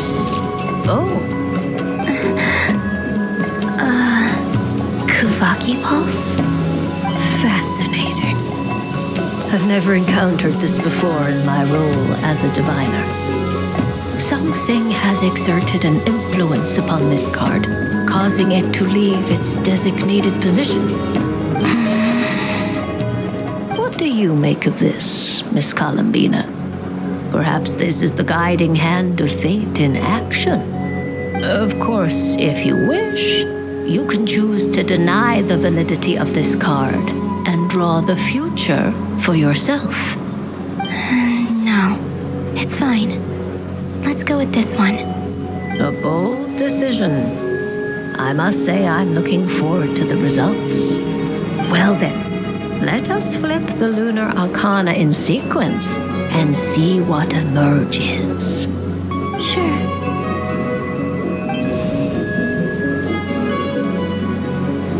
First, destiny. No surprises here. The card that represents yours is the moon. The moon. Indeed. The moon can represent the truth at some times, but deception at others. False peace, destructive calamity, and the world-changing power that lies within. When the moon is placed on the destiny tile, it indicates that your destiny is not what it may appear on the surface. Instead, it may yet have a hidden side. It symbolizes a journey through the fog, fraught with uncertainty and deception, where one must face inner challenges head-on. I don't understand. Patience, my dear. This is but the first card, which serves as a basis for the interpretations that follow. Our divination will only grow clearer from here on out. Now then, flip the second card, the one that speaks for the past. The Hermit, but inverted. Inverted? Yes. The Hermit symbolizes solitude, introspection, and the pursuit of truth. When inverted, it represents isolation, truth out of reach, and a path that leads one astray. Combined with the moon as one's destiny, the Hermit inverted represents a choice you made to stand alone in the past. It was a choice made not out of fear or arrogance, but for reasons that others could not perceive. You fumbled through the darkness without a guide, but you did not find your way. Rather, you went astray. More than once, it would seem. Is this about how I became Kutar despite not wishing to become a god? And how I joined the Fatui because I yearned for a place to belong? I suspect only you know the answer to this question. All is not lost. The past is in the past, and so it shall remain. Shall we look into the present now? Oh my, the Lovers. One of the most interesting Luna Arcana. What does this one mean? This means that you have had an unprecedented emotional experience. The joy of finding your soul becoming intertwined with that of another. A precious and wonderful thing indeed. It's true. I've made a lot of friends recently, and they are very good to me. I like them a lot. That sounds lovely. I am most delighted for you. The Lovers can also represent important decisions, perhaps related to a parting of ways. Now, if I were to guess... Yes. My return to the moon. I understand. Parting with friends is never easy, Columbina. But rest assured, this is not the end of your journey. There is always another story waiting to be told. The future always lies ahead. The future. Well now, it's finally time to flip this most mysterious of cards. Why did it appear? And what does it wish to tell you? I'm ready. Very well. Flip this card and see what lies on the other side. Oh. Miss Barbeloth? What is it? This card is death. That doesn't sound very good. It depends on how we interpret it. It is true that it can represent an agonizing death, a complete and utter end, but at the same time, it can also represent rebirth. Do not forget that your destiny card is the moon. That lends your future many different potential meanings. If death spells the end, is it unavoidable? As I have said, divination can only display general trends. It is a rough guide, but it does not show predetermined outcomes. Allow me to summarize it for you. In the past, you may have lost your way, but now you have gained new connections and new strength. You now face an important decision, one that may bring about a great change in what is yet to be. This change might, in turn, be the end of all things, or their beginning. But remember, everything is subject to change because of the moon present in your destiny. You must see the truth clearly and face your innermost thoughts. The truth. My innermost thoughts. Thank you, Miss Barbeloth. Don't mention it. Some people dislike divinations for fear of glimpsing an ending to their story that they wish was not so. But I can see that you're different. The result of this divination will not sway your decision. This is a rare quality, and one that diviners always hope to see in the seeker. We are here merely to guide, not to exert undue influence. I understand. Go then and illuminate your future, Miss Columbina. The moonlight that shines from you now is most captivating.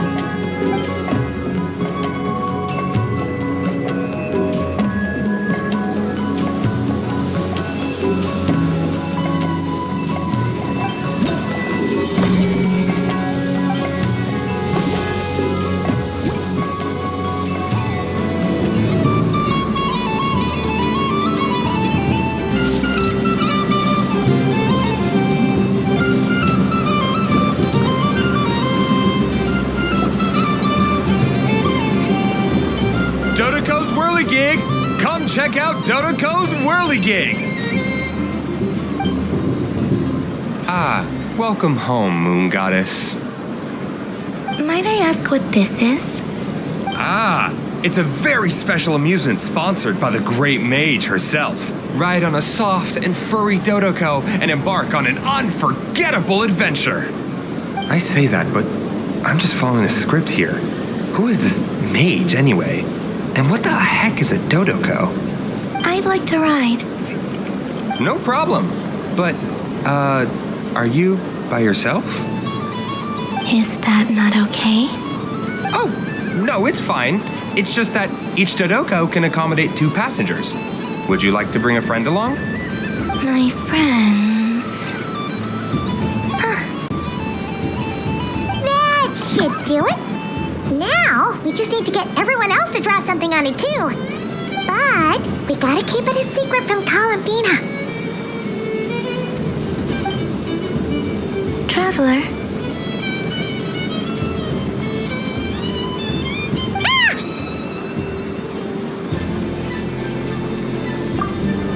I want to go on that ride. Will you join me?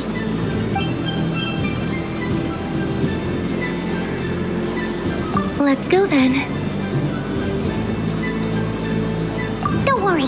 Paimon will do the rounds. You go have fun.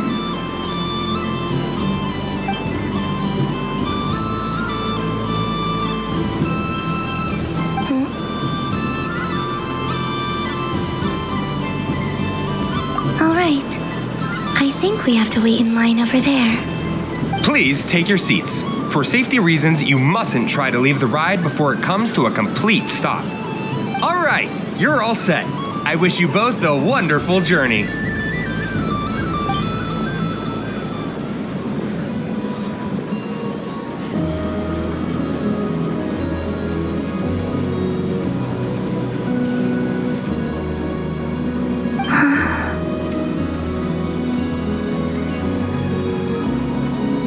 Not bad. It reminds me of riding a moon lane. Sometimes, the Kuhenki circle around me like this, playing their beautiful melodies.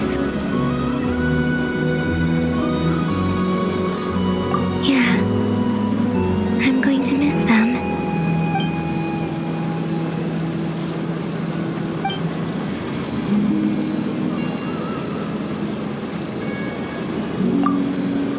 It does. I've felt scared in the past, too. But this is a little different. You know something? I got to see a lot of fascinating things during my disappearance. I saw how the Frost Moon Scions act around their families. So different than how they used to act in my presence.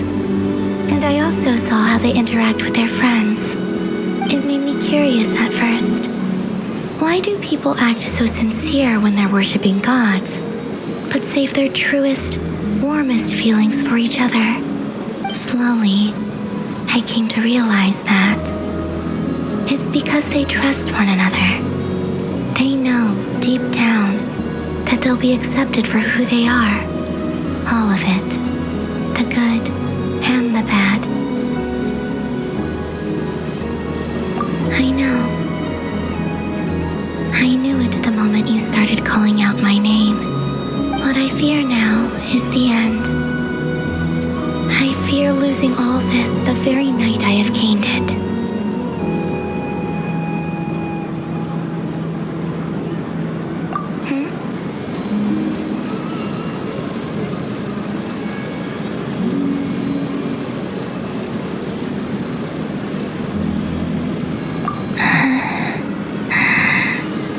Thank you for this conversation.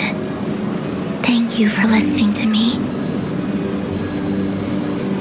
Don't worry. This fear I have, and the unknown that awaits me, they cannot hurt me. Not when I possess a treasure far greater. I just want you to remember this version of me. The real me. On this final night together. Dear passengers, Dodoko's awesome adventure has come to a close. Please leave in an orderly fashion, and we look forward to seeing you again in the future. Don't want the journey to end, huh? Don't worry, you two. There's always another adventure waiting just around the corner.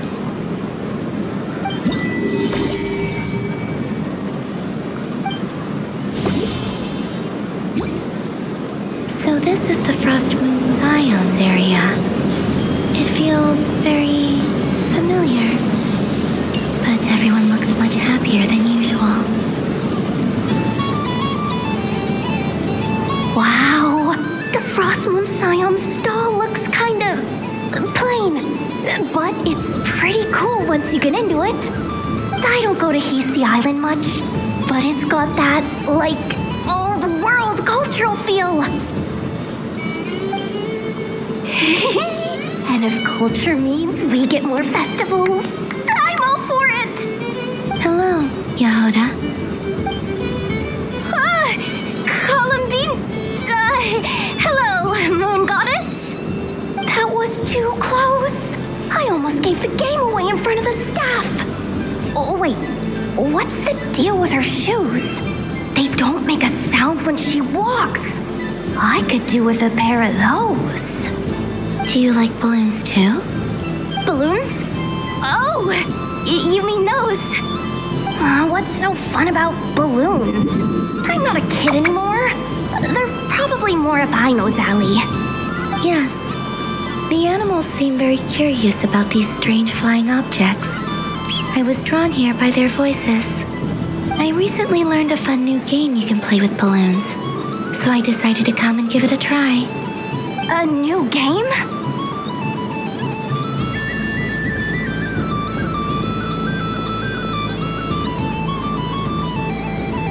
Hello.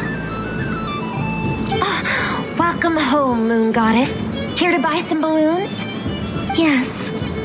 Could you give me a few that haven't been inflated yet? Are you sure? I guess it's not a problem, but... Yes, please. Thank you. Uninflated balloons? But those are just little rubber pouches. What does she want with those? Would you like to play the balloon game, Yehuda? Huh? Sure. I guess. How do you play it? Wait here a moment.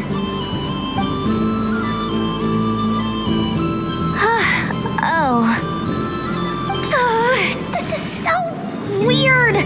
What have I gotten myself into now? I thought I saw Columbina nearby. Oh, that's the fourth Harbinger. Although she's helped us out quite a bit, she's good people, right? Is she looking for Columbina? Oh, guess that's my ticket out of here. I'm not sure my heart can take being sandwiched between two Harbingers.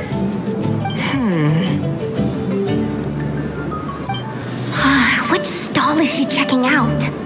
Oh, it's that other Frost Moon Scion's one. Try on the headgear, see what it's like having antlers or animal ears for a day. I wouldn't be caught dead wearing that stuff. So embarrassing. I have enough gear to carry as it is. Wait, what? She put it on? How peculiar. This would take some getting used to. I wonder if this is what it's like for Lynette. It really suits you, ma'am. What is this? She was so intimidating a moment ago, but now, dang, she's really rocking those ears. How does she make them look so cool? I suppose I may as well keep them on for now. All part of the festive experience. She's coming this way. How do you do, Miss Yehuda? Oh, jeez. Don't talk to me while wearing that thing. Where am I supposed to look? Oh, hey there. I'm looking for Columbina. Have you seen her? She just... Huh?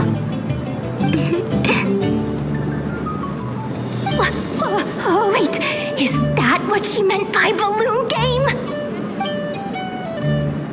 Yeah. Huh? No fair. How come I get caught in the crossfire? An ambush from the rear? Is this a declaration of war, Columbina? Would you like to play too, Arlecchino? Seriously? Are they gonna start some beef right here, right now? Gladly. That said, I believe there is another who would like to join. Boss Nev! Thank goodness! You've gotta get me out of here! Things are kicking off big time! Hello there. I'd like 10... no, make that 20 balloons, please. Uninflated. What? Miss Moon Goddess, I hope you're prepared to pay the price for assaulting my employee. Welcome to the game, Nefer. Just to be clear, let's keep this a fair fight, okay? No strange powers, please and thank you. Naturally. Don't just stand there, Yehoda. Aren't you going to team up with me? Huh? Do I have to? Of course. Don't forget, the Curatorium has a reputation to uphold. I knew something like this was gonna happen.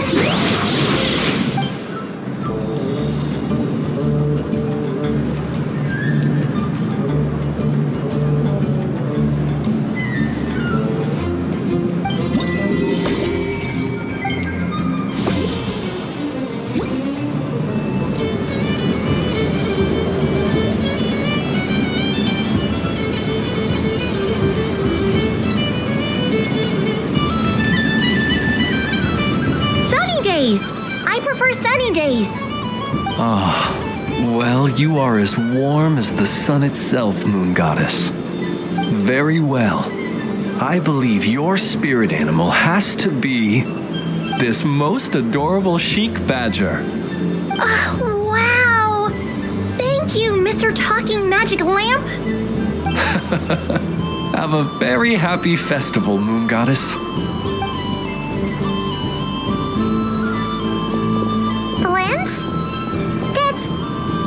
Isn't it?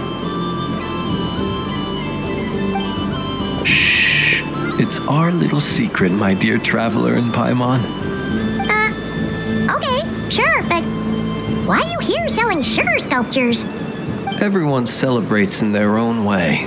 After gazing into the abyss and spending time around gravestones all year, what better way to relax than to see sunny smiles on the faces of the living?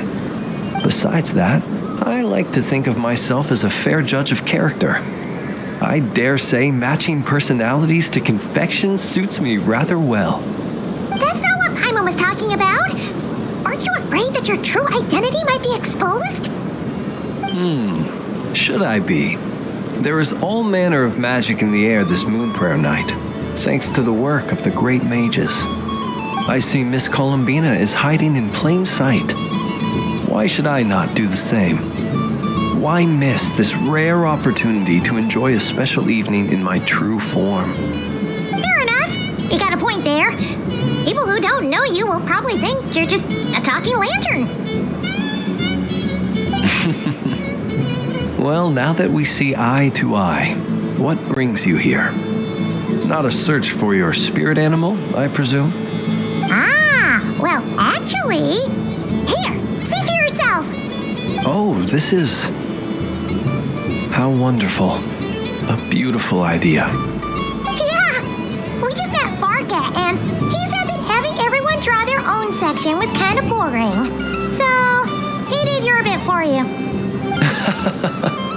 Ah, Varka. Ever the maverick.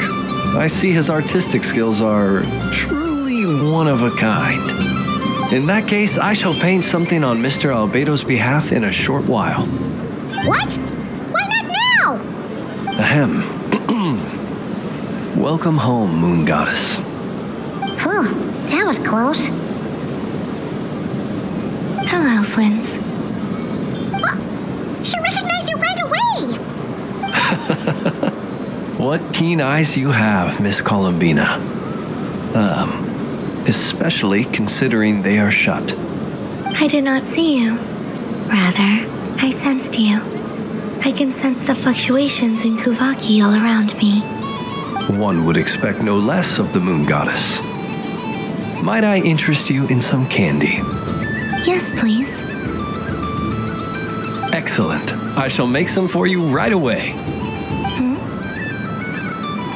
Something the matter, Miss Columbina? What about my spirit animal? All the other children carrying sugar sculptures are talking about it. Wait, is she taking the test seriously? Ah, my apologies. How could I neglect that? You are quite right, Miss Columbina. Every one of us has a magical creature living in their heart. Would you permit me to help you find yours? Yes, please. Do you prefer the day or the night? Night. Which of the 4 seasons is your favorite? Winter. Think of a perfect day.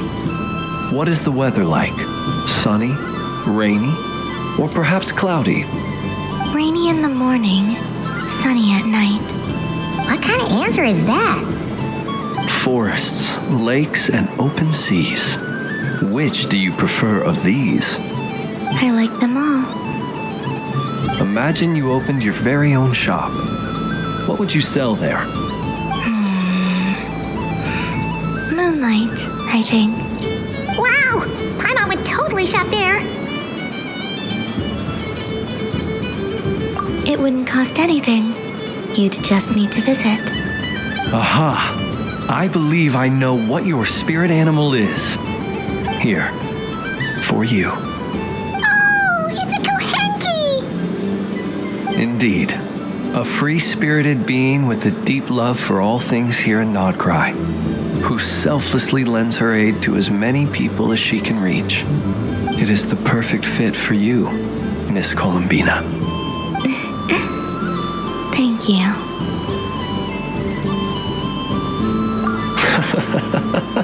It would be my honor. But you shall have to forgive me. We have known each other for quite some time. I doubt there is any answer I could give that would come as a surprise to you.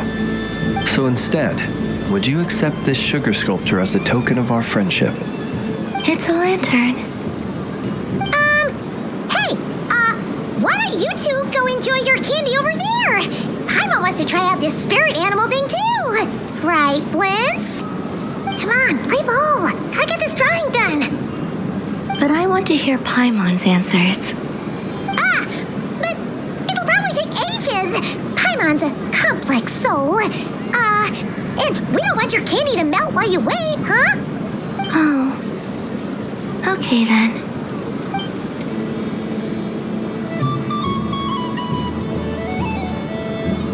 Phew.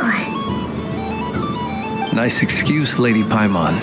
That was some quick thinking. Yeah, no thanks to you. Although, help next time.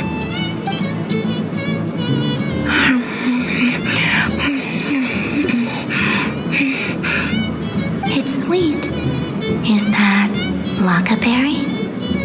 I wonder what flavor the traveler got. This way! This way! It's the candy-selling lantern! I'm coming! Of course. Traveler, maybe we can share? Yes. I found out recently that people share their food sometimes, so I'd like to try it.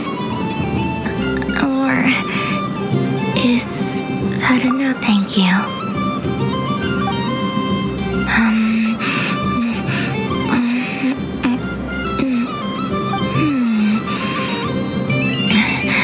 Yours is a little more sour than mine. Here, you try it. Amazing. My sugar sculpture has shrunk, yet my heart is filled with feelings of sweetness. I will remember this feeling. Sure.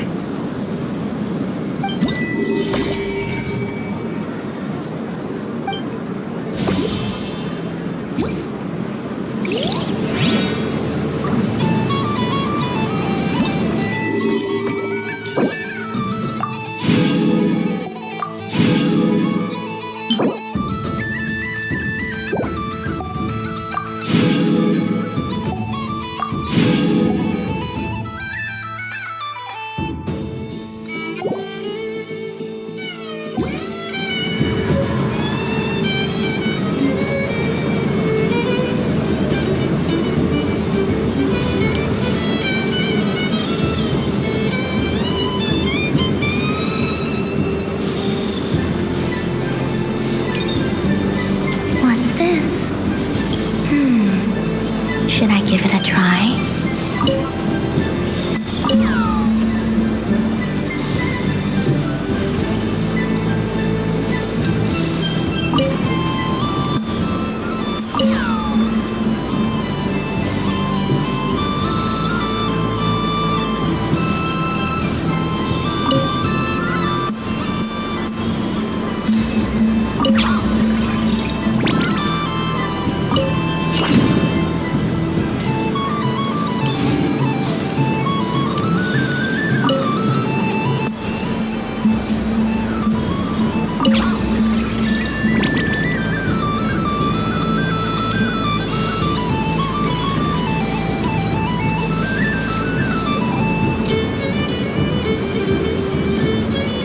I wish for a never-ending supply of laka berries.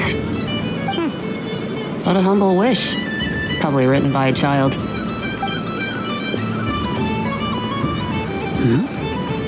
Is that Llama the Moon Chanter?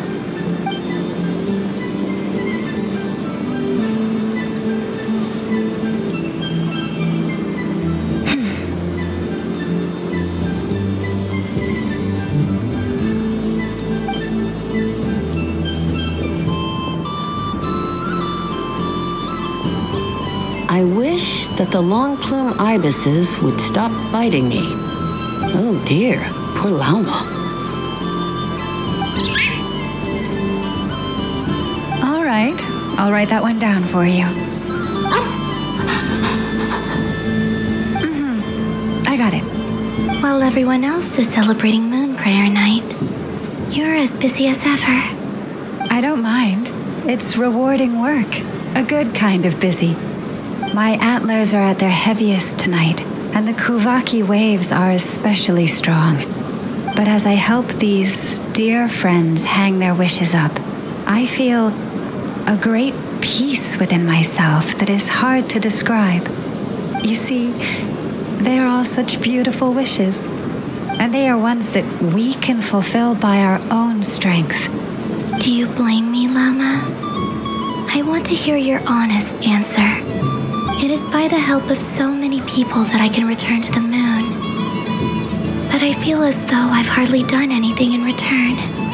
You've done plenty, Columbina. I say this in earnest, both as someone who knows your history and also as a friend who has seen what you've been through.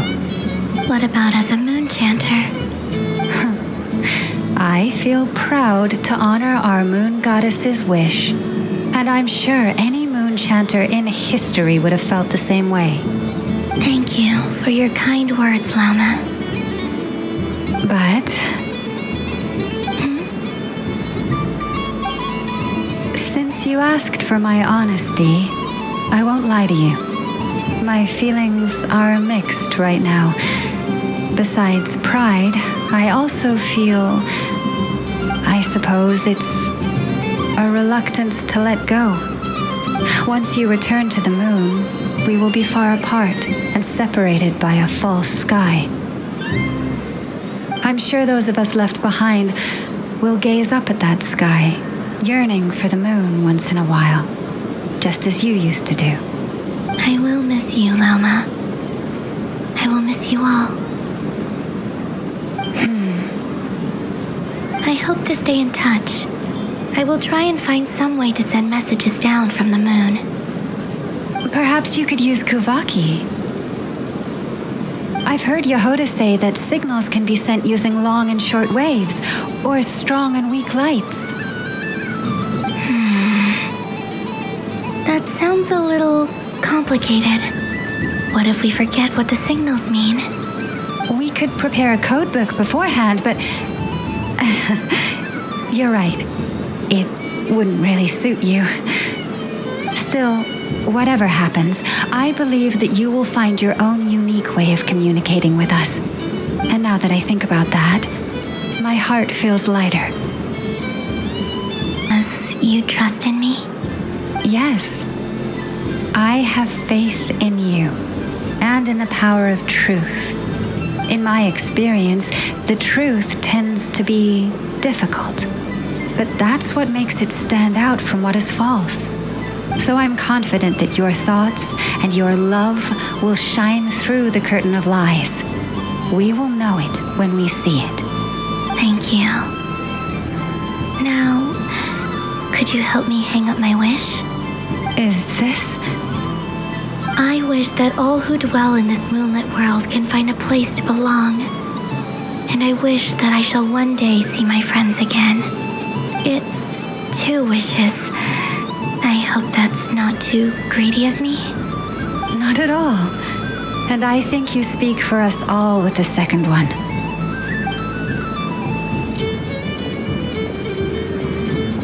I shall continue to pray until the day that all of these wishes come true.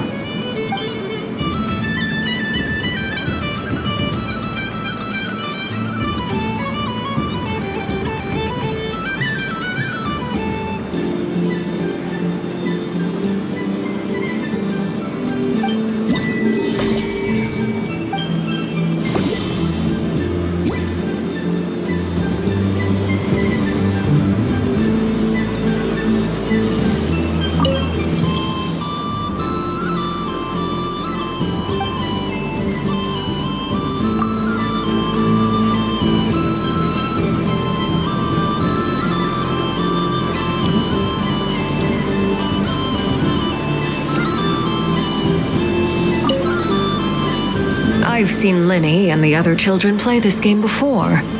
It would seem that it's not a bad way to relax. There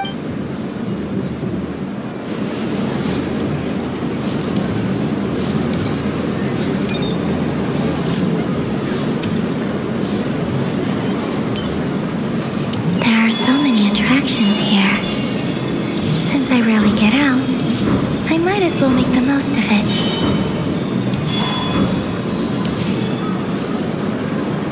Moon Prayer Candy! Beautiful, tasty Moon Prayer Candy! Buy a whole box, share it with your friends and family! Candy? To share? I wonder what flavors everyone would like. Welcome home, Moon Goddess. Fancy a box of Moon Prayer Candy? Sure. I knew you would. Now, what flavor would you like? I'm not sure. What flavors do you have? Is this for yourself or as a gift? A gift for my friends. Ah, I see. In that case, I'd recommend apple, lockaberry, or midsummerberry. Those are the most popular. Do you have nocturnal blossom flavor? Huh. I've seen couples give those as gifts before, but I did not know they were edible. No? Okay then. Moonfall silver?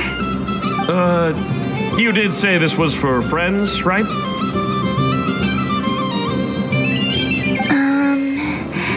Maybe smetana then. Hey, now that's a creative idea! I've never tried it before, but if you're happy to wait, I can see about whipping up a batch on the spot. While we're at it, you got any other ideas?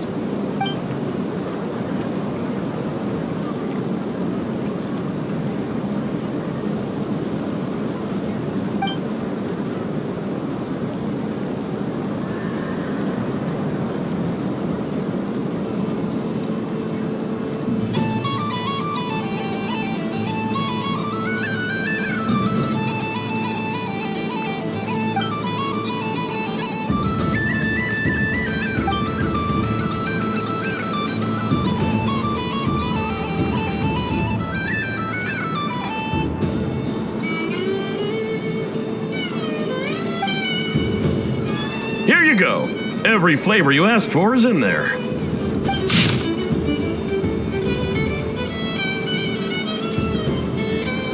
Thank you. I should be the one thanking you. You brought me a whole bunch of new business. It's like a genuine blessing from the Moon Goddess. I hope you and your friends have a lovely night.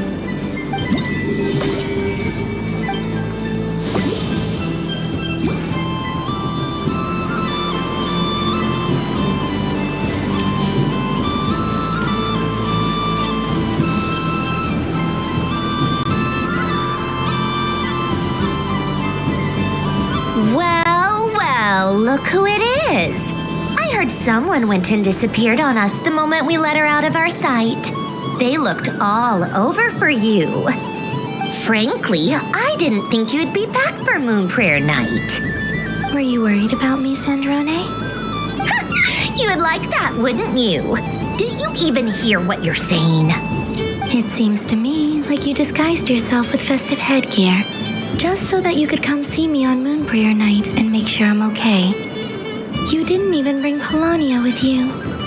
You? I thought you couldn't see. I cannot. But I sense the confusion of those around us rippling through the Kuvaki currents. Based on what I know about you, let me guess what you're wearing. Is it cat ears? Hey, shut up! I'm only here to protect the Fatui's interest in this territory. Running into you was pure bad luck. Really? But you were the one who asked Arlecchino to help everyone find my name. Columbina! Ugh, just one more word and I'll unscrew your vocal cords. It's Columbina hyposelenia now. Tell someone who cares. I've missed you, Sandrone. The whole time I was gone, I was thinking. I hope I get a chance to say some ugly words to you. Is that supposed to be a joke? Anyway, let's go play that game. What? You mean that frostfin whale?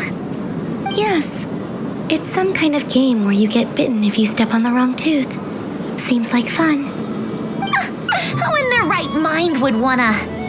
Because you're not a scaredy cat.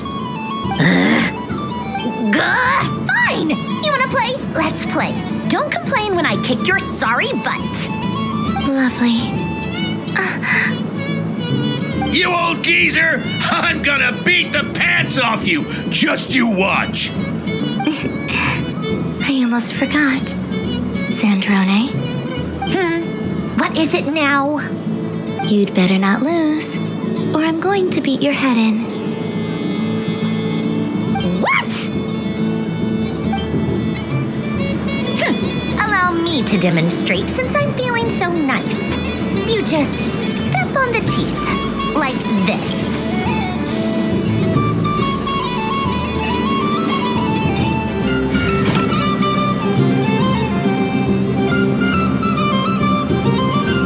Which should I pick?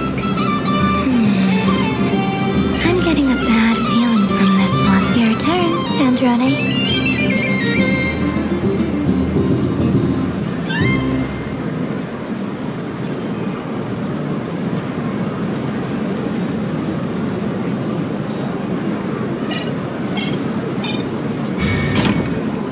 Don't come crying to me if you get bitten.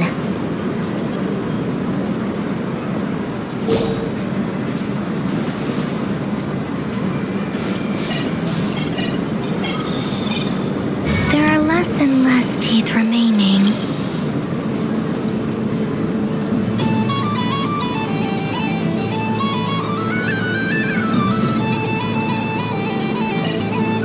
Huh? What's that noise?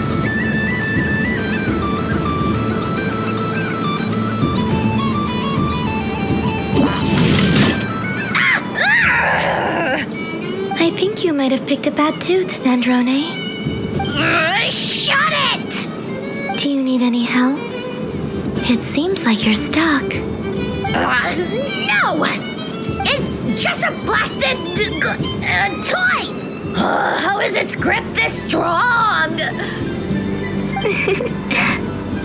Stop laughing! All right. Well, you lost. So just like I promised. Hey! What are you doing? Are you seriously? Hiya. Why, you... Oh, just you wait! Rematch! Are you all right, Sandrone? That was quite a strong bite. Are your clockwork parts? Quit your fussing! I don't need it! All right. I'll go first this time.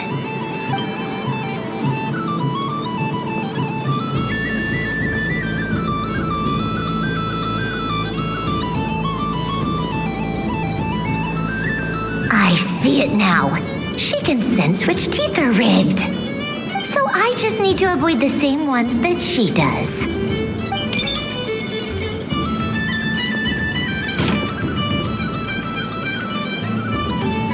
This one. Seems fine. She avoided that one then? Now I've got you. All right, my turn.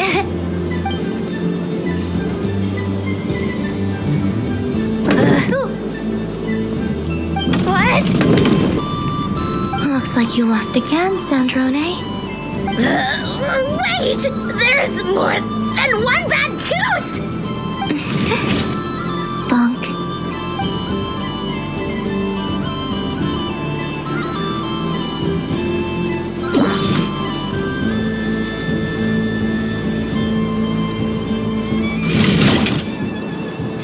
Stupid game! What idiot came up with this? Are you all right, Sandrone? You said some nasty things just now. Oh, I'm peachy. Should I let you bonk me on the head as well? Ah, forget it! Come on, bonk away. It can be your consolation prize for losing so badly. I told you, forget it! Gah, you've always been so annoying. Singing right outside my door, inviting yourself to my tea parties, going AWOL. And now you're off to the moon or something. Of all my days with the Fatui, the times I spent with you, Arlecchino, and Rosaline, they were my favorite. I will not forget them, just as I shall not forget this moment. We'll always be friends, no matter where we are, right? Who'd want to be your...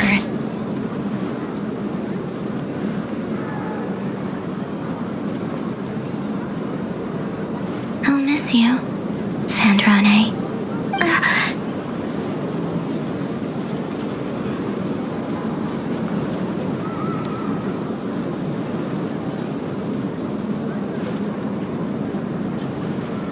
Goodbye, Sandrone.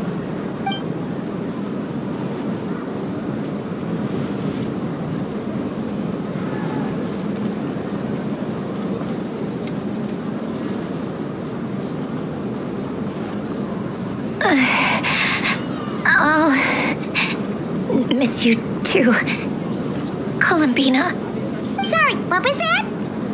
Ah! Ah! Yeesh! No need to freak out. What's wrong? We've been looking everywhere for you. What do you want? Oh, nice ears.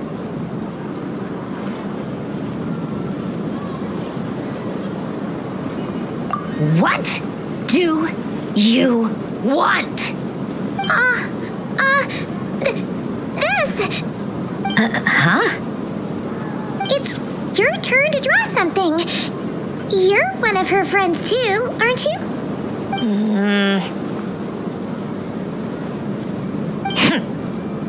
Doesn't know how lucky she is. Sorry? Nothing. I'm done. Take it. Oh, that was fast. Oh, and one more thing. Last time we spoke, you mentioned you were interested in the Narcissan Kreuz Ordo's research, remember? There were too many people when we last met, so we didn't get the chance to do this. What are you talking about?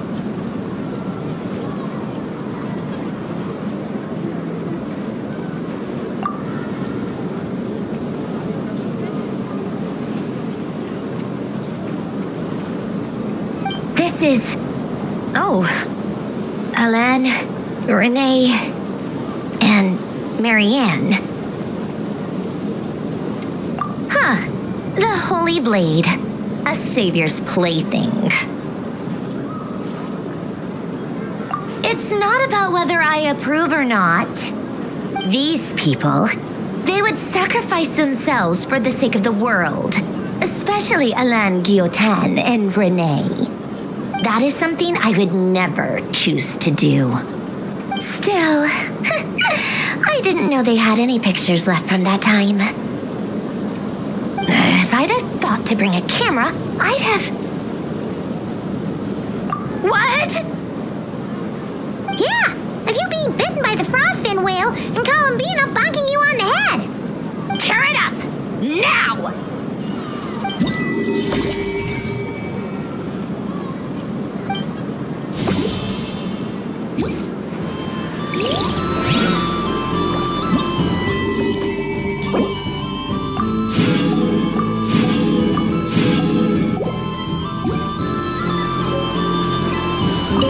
What's there to see on that moon anyway? Let her go up there and cry alone. See if I care. You're giving me candy? That is, coffee flavor.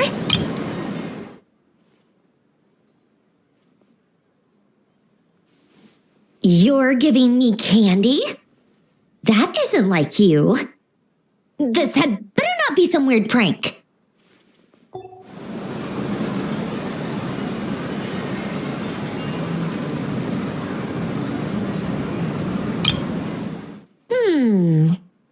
coffee flavor? I thought you hated coffee. It's extra strong too. You didn't do all this just for me, did you? Hey! Don't take it away! I never said I didn't want it. I mean, you can't unmake the candy now.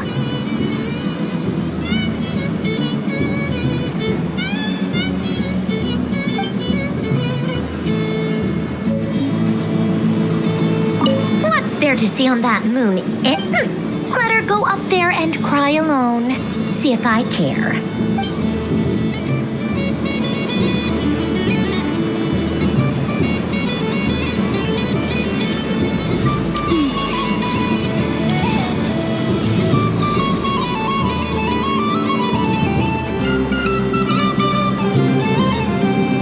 This doesn't make any sense. How am I losing every single time? Wait, Inefa, you're cheating, aren't you? Yeah, that must be it.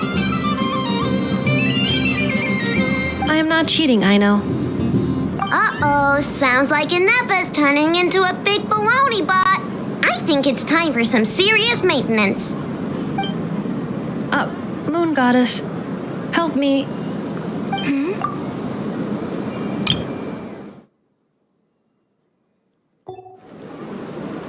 Miss Columbina, I know, is attempting to cheat.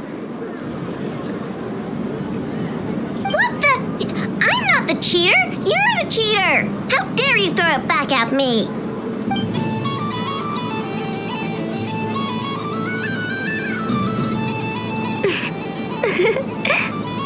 All right, fine. Let's all laugh at I know. Just you wait till I get home, because I'm going to make a game bot that can win 100% of the time. Let's see you laugh when I come back and beat your butts. You'll all have your heads covered in stickers when I'm through with you. We came to check everything was okay after all that yelling, but,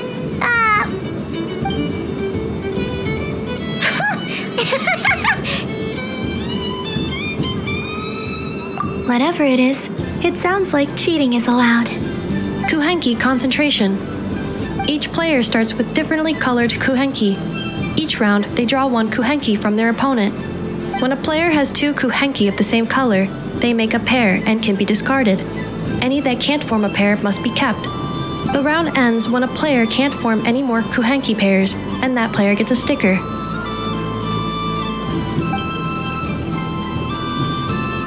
ooh, can 4 people play as well? That is fine, so long as the turn order is fixed beforehand. Alrighty then. In that case, the 2 of us will join as one team. Okay, but if you lose, you're both getting stickered. I don't want to hear any excuses. Sure. And if we win? If you win, only one of you gets to sticker someone else. I have taken to calling this.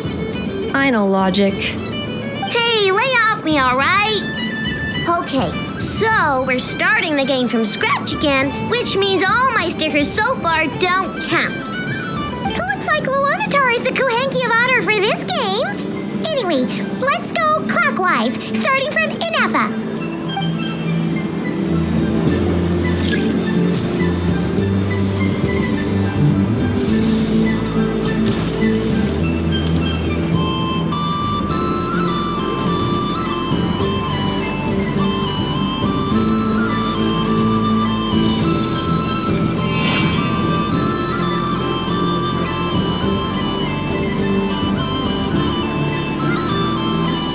Nice! That's a pair!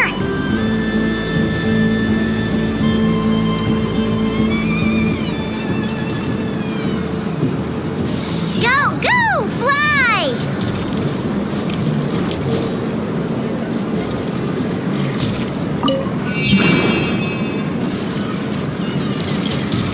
Go on.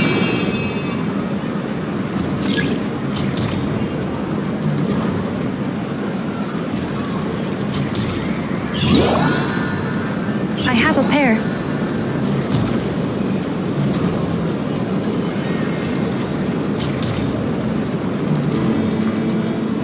Uh-oh! We gotta pick up the pace!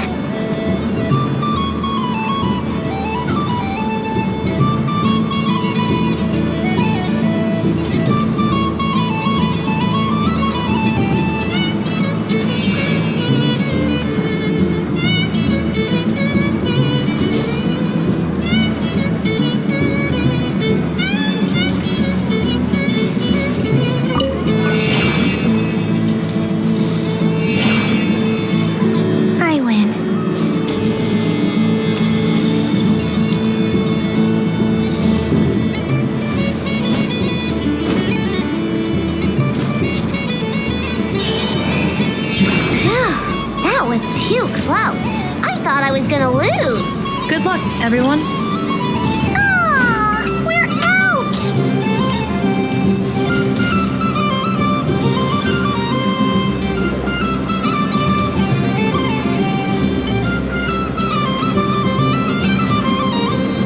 Let me pick a good one. What's it gonna be? You're not looking very pleased with yourself there. What happened to being a huge Grumposaurus?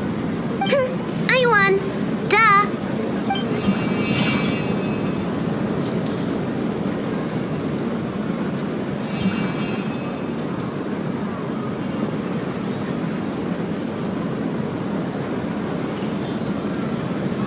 Oh, me again? Don't fidget too much, Ino, or the sticker's going to fall off. I don't care. If it falls off, it falls off. If a pair of Kuhengi get discarded, why not a pair of stickers? Huh? Huh?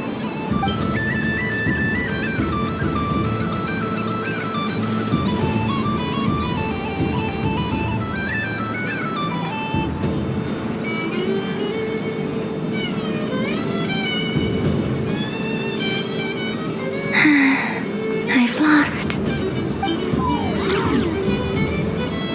Sticker, sticker, sticker!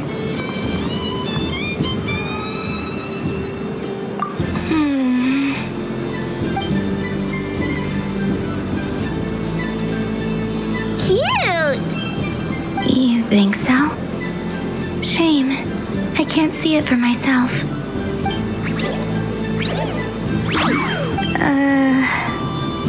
What did Luanatar say? She said it looks so cute that she wants me to lose a few more rounds.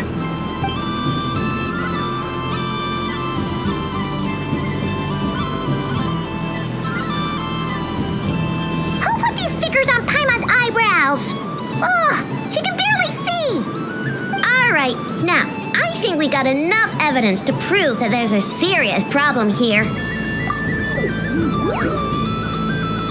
Yes, I agree as well. The culprit is... Inepa! Culprit? What did I do? Quit acting dumb, Inepa! You're not wriggling your way out of this one. I've been watching you. Not only did you remember whose side Luanatar started at, but every time someone drew a Kuhenki, you were logging it and calculating every last possibility. Which Kuhenki pairs were gone, who had what color Kuhenki in their hand, even our facial expressions. You were keeping track of it the entire time. Exactly! What Ino said! Putting aside the fact that running calculations is not against the game rules, do you have any evidence to support your allegations?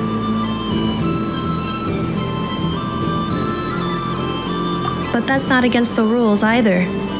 So she admits it. She certainly does. Alright, everyone grab a sticker. It's time to get Inepa back.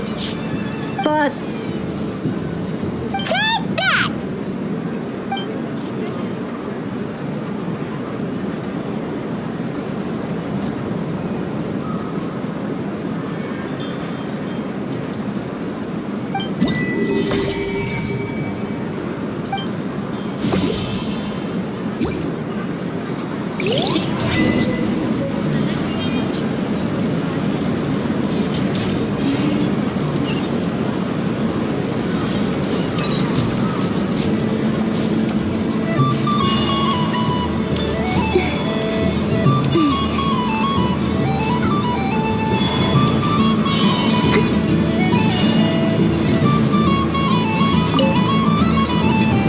Traveler, Hey there, Columbina! Are you done checking out the festive amusements already? Are you sure you don't want to look around some more? You might not get another opportunity like this for a while. right now, what I'd like to do is...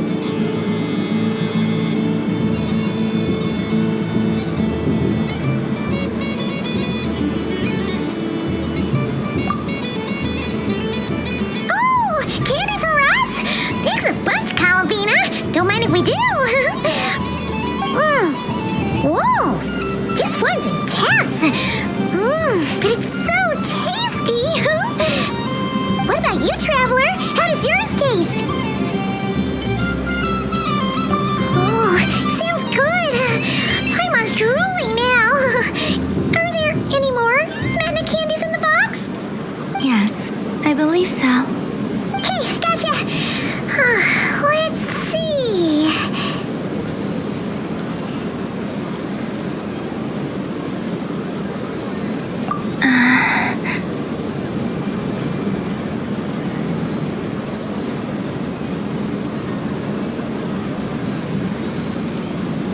Sure. This one, and yep, this one looks right too. Okay, that's 3. Here we go. 1 per person.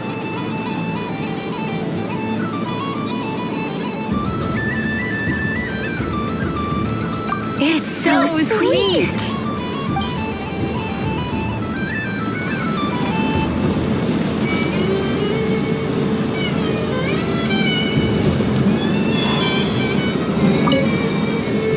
I've seen Linny and the other children play this game before. It would seem that it's not a bad way to relax once in a while. Candy? Would you mind if I took a handful extra? I'm sure the children will enjoy them. I must say, Columbina, you really have changed. You never used to show this much consideration for other people, even when prompted. I'm sure Sandrone would agree when I say, I like the present version of you better.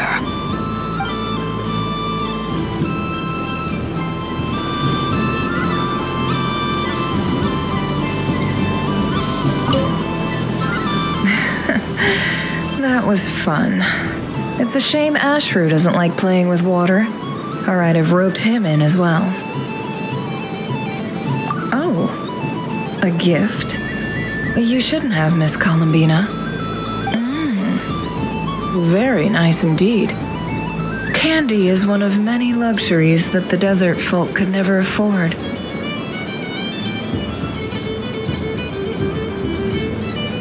How I yearned for candy when I could not have it. Yet, now that it is readily available to me, I never seem to crave it. May your moon prayer night be one free from regrets.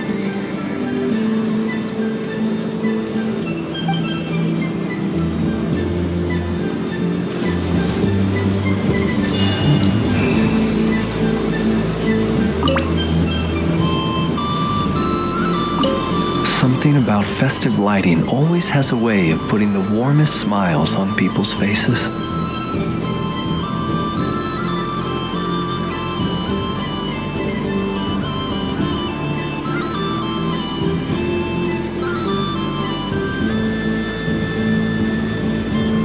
This is most thoughtful of you, Miss Columbina. Kindness exudes from your heart like benevolent moonlight. Forgive me, but I shall have to enjoy this gift a little later. I hope that the flavor I chose is not the only one of its kind. If others were denied the chance to sample such kindness as you have shown to me, it would be a great pity indeed.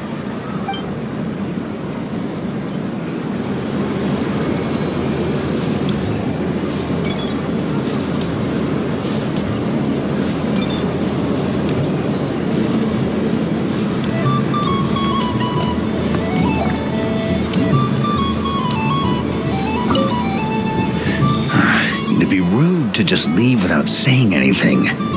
But at the same time, I don't want to barge into their lively conversation just to announce that I'm leaving. I guess I'll just wait a little longer. Huh? Albedo? This sketch is for you, Grandmaster. Oh, a gift for me. Thanks. Let's see what you've done for me. The north wind left in the lurch. Thank you. It seems I've picked lemon. It strikes a good balance between sweet and sour. This has piqued my curiosity. What if we were to add citrus and other spices, then enhance the flavor via caramelization? I wonder what the end product would be like. Perhaps I should take the time to try this out.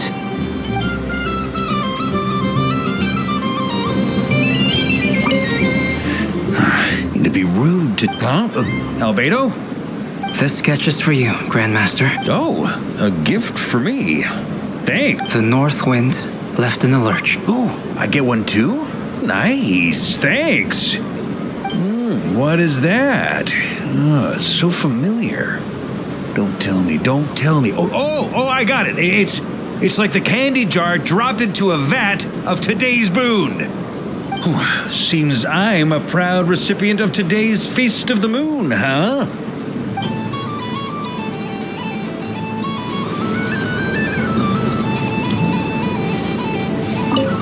I don't suppose you'd like to play again, by any chance? Don't get me wrong, once is plenty. You're under no obligation to indulge me any further. And besides, I don't have any other prizes for you. Oh, I love the color of this wrapping paper.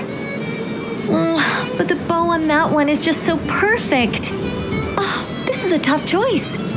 I know the wrapping paper doesn't affect the flavor, but it does set the first impression, which can influence your mood as you eat it. And actually, that does affect the flavor. I have to listen to my heart and pick the one that I can really build a bond with. It's the only way to eat candy. Oh, but look at the shape of this one. How lovely. This choice is getting harder and harder.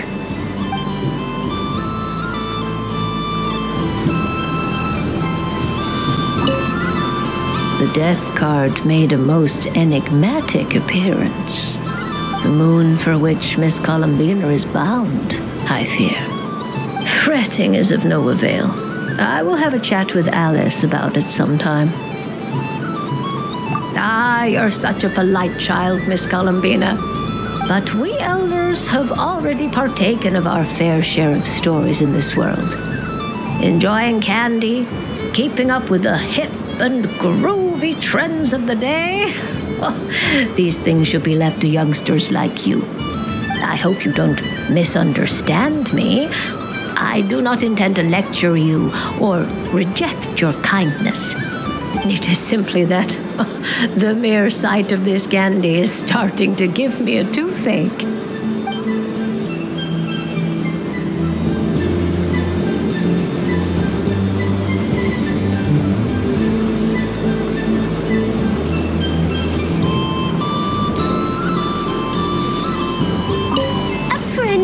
Of fish blast? Of bye-bye bad fishies?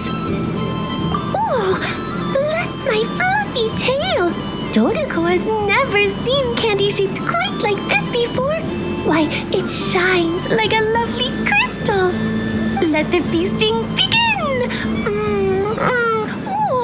Oh, sweet as a tomato bathed in sunlight. Thank you very much. You truly are a friend to the Dodoko. Please share the rest with other people. I am sure everyone will fall in love with the taste of pure joy.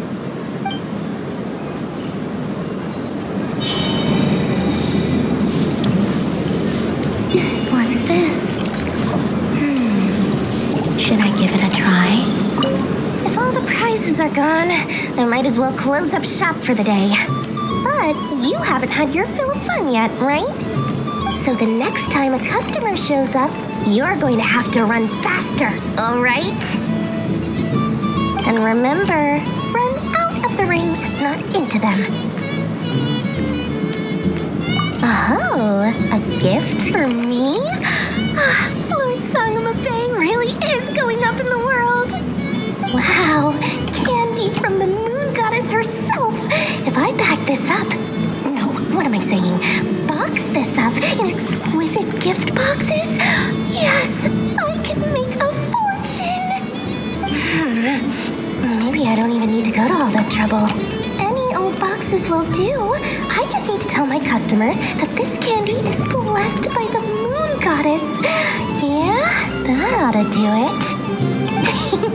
Sounds like a plan. Time to have Irwa earn his keep when I get back.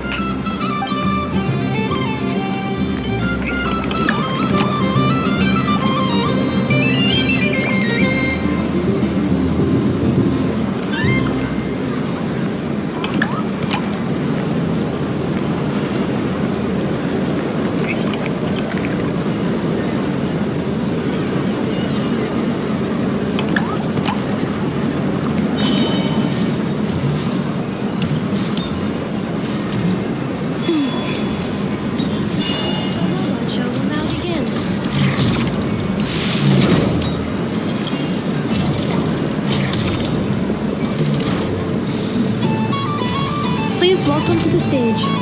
Pull your jetpack.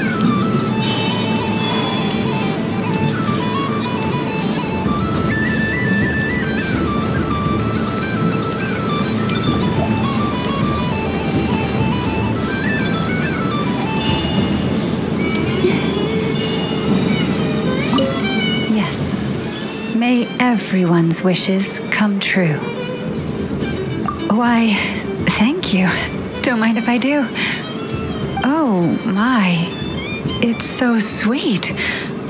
I'm so accustomed to plain, simple meals that this sweet treat is quite a shock to the senses. But I savor this moment in its entirety because it tastes like true friendship.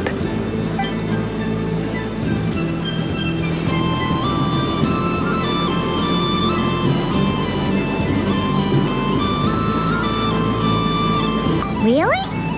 You're sure you don't want to have a little more fun out there? Final answer? Yes, I am sure.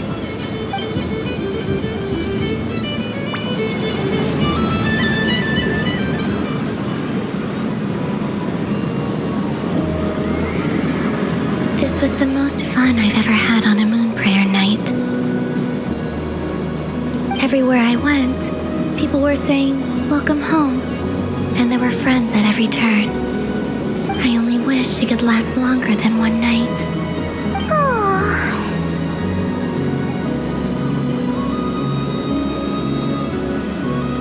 You're right, you're right.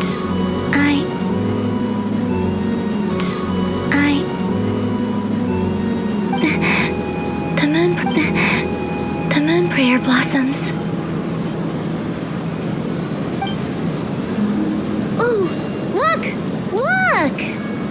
Moon prayer night has come.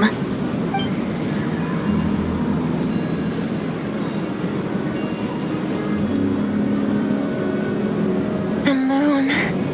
It's so beautiful. Happy Moon Prayer Night, dear. I, for one, would sleep all the better for having read one of your messages before settling down for the night. Exactly. So don't worry about disturbing anyone's sleep. Just promise you'll write to let us know you're okay, all right? All right. I promise.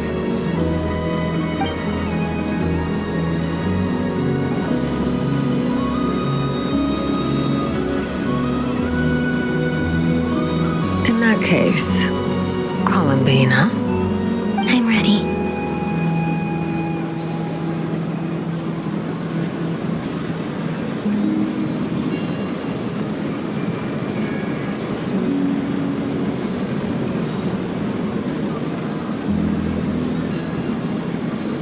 Very well. Let's go.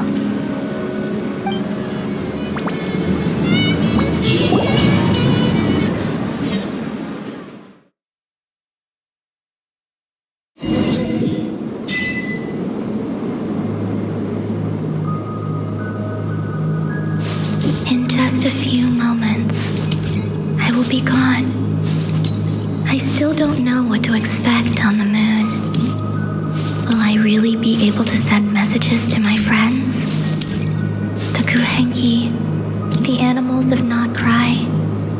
I'll never get to see them again. I wonder where I'll be when the next moon prayer.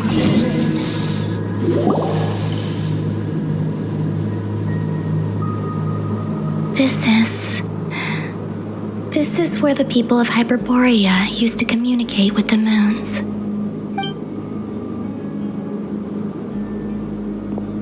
Eternal moon, frost moon, iridescent moon. When the power of all three converge, the gate to the moons shall open. Moon marrow preparations are complete. Only the final step remains. I'm sure Nasha Town is livelier than ever at this moment. Yeah, it's a shame you couldn't be there for it, but it's now or never, right? It's fine. I'm more than happy with this. My last piece of luggage. My only piece of luggage.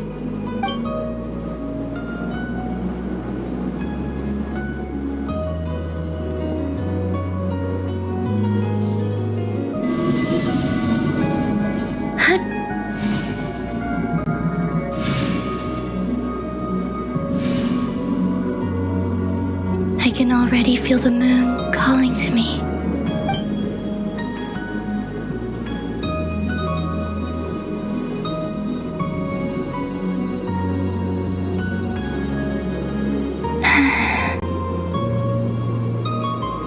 Your home lies on the far side of this light, Columbina. From now on, we will at last have a reason to pray to the true moon. Columbina. Yes? I'm listening. Be sure to come back and see us when you get the chance.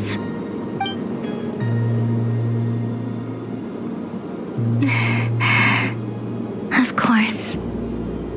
But if that chance doesn't come, then remember that you have friends on this planet.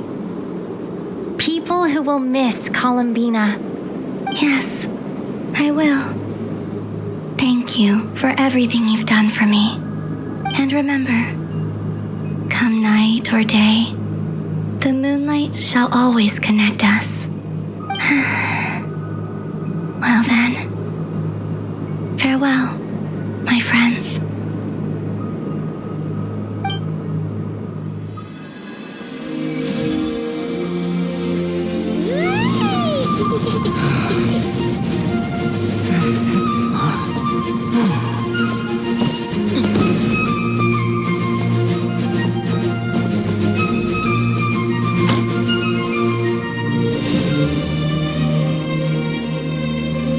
Thank you. This was my happiest night in Teyvat. Farewell, Columbina.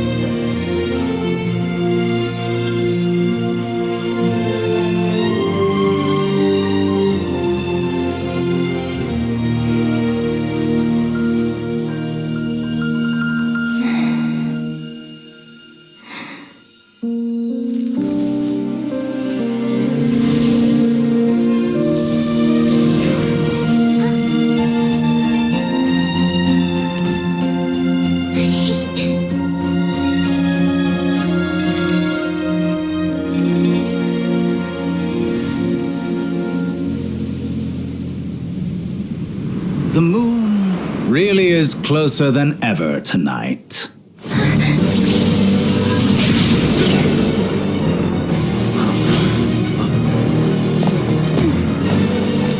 Columbina. All three moons in one place.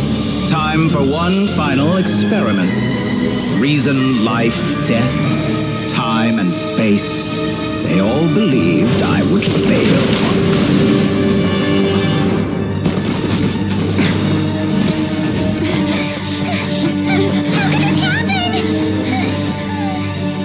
But Teyvat's primordial power never did belong to the throne of heaven. And now, they are mine.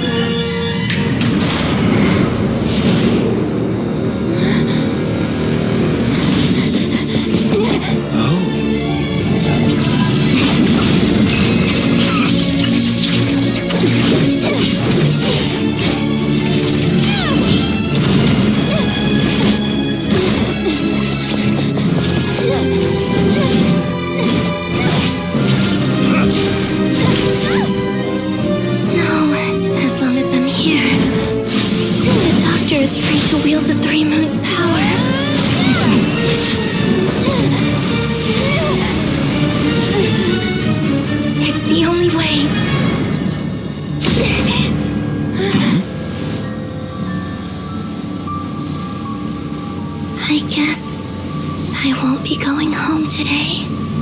Columbina! No!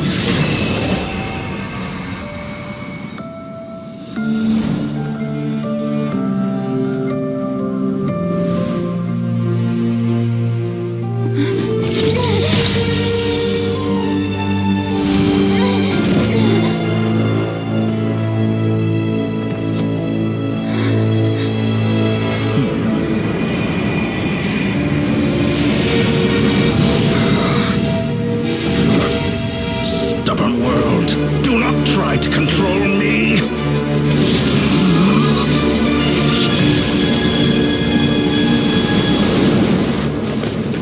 Columbina.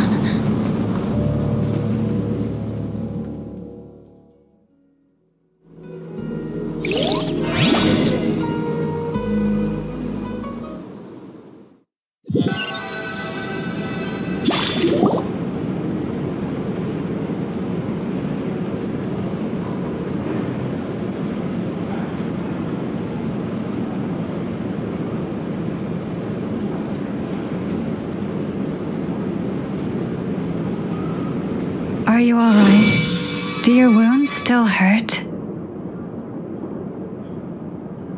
I had someone prepare a little medicine that could prove effective.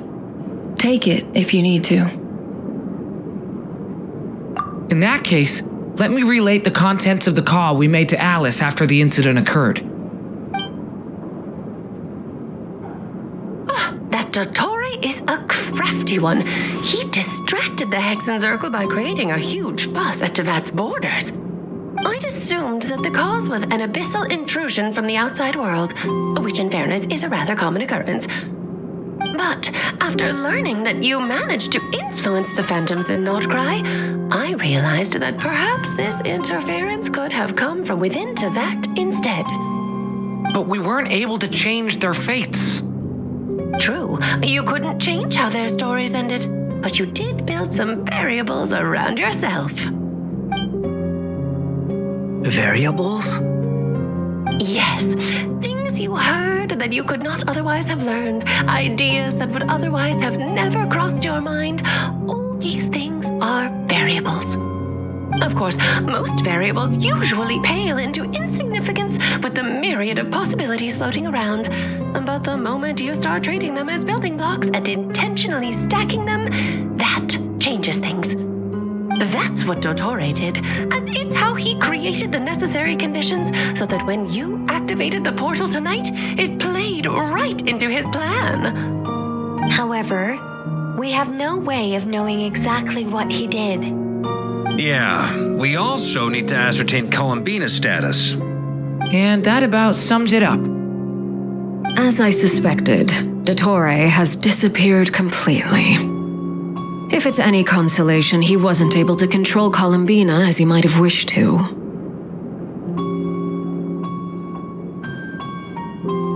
Oh no!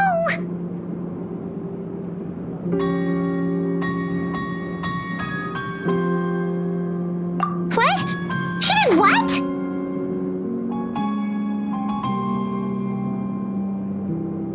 All we saw was Dottore appeared and used some kind of power. The next thing we knew, he and Columbina were gone and you were falling into the sea.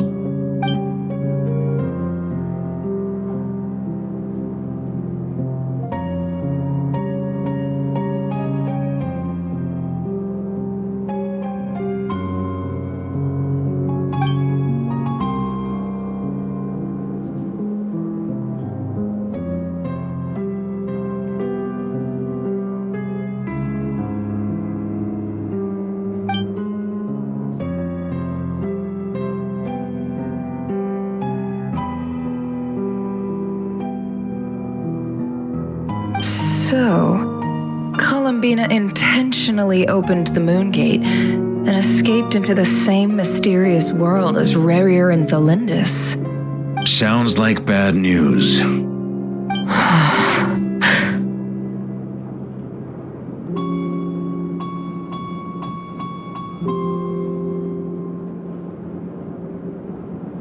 Seen in that way, the Trilunar Syzygy and Rarier's emergence, Dottore might have been pulling the strings in both cases. According to Miss Alice, he is attempting to transcend his destiny and finish an experiment that only a god might complete. An utter lunatic. Wait a sec, where's Hat Guy? Seems like he'd want to be here for this. He took off with a Dodo communication device after we spoke to Alice. He said he had a hunch that he wanted to investigate by himself. The look on his face was terrifying. I've never seen him like that before.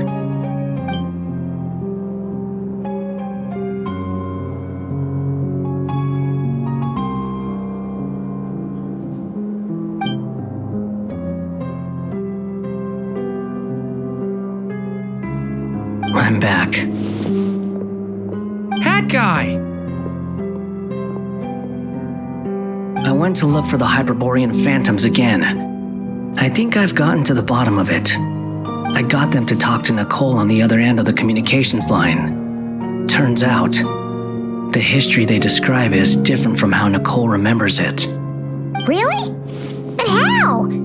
Surely Nicole can't have been wrong. Because the phantoms are the ones who are deceived. They speak of a savior, who appeared in their history, one who never should have existed. This savior promised to create a new moon within the false sky, and even bring back their moon goddesses. Foolishly, they believed in him, and told him everything he wanted to know about the moons. It's obvious that this was Dottores' doing. Now you mention it, the first time we entered the Hyperborean ruins, we heard the phantoms discussing their history, and I remember Nicole commenting that something sounded a little strange. But Dottore shouldn't have been able to get in there in the first place. He didn't. Nicole said that this was an anomalous state triggered by disruptions in the causal connections between phantoms from the same era. The variables that Dottore put in place were substantial enough that they even affected phantoms that he never met. So it's not that their memories were unclear. They'd been tampered with. That's exactly the possibility Dottore was trying to manufacture. He turned these variables into knowledge and engineered the situation so all that knowledge would fall into his hands. Then, he harnessed that knowledge on Moon Prayer Night to truly create a false moon. How is that even possible? To be precise, he exploited a weakness in the way the spell works. The spell senses Kuvaki to detect the moon's location. So, as long as the false moon more strongly resembled a moon than the frost moon beyond the skies, the gate would teleport Columbina to the false moon's location. In other words, to Dottore's side. Once he had her under control, the teleportation spell remained active, and he manipulated her power to seize both moon marrows. At that moment, the moon marrows disappeared right before our eyes. It was already too late, even as we were leaving the ruins. By then, Dottore had already amassed the power of all 3 moons. So, where does that leave us? What do we do now? I'd certainly like to know what Her Majesty thinks, now that the concerns I expressed to her have come to pass. But we cannot simply sit and wait for her to decide the matter. And in any case, it is not the Fatui Harbinger Damselette who sees us as her friends, but rather Columbina Hyposelenia. If, even in such extreme circumstances, Her Majesty will not lift the prohibition on Harbingers drawing steel against one another, then I will do as my heart demands. I will fight as Peruware instead. Oh, Arlecchino! Time is short, so I'll make the first move.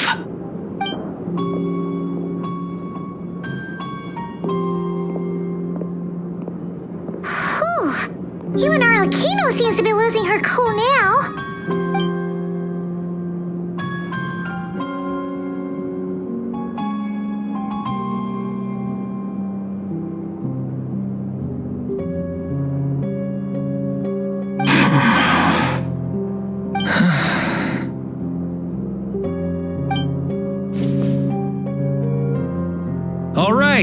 All right. Lose those dejected looks for a moment and let me get a word in. It looks bad, I won't lie. Very bad, in fact. So Dottore's pulled some real dirty tricks to gain the upper hand. For now. And yeah, it's to the point where even the mages say that his variables have affected destiny. I'm not so sure, though. Many have told me that Tevat's destiny is fixed, and that does appear to be the case.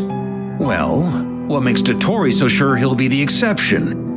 And since he was able to stack these variables up, who's to say we can't do the same? You of all people should not be discouraged, traveler from afar. This isn't over yet. And you're not alone in that. Everyone here does, whether they've spoken thus far or not. But none of us are the type to sit back and wait for the sun to shine again.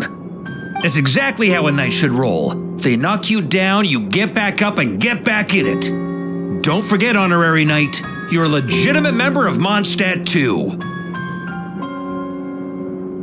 Mark is right. This is far from over. Dottore's already way overdue a butt-kicking given his past shenanigans. And after this, he's earned himself a double dose. That's what I'm talking about. How's everyone else feeling? I'll use Kuvaki to investigate Columbina's whereabouts. I am not ready to give up either. Leave the intel gathering to me. Whatever happens within Nodcry's borders, when the Curatorium of Secrets wants to be in the know, we always find a way. Ano and I will do all we can to support you. We will attempt to reverse engineer Dotori's actions and seek a breakthrough that way. Alice and Nicole are busy dealing with an emergency at Tevat's borders, so they can't return just yet. But they're both very angry about this. They've asked Albedo and me to act on the Hexen Circle's behalf and do everything in our power to fight back against Dotori. Are you ready then? We're going to have to conduct a lot of research, even in the early stages. I'll do my best. As for me, I'm pretty familiar with Dotori's way of doing things, so I can try to predict his next move. I'll help with your investigation. Nice! Looks like we have our basic division of labor. I'll get in touch with Flints and Itlua, get them to have a chat with their Starshina. It couldn't hurt to bring the Lightkeepers on board as well. At the same time, I'll pass on instructions to the Knights present in Nodcry to assist the Lightkeepers and other organizations in ensuring the safety of those living here.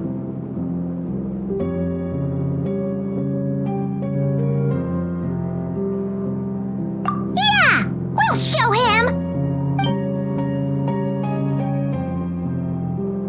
That's it then. Good luck, everyone.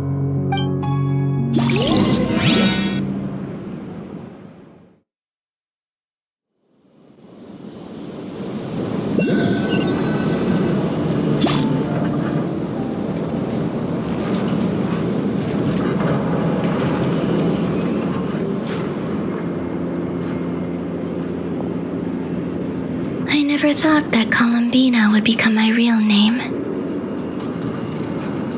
It went from being a Fatui code name to something my friends call me. And remember, come night or day, the moonlight shall always connect us.